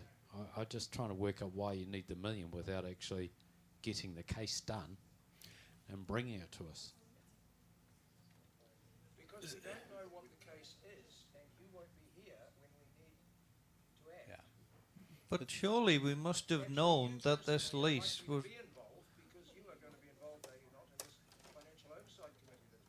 But that's a different issue. Yeah. So because of the timing, we will be in market looking for and probably have a lease signed prior to ACOD or making decisions, right?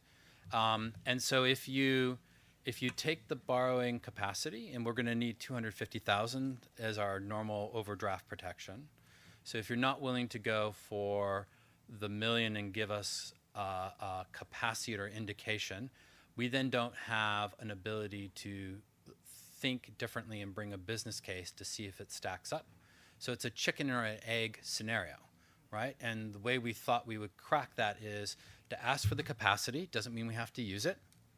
That gives us some range of scope, and there are lots of ways we can fund it. We can look at options around leasing. We can look at options around purchasing. We can look at options around multi-use. But without that capacity, we are constrained, and we are probably looking at another lease arrangement, which may be the right thing, right? But we don't have the capacity to explore alternative options, right? If you would like us to reduce cost or to think differently, we need some capacity to know what the envelope is from members so that we can plan appropriately. Because I do not want to be binned out, and I am very vested in returning as much value to members as we possibly can, right? So it is a round number to give us some indication of what might be. and to help us think and start to structure our business cases and our planning for what the next steps might be. Josh, surely we would have known that this lease was due for renewal later this year. It's so 2027. 2027. Okay. Yeah. And how long was the current lease for? 5 years, I believe. So we've known for Yep. 4 years that it was due, and now Yep. it's a rush because No. suddenly No. it's happening. No. Okay. We're 18 months away, and we're asking for permission Right. to plan. But it seems to be a rush. But anyway, Not a rush. I just want to reiterate what Paul just said. Because why on earth are we not looking at Auckland for the head office of Dogs New Zealand? It makes total sense. We have land there. We got the facility there. You could put modular buildings on there, and with a good computer system, it would serve us well. May I suggest that we table the location of the national office to any other business, which is not relevant to the conversation about whether or not you'd like to give us capacity for borrowing should we need it, right? The question for you is simply that. If you're not comfortable with the $1 million borrowing capacity, I would like to start there, and I will bid you down. Because we're going to need some capacity. The question is how much. I just have a couple of questions. Yep. Margaret Wilson, Auckland Breeding Group. The money from Prosser Street is available to buy property for an office, is it not? Yes, it is. Yes, it was Yes. for Kennel Club assets. Yep. Yeah, we were able to buy property with that money under the terms that we all agreed to. It didn't have it, as well as a show, a venue, right? It was included in that. So you don't need $1 million to buy property because that money's already there. You have to come back to the membership for permission to buy anything. Is that correct? No. Not permission to sell, but not permission to buy. Okay, right. Yeah. All right. I'm wrong on that one. Within the discretion of National Executive Council to authorise the purchase. Okay, so that actually changes things a little, but the reality is the money to buy is available. Therefore, I'm not sure why you need $1 million to lease. Because when I wrote this, I was unaware of the amendment that Nigel made to the minutes that added the explicit permission to the ring fence to add a national office. So, and there are often timing issues of taking a substantial sum and withdrawal from an investment fund that we want to manage carefully. So a capacity gives us an ability to plan, but we could, you're absolutely right, thanks to some far-sighted amendments to that motion, fund a national office out of the proceeds. And I will play that in the next conversation, I think after tea, as we talk through the possibility of modernizing the language around that. So back to the floor. Mr. Chairman, you have a motion on the floor which has been seconded. Can I ask that it be put to the vote, and I will be voting in favour. Thank you. I'm keen to see it put to the vote too, but this is too important to curtail any. I agree that it's timely to put it to the vote. I just don't want to be accused of silencing anyone who has a point of view on such an important issue. But I sense that the discussion has played out anyway. So I now invite you to cast your votes on the motion. Thank you.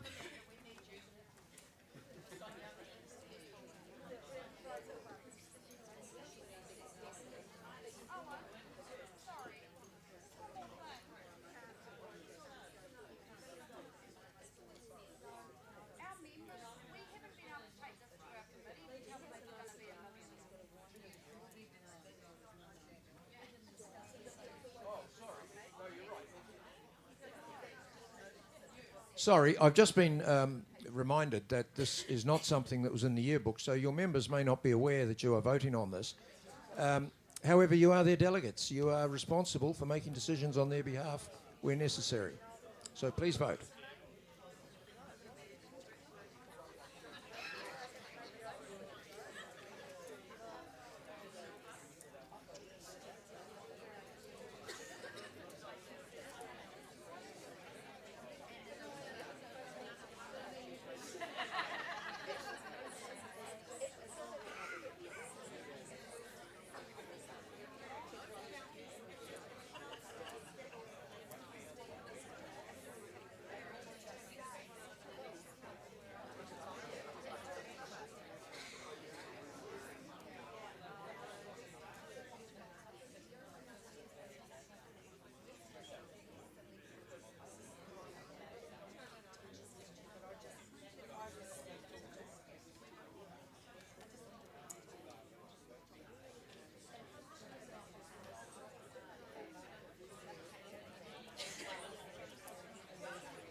Last call for votes.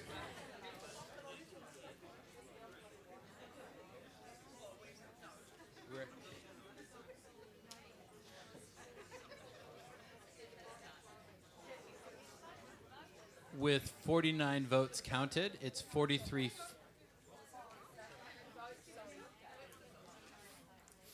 votes for, 4 against, and 2 abstentions.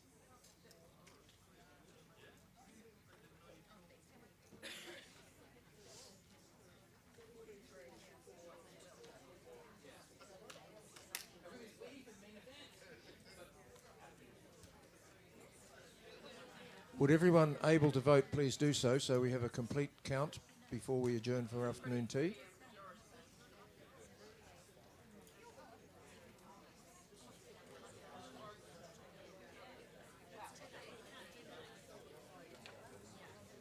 Hello, everybody. Just while we're all in the final throes of ACOD, we do have some lollies for sale, raising funds for the Jackson National. So Raylene over there still has a few lollies to sell. So $2 a bag, raising money for the Jackson National next year. So thank you to those who have already worked on your diabetes for the afternoon. But there's still a few things to go, so you're definitely going to need some more lollies to make it through the last wee bit. So thank you, thanks.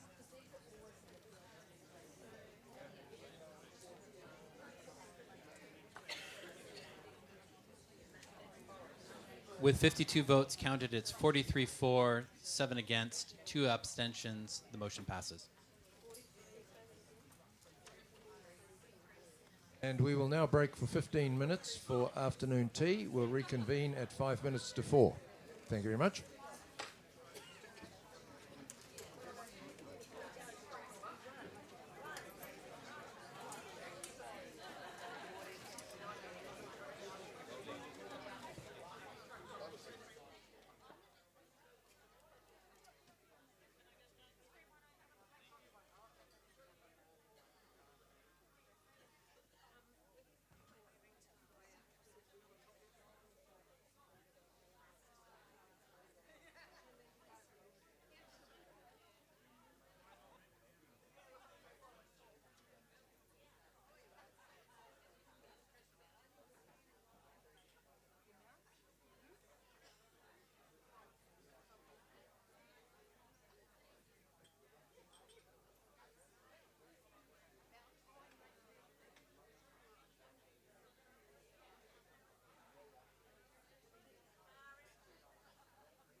take your seats again, please, ladies and gentlemen, and we'll get back to the fun.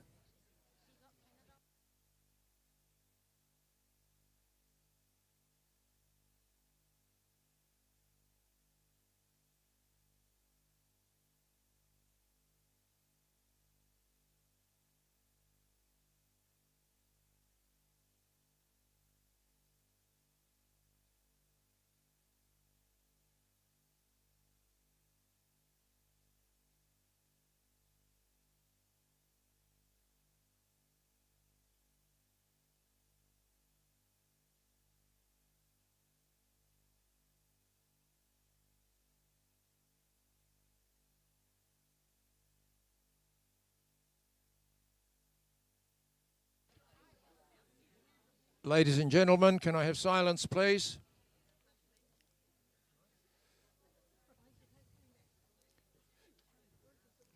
One of the, we're going to have to tone down our use of performance-enhancing drugs, I think, on executive and in the office. We're forgetting too much and it's falling through the cracks. We completely missed the matter of electing vice presidents. So we'll deal with that now quickly before we get on to the remaining business. I'll call for nominations for the North Island Vice President. Stephen Meredith, nominated by Chris, seconded by various people. Gerard Price, since he spoke first. Yes. Sarah Elliott, seconded by Geraldine. Thank you. Are there any more nominations for North Island Vice President? Give me a moment to note that.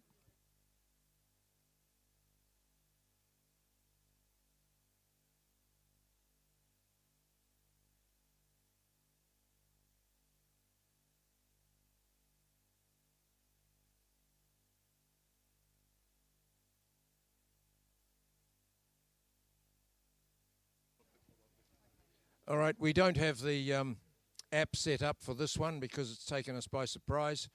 I suggested a show of hands, but that prompted some objections from over here. So we'll nominate using the cards.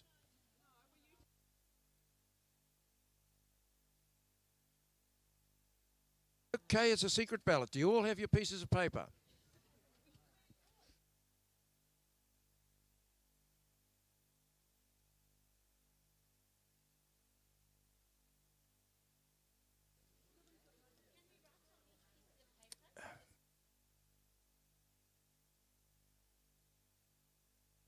There's note paper on the tables. Please find yourself a sheet and write the name of the delegate for which you wish to vote. Yes, Mr. Harris.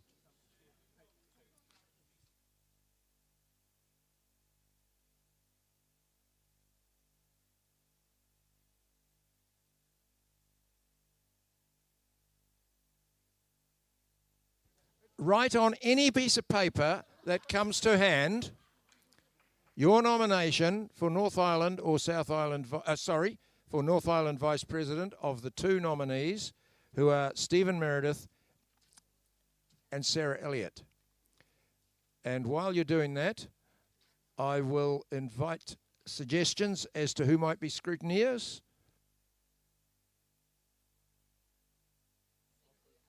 Sita and Mel. Any objections to Sita and Mel?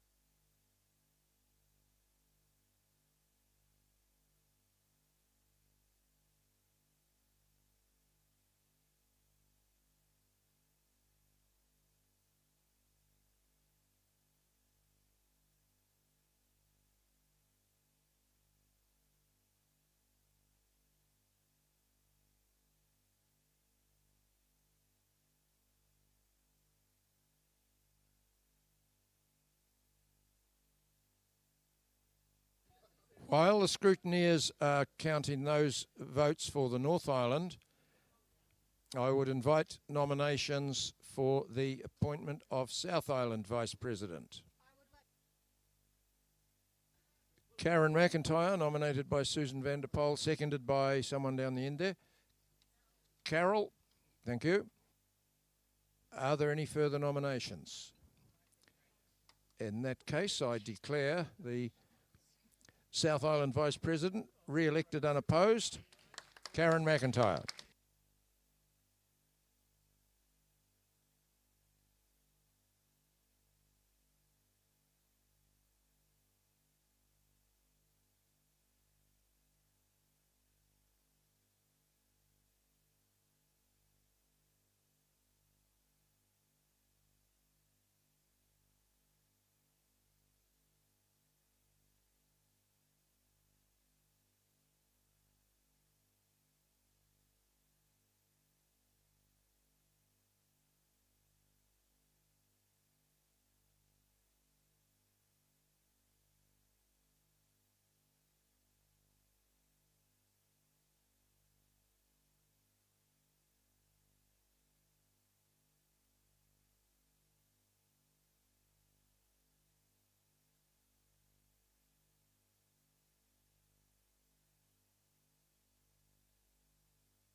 Could I have your attention, please? The votes have been returned. Stephen Meredith, 28. Sarah Elliott, 22. I declare Stephen elected.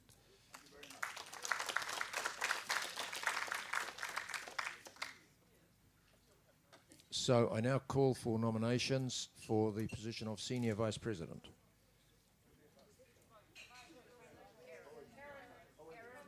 You're right.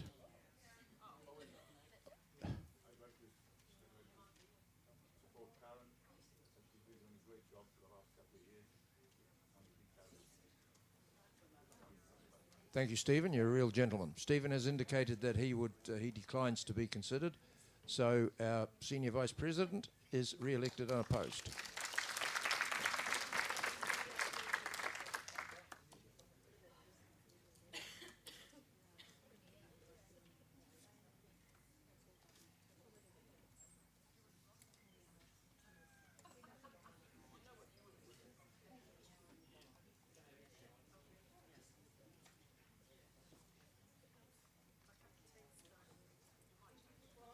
We now move to the notice of motion from Executive Council that is in two parts. And I'm handing the microphone now to Josh to introduce it and present it.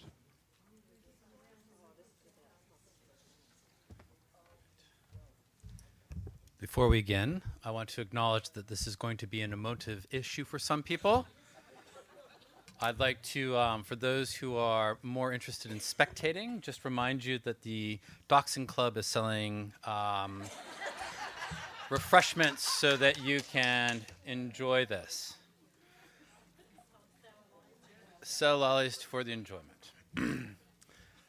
I want to step back in the way back machine to 2021 when the conference put a motion in place. And that motion is this motion. And it did two things. It put in place a conservative fund for the management of Prosser Street with the intent to purchase or secure suitable replacement venues in the lower North Island and relocate the national office to a suitable accommodation. That was 2021. Right? Here we find ourselves in 2026, 5 years on. Right? And so the proposal is in two parts to modernize this, to give more flexibility to the club to decide how to deploy its capital. So the first part is a motion to rescind the 2021. This is a pro forma motion that will rescind the ring fence. The second motion establishes a new ring fence or a modernized ring fence with some caveats, which is capital projects, investing in future infrastructure, initiatives to benefit all members, or fixed assets. So basically it takes it from a single purpose fund to a multi-purpose fund that benefits all members. Now, I have no emotional dog in the course, right? What is being offered is a more flexible way to deploy and use your capital should you want it, right? Now, it's up to members to decide if that's an appropriate decision. But the conversation to be had is, do you want the flexibility and the ability to choose to deploy your capital for multiple purposes, or do you want to retain it locked in? Now, what the motion doesn't do is it does not give me the ability to spend or fritter this money away. It's very explicitly tied to capital and for the benefit of all members, right?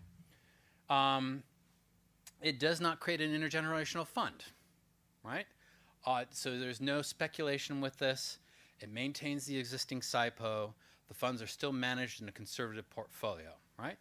And it does not preclude purchasing of a lower North Island venue, should a suitable one be found by members and brought before the Executive Council. It simply modernizes the ring fence that National Council is giving to the Executive Committee and saying you have more options to how that is deployed should it be in the benefit of all members. That's the motion that is before you, right? It's up to members to decide if this is what you'd like to endorse. Notwithstanding, there are long histories here.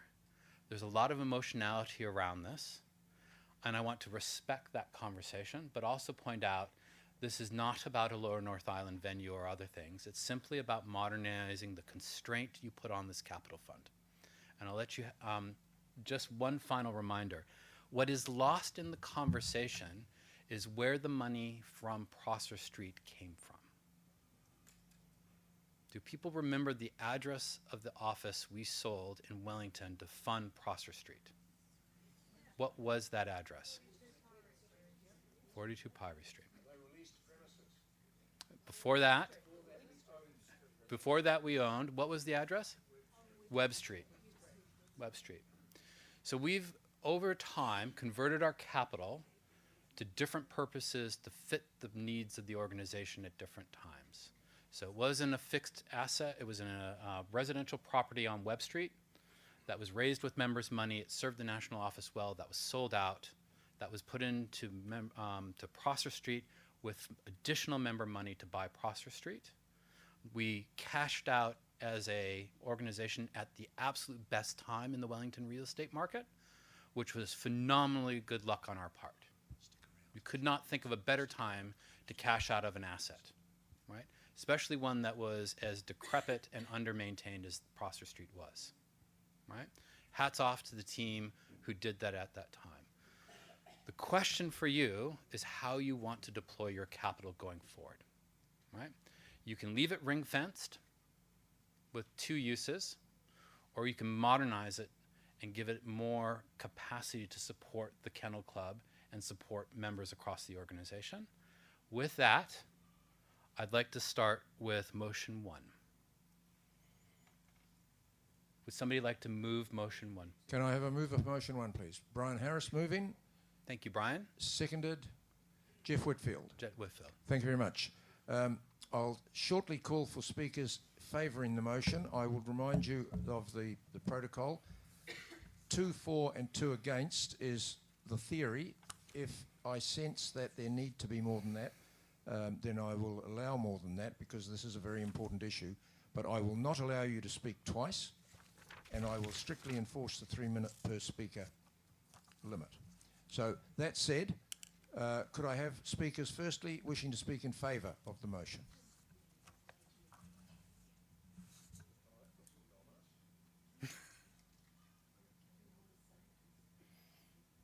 Okay, I now invite people who wish to speak against the motion. Yep. Roz? Roz?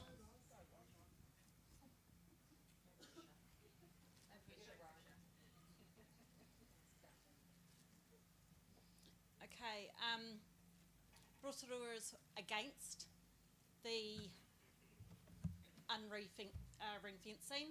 I think given the conversations that have been placed today and the progress that the new Director Secretary has done in the very short limited time that he has been in the role, and with what he's proposed today, I think it would be quite reasonable to say bring this back in 12 months once we have seen what you've been able to deliver in the next 12 Fair months. enough. Yeah, Fair enough. that's all. Yep. Thank you, Roz. Rosemary?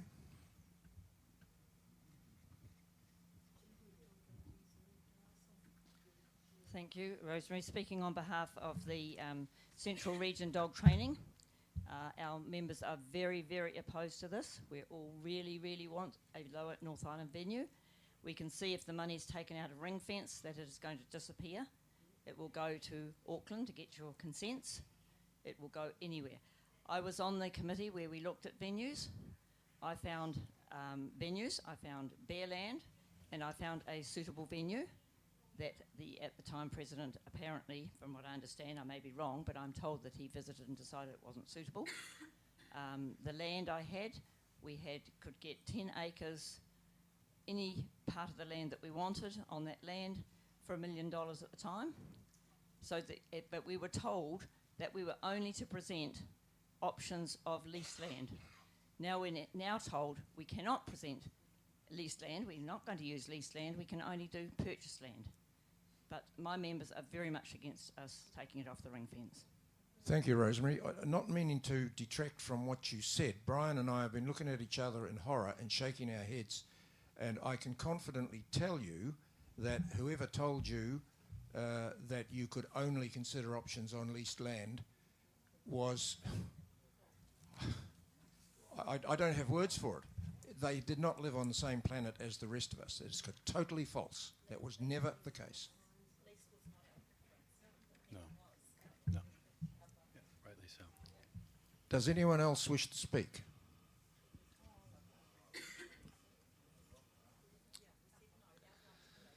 Oh dear, where are we now?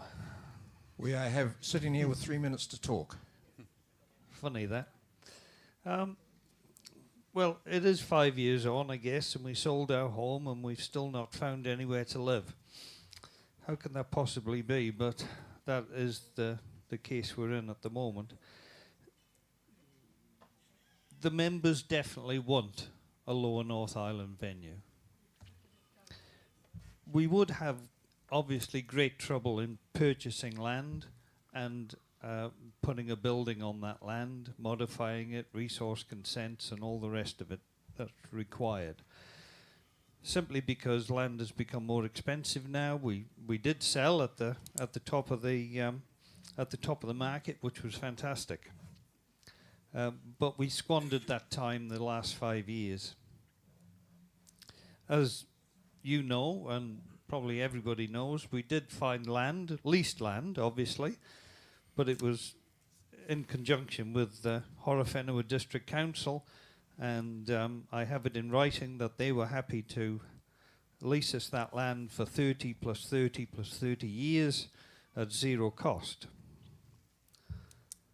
We could have then put quite a simple building on that land, and coupled with portacoms, toilets, facilities, and so on, we would have had our venue. We don't need an Ardmore in the Lower North Island. We just need a covered venue. We don't need grass. We don't need trees. We don't need roading. No, it's not at all. No, I'm going to allow it. Please. Keep talking, Rob. You've got 80 Thank seconds left. Thank you. So Hutt Valley will be opposed to this. Undoing the ring fencing is not something that we want. This money should be for an office. It should be for a venue, a covered venue. Therefore, we will oppose this motion. 1 minute remaining. Thank you, Rob. I just make the point that this is not about removing the ring fence, it's about modifying it. Any more speakers?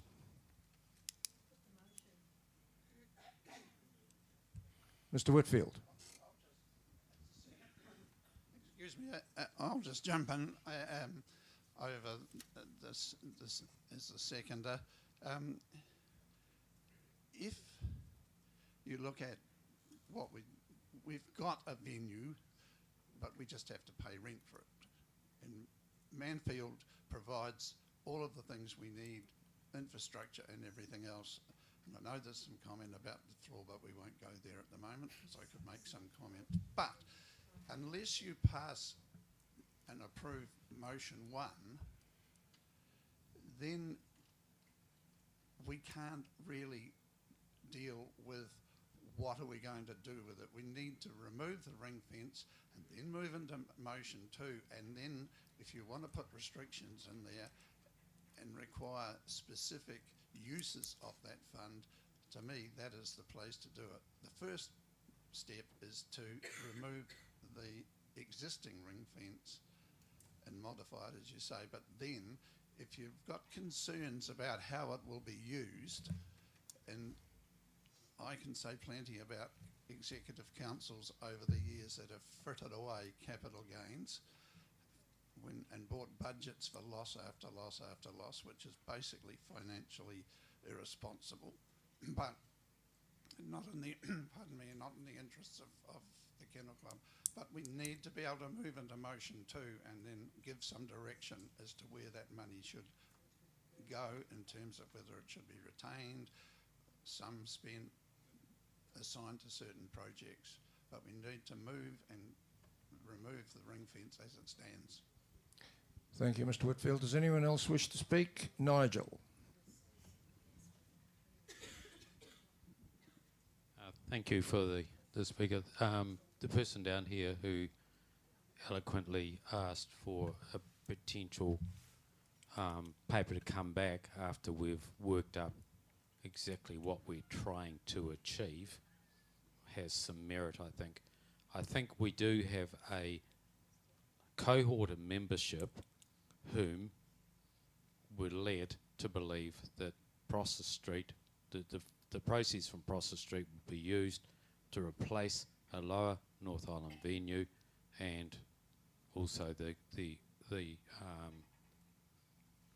national office.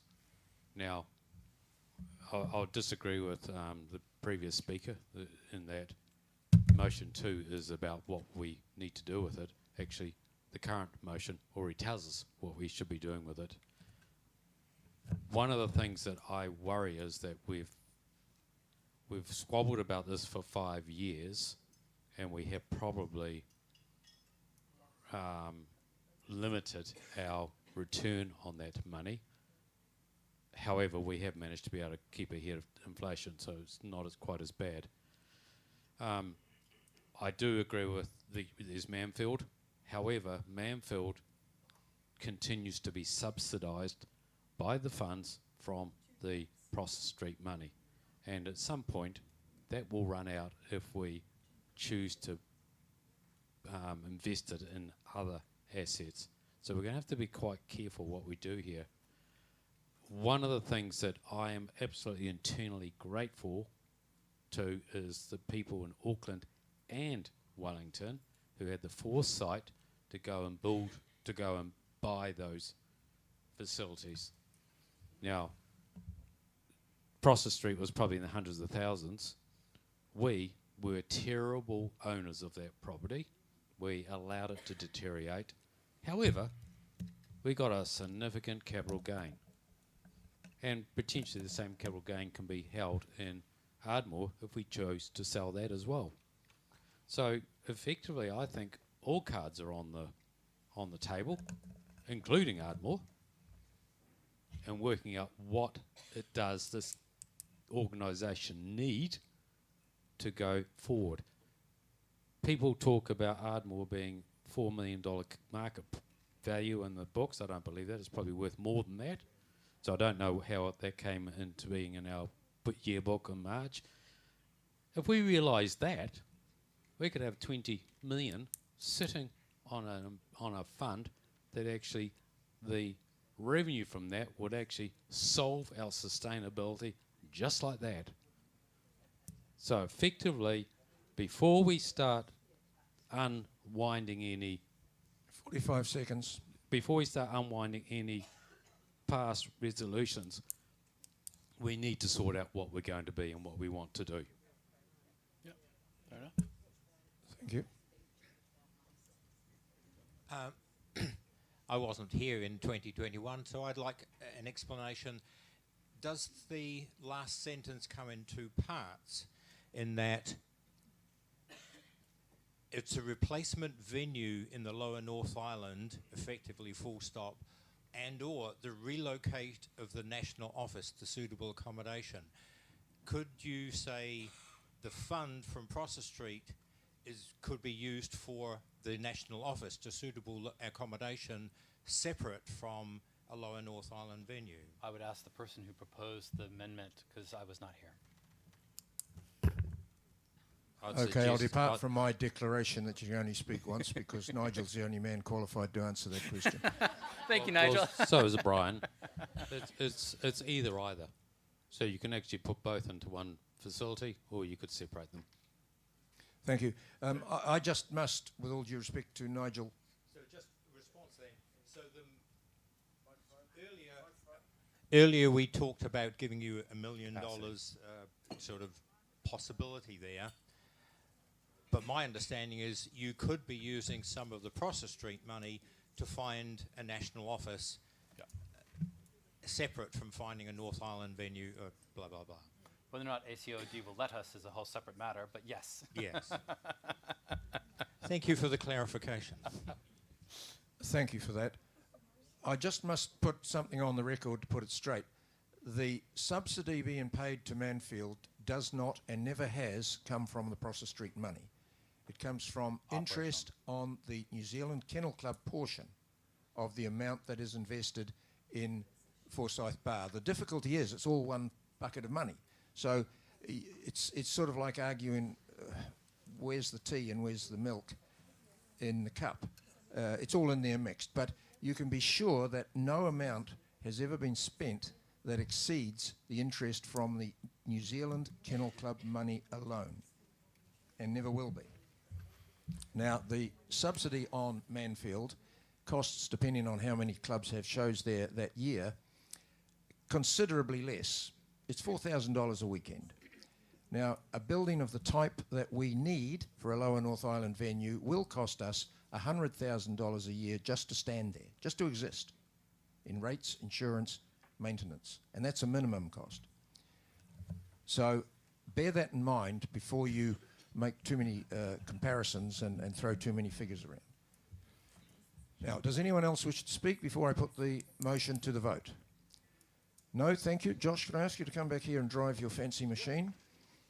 And I would invite everyone now to place their votes.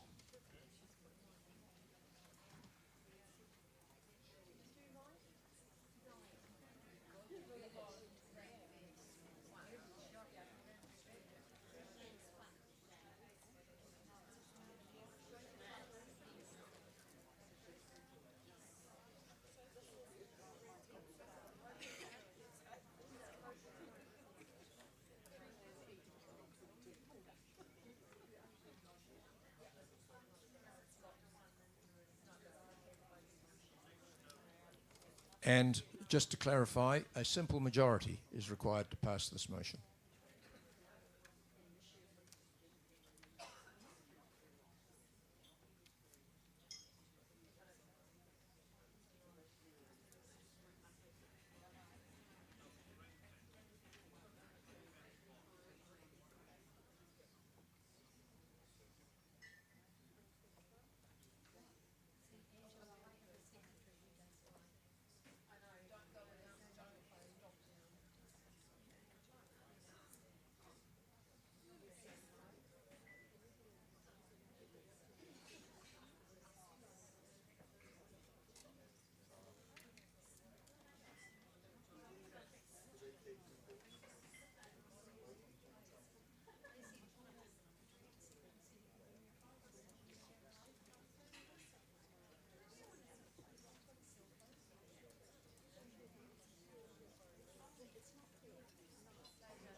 So with 52 votes counted,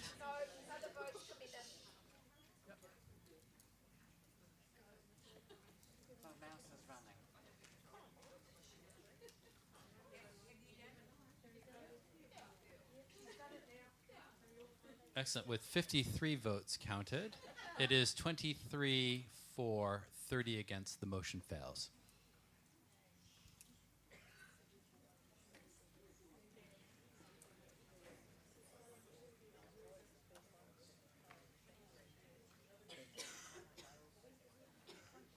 Thank you, ladies and gentlemen.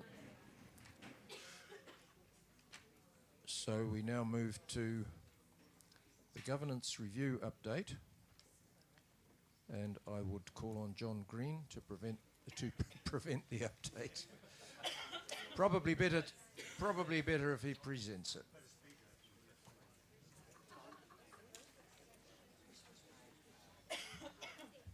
Okay, I appreciate that you all had a long day and you'd quite like to be in the bar by now, but so I'll make this brief. Cool. First of all, Martin Hewitt was going to present this and he sends his apologies. He ended up without a flight. At one stage they were going to send him to Nelson and then hope he could get across the ditch, but then they cancelled that as well. But so apologies for Martin, who of course has driven the governance review as the chairperson. This is a very brief update on what we're about.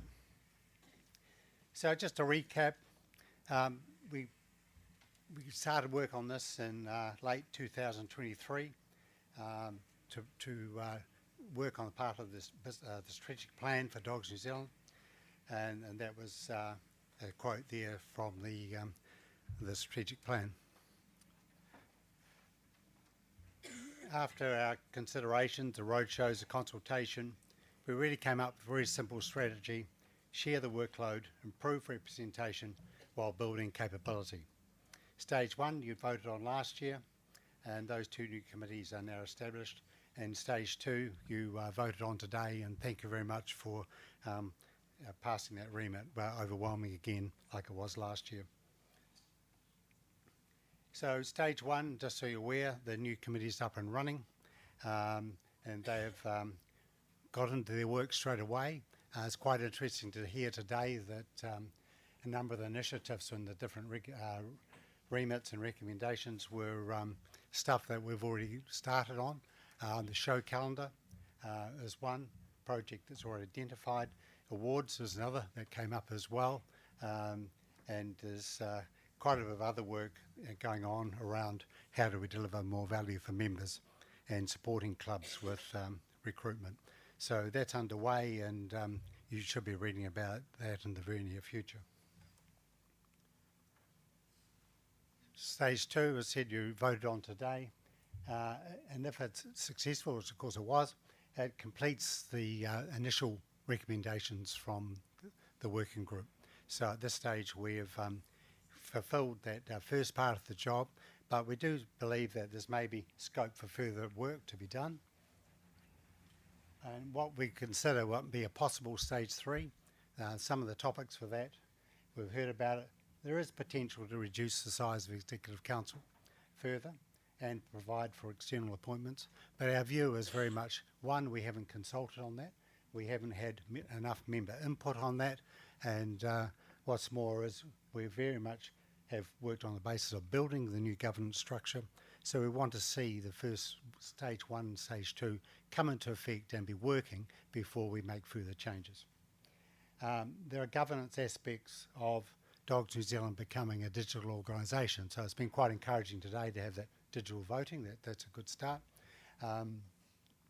But there's other things with that. You know, we have to change more rules around their right to communicate with people electronically as opposed to the dog world or other forms, you know, at the moment. So we don't have in our constitution the capacity or haven't been enabled to fully become a digital organisation. So that's a priority.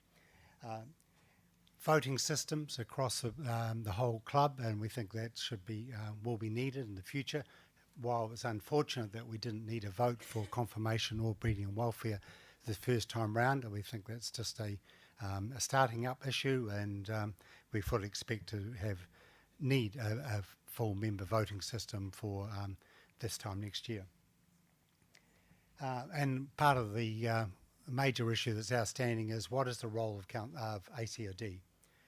It's likely that confirmation will eventually want to have a conference of its own, and this forum that we know is really just an annual general meeting, and with the regulatory part of passing to new committees, with the constitution I would expect not needing so many rule changes in the future, then that does bring into question whether the AGM will be more than half an hour or an hour, whether it needs to be a full day of this. We'll have to work through that. So those are things for the future. The main thing is consultation with the members, finding out what the members want to do before we go any further, giving things time to get established, and then only moving forward when we're making progress. So that's it. We're going to keep working. There is one other aspect. The strategic plan of the organisation is due for renewal, and we have suggested that consideration may be integrating the governance review and strategic planning process into one. So we'll see where that goes. But for now, we'll let it settle. We'll quietly work around the background, and then we'll come back with some more thoughts next year. Cool. So that's it. Speed dating. All right. Thank you very much, John.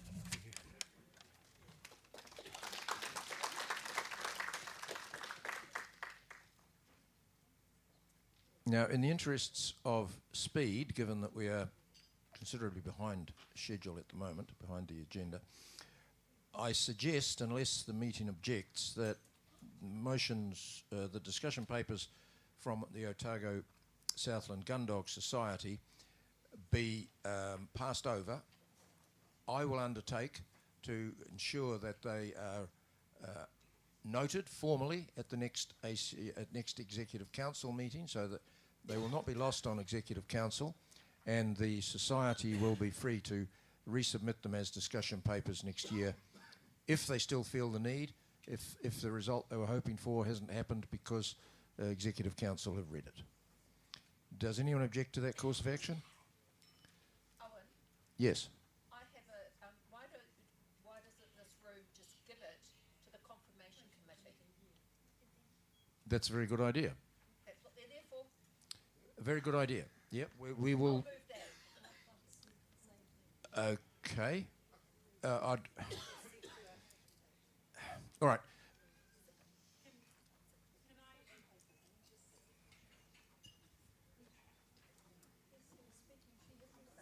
Can I just add that the confirmation committee did meet and some of these items are on our agenda, so we are looking at it and we will be taking this to that committee. Thank you, Lavina. I suggest then, Pam, unless you object, that there's no need to move and second and vote on that. It's going to both committees now anyway. She's sitting right here. Will do. Who is? Bros, she's on that committee too. Oh, so she is. Yeah, she goes, yes, that's fine. Okay, well, there you go. 2 members of the committee know about it already. That's 25% of them. Okay, well, we can say it's already under consideration. So moving right on along, just for a change, we will hear from Giselle, I presume, since she's nominated as the person who's going to present the next discussion paper, qualification for attaining the title of FCI champion. Okay, you're probably all tired by me, but this is the last time, I think. Debbie's going to talk to that one. Currently, the FCI regulations state, and the FCI regulations that we have for New Zealand are set up by us, is that 4 CASIBs need to be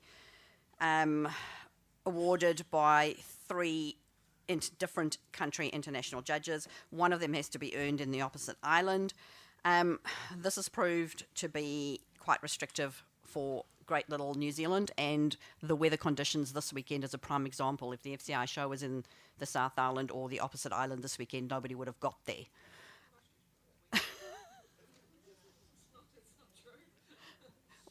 How are you going to travel into Ireland? I've crossed the ferry.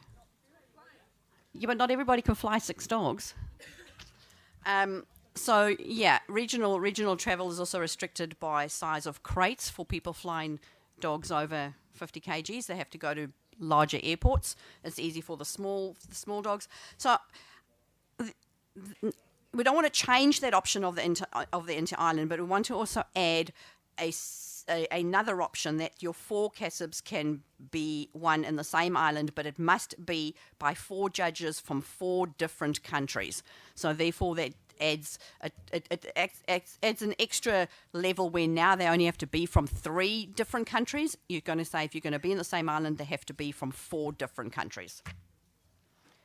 There's the other rationale for that is there are quite a lot of people that do not enter FCI purely for the reason that they do not travel into Ireland. We have a huge population in New Zealand that do not travel into Ireland at all for any shows. They don't go down for specialties. They don't go down for the national. They just don't travel into Ireland for many reasons, family, small children, work commitments, or whatever. So that does preclude them from bothering to even enter because they go, what's the point? I'm not going to travel. So I want to try and get these people that have limited interest in FCI shows because they will not travel to actually see worth in entering their dogs in these kind of shows.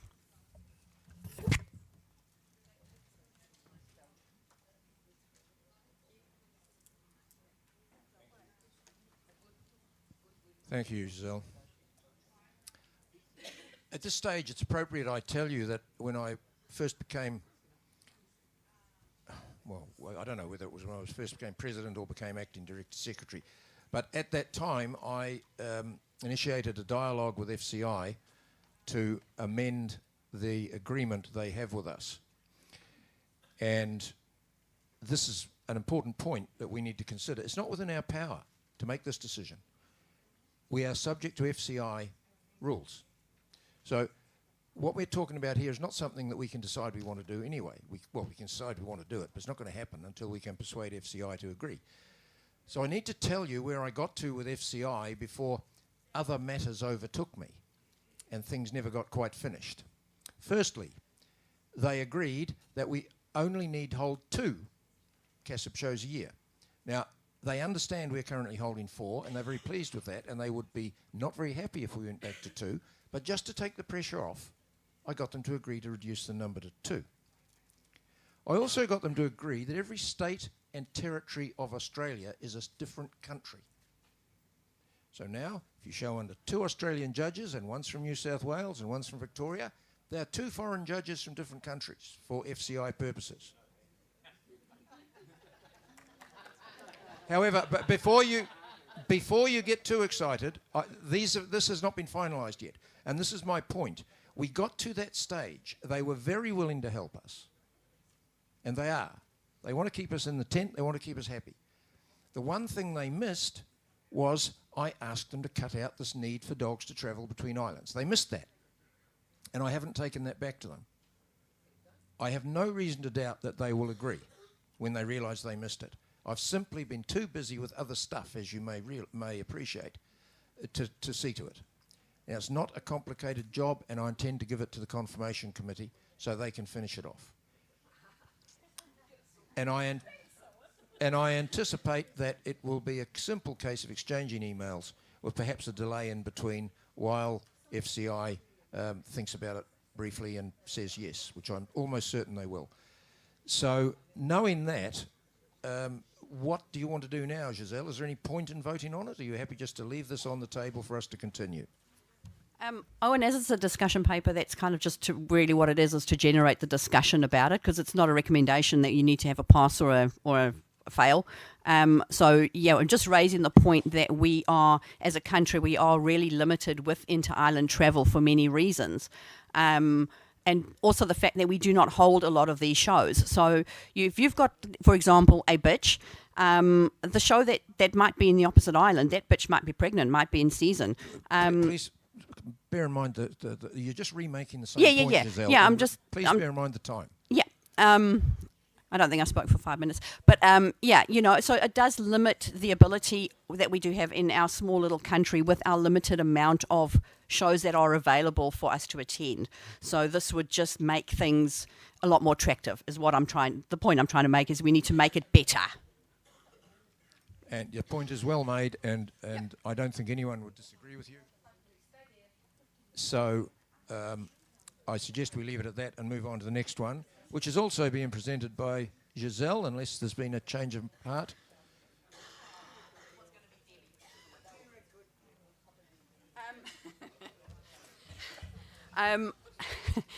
Yeah, Debbie over there from the Waikato and District Spaniel Club is, and I know, Owen, this has now been brought forward. You have had this, put this out to the members about the costing of the public liability, and we all appreciate what has been done so far. I'm not sure how many members actually replied to the initiatives that Dogs New Zealand put out, as into how they foresee a future more equal costing of P&L to be spread amongst the clubs.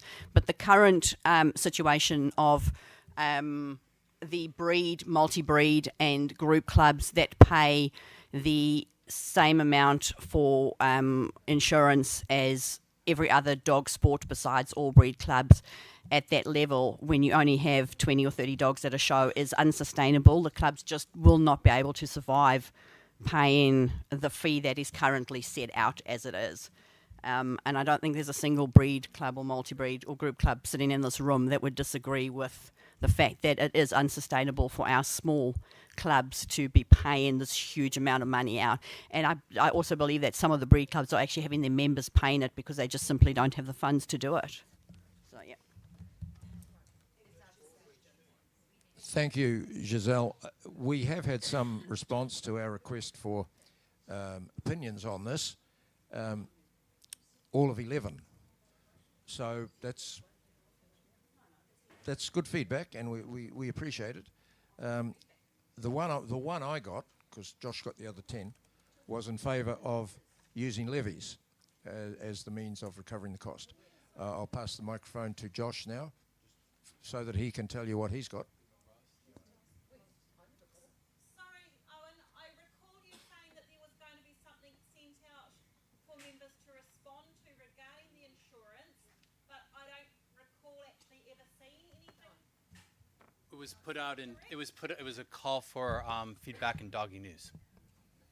Right. So I'm happy to resend it out. There was a call for feedback on the insurance scheme in Doggy News. Yeah, I took it that there was going to be something separate specifically No. to the members just for that. For people to share their views. So, I would acknowledge that the way it was allocated was based on voting strength, which was not fair. Right. I look forward to next year doing something different and getting it more equitably allocated. And I appreciate those who've taken time to write in to give me feedback about that. If you haven't expressed your opinion, I'll be guided by what members think is an equitable way to do that. And I acknowledge that the way that it was allocated wasn't particularly fair or equitable across the clubs. And so look forward to doing something different, and thank you. Yep, 18th of June is when it went out, when we asked for feedback. So, Mr. Harris.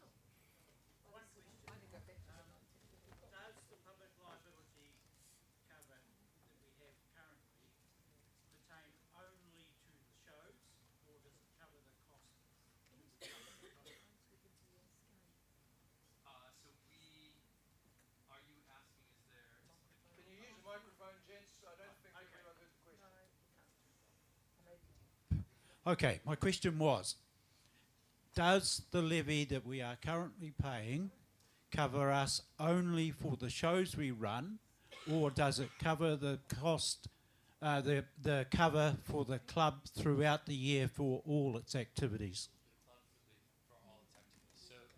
So the public liability you have covers the club for all the activities it's undertaking. Right? So if you have a club and you're undertaking dog training, any activity, you're covered by the public liability insurance. Now there is a misunderstanding out there that when you go to a venue, you're covered by the P&I, or the public liability insurance of the venue. The venue is insuring themselves. Right? So they're ensuring that if a car gets hit in the parking lot, their public liability will cover the car. It's not insuring you for a dog that scares a horse and the horse then dies and the owner comes back to you asking for compensation of the horse. So the public liability protects you at a show, it covers your property, and it protects you for undertaking most activities that dog clubs do. Right? It's a very expansive public liability clause. I will remind members that we were politely fired. So when we went to our first insurer, they wanted a $200,000 premium to reinsure the public liability insurance for just shows. Right? And so that was the equivalent of telling us to, I don't know what word you want, politely just go off into the sunset and don't come back.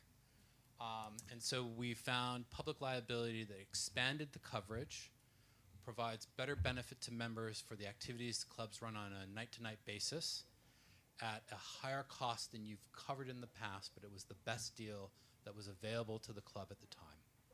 Right? Agree that it's not equitably distributed. We are holding, I think it's the 21st of June, a question and answer session. So if you have committee members who are upset, I'm happy to have a conversation with them on the 21st of July with our insurance broker, and we'll cover all questions you might have insurance related. Are we able to see the clause or something that covers the clubs? So just to put everyone at peace? Sorry. Absolutely, we'll absolutely happy to make that available. The clauses, what's covered, what's not, so you can go back to the clubs and say, look, your premises, your dog training, your showing, your other things are covered. Fantastic. Yep. Thank you. So, thank you for raising it. Awesome. Please take the opportunity to write back to me. I might not be able to respond to everybody if they write to me in one go, but I look forward to getting heaps of feedback. Sarah? So I just can't sit here any longer because the issue isn't so much about having insurance, right? Because people recognise that there's a potential for liability and that we need to have cover around that. So maybe it should be against the member instead of the club. And then it is a much smaller amount per each member. Does that not work? It's in the order of $14 to $16 per member. Yeah, it's minor. And, well, but yeah, so in which case it would then be a levy onto your membership, which then covers all of the dog sport instead of having to make a club pay, which then is equitable because every single person who's in receipt is contributing and receiving, versus a large club or a small club and the disparity that's occurring there and causing the upset and the distrust and all of those sorts of things and people looking at each other funny. I can't help you looking funny, but you know. If we levied against the actual user, which is the people being covered, then each individual would be contributing and the group cover would be affected being paid.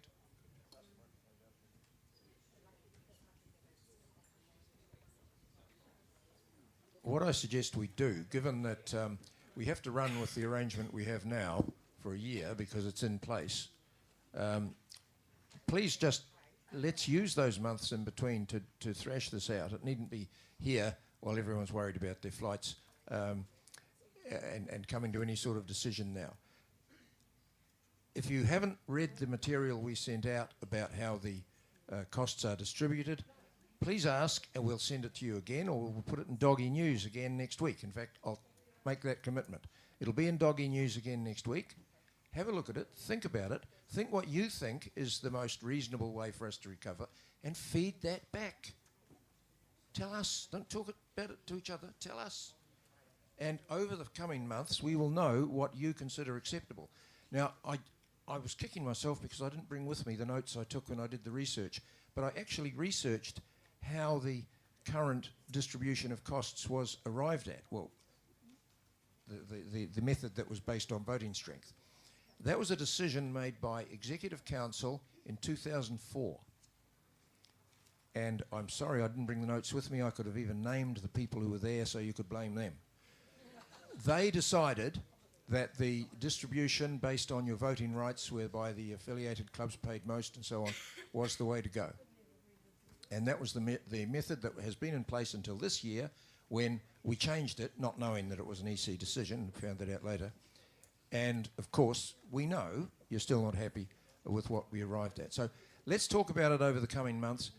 Our commitment to you is that we will address this according to the preference you express in the feedback you give us. So please do that. Now, someone wanted to speak over here. Carla? No? No. Okay. I've been advised while this was going on, more flights are being cancelled. So those of you who want to check your flights now, please feel free to do so. If you're affected and you need accommodation arranged for the night or some such, I've got a king-size bed, but I'll be pretty fussy about who's eligible. But Mel will arrange whatever you need arranged to help you get on your merry way. So now we are into general business, which is just about our dying breath. However,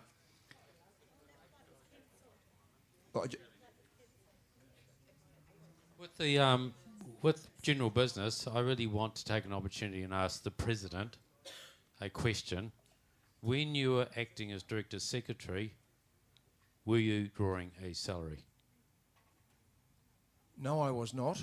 I asked Executive Council, since I felt that since I was saving you something like $80,000 and we happened to be buying half a dozen laptops, I took the liberty of suggesting to Executive Council that I might be allowed to have one.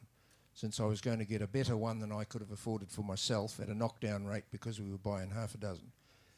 So I'm the proud owner of a Hewlett-Packard laptop, and I'm very grateful for that. But no, I was not drawing a salary. All I did was claim travel expenses to and from the office, which I no longer do now that I'm no longer acting Director Secretary. So just before you do that, I would like to move a motion that the EC debate with our President that he should be paid for that time. That's a significant sacrifice that he has made for this organisation, and none of us would ever, ever, ever accept you not taking some funding. So if I have a...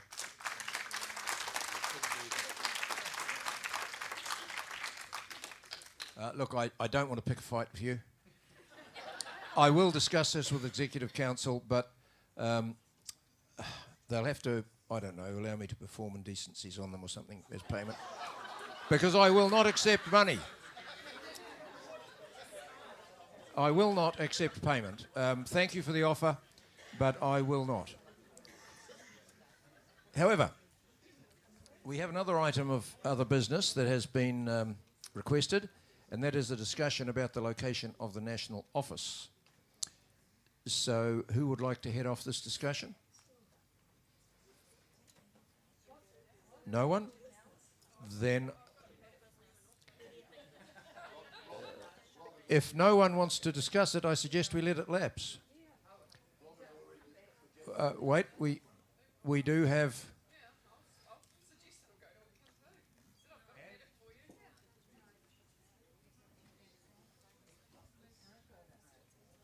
See if I can get it in the right place. Can you hear me? Okay. I would like to suggest that we need a presence in Wellington, near government. There is MPI. This is an organisation that is kept together by breeders, and we should be encouraging breeders and strengthening relationships with our government partners that we need to. And I think that National Office should stay here. I won't say buy a house and pay people to stay home when they need to, but there you go. That's a start. I think we should stay here in Wellington. We've got a presence in Dunedin, Christchurch, Auckland. We need a presence here. Thank you. Anyone else wish to comment?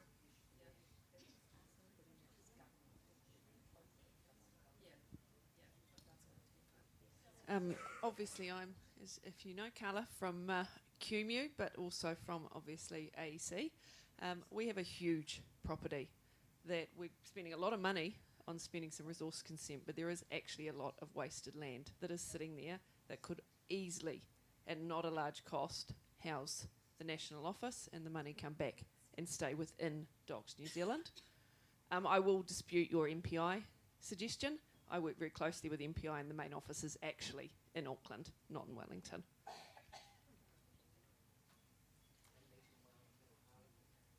All my meetings. Okay, but their main office is in Auckland.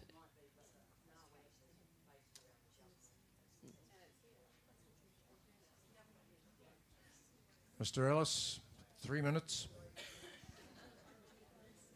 How come I only get 3 minutes? I don't need 3 minutes. I completely agree with Carla, and even Paul touched on it earlier. It's a no-brainer that the office should be in Auckland. We own the land there, multiple acres of land. We've got the facility. All we need is some modular buildings there, and when I say modular, no talking, please. When I say modular buildings, that's all we actually need. Great internet access through Starlink, and it's free. Essentially, it's free because we own the land. We're not going to pay any lease. We're not going to pay any additional rates there even. So, Mr. Meredith could run it from up there quite easily.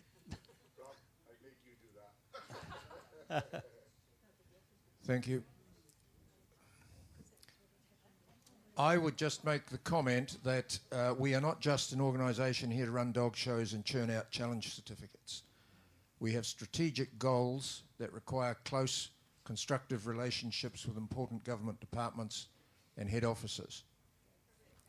And we need to maintain those partnerships and relationships to make sure we get the laws passed and the policies in place that enable us to continue not just churning out challenges, but also breeding dogs and winning the fights we're going to have with the animal rights and animal welfare movement and so on. Now, before I retired, I worked for an organisation that serviced the logistics industry, most of which is centred in Auckland and Palmerston North. But we had our office in Wellington because we had to maintain relationships with regulators and with government. And we could not have maintained those regulations satisfactorily from anywhere other than Wellington. And I would suggest that the same applies to us. I would also remind you that we have staff, up to 16 of them, depending on which rumour you believe. But the point is, we do have staff, and relocating them is not a simple matter of saying, hey folks, as from next Monday we're working in Auckland, get up there. That's a practical consideration that needs consideration also. Thank you. However, this conversation is in the minutes. It's all been noted. We will be mindful of what those of you who are arguing for Auckland think, and we're not discounting what you say. So you are on the record, and thank you very much. So we appear now to be at the point where all I need to do is thank you all very much for coming, to take this opportunity to thank my Executive Council for their sterling service over the year, and to thank Joss for his sterling service over the 28 days he's been here, and to wish you all Godspeed and safe travels home if you are travelling home. Otherwise, I hope you find a good room for the night.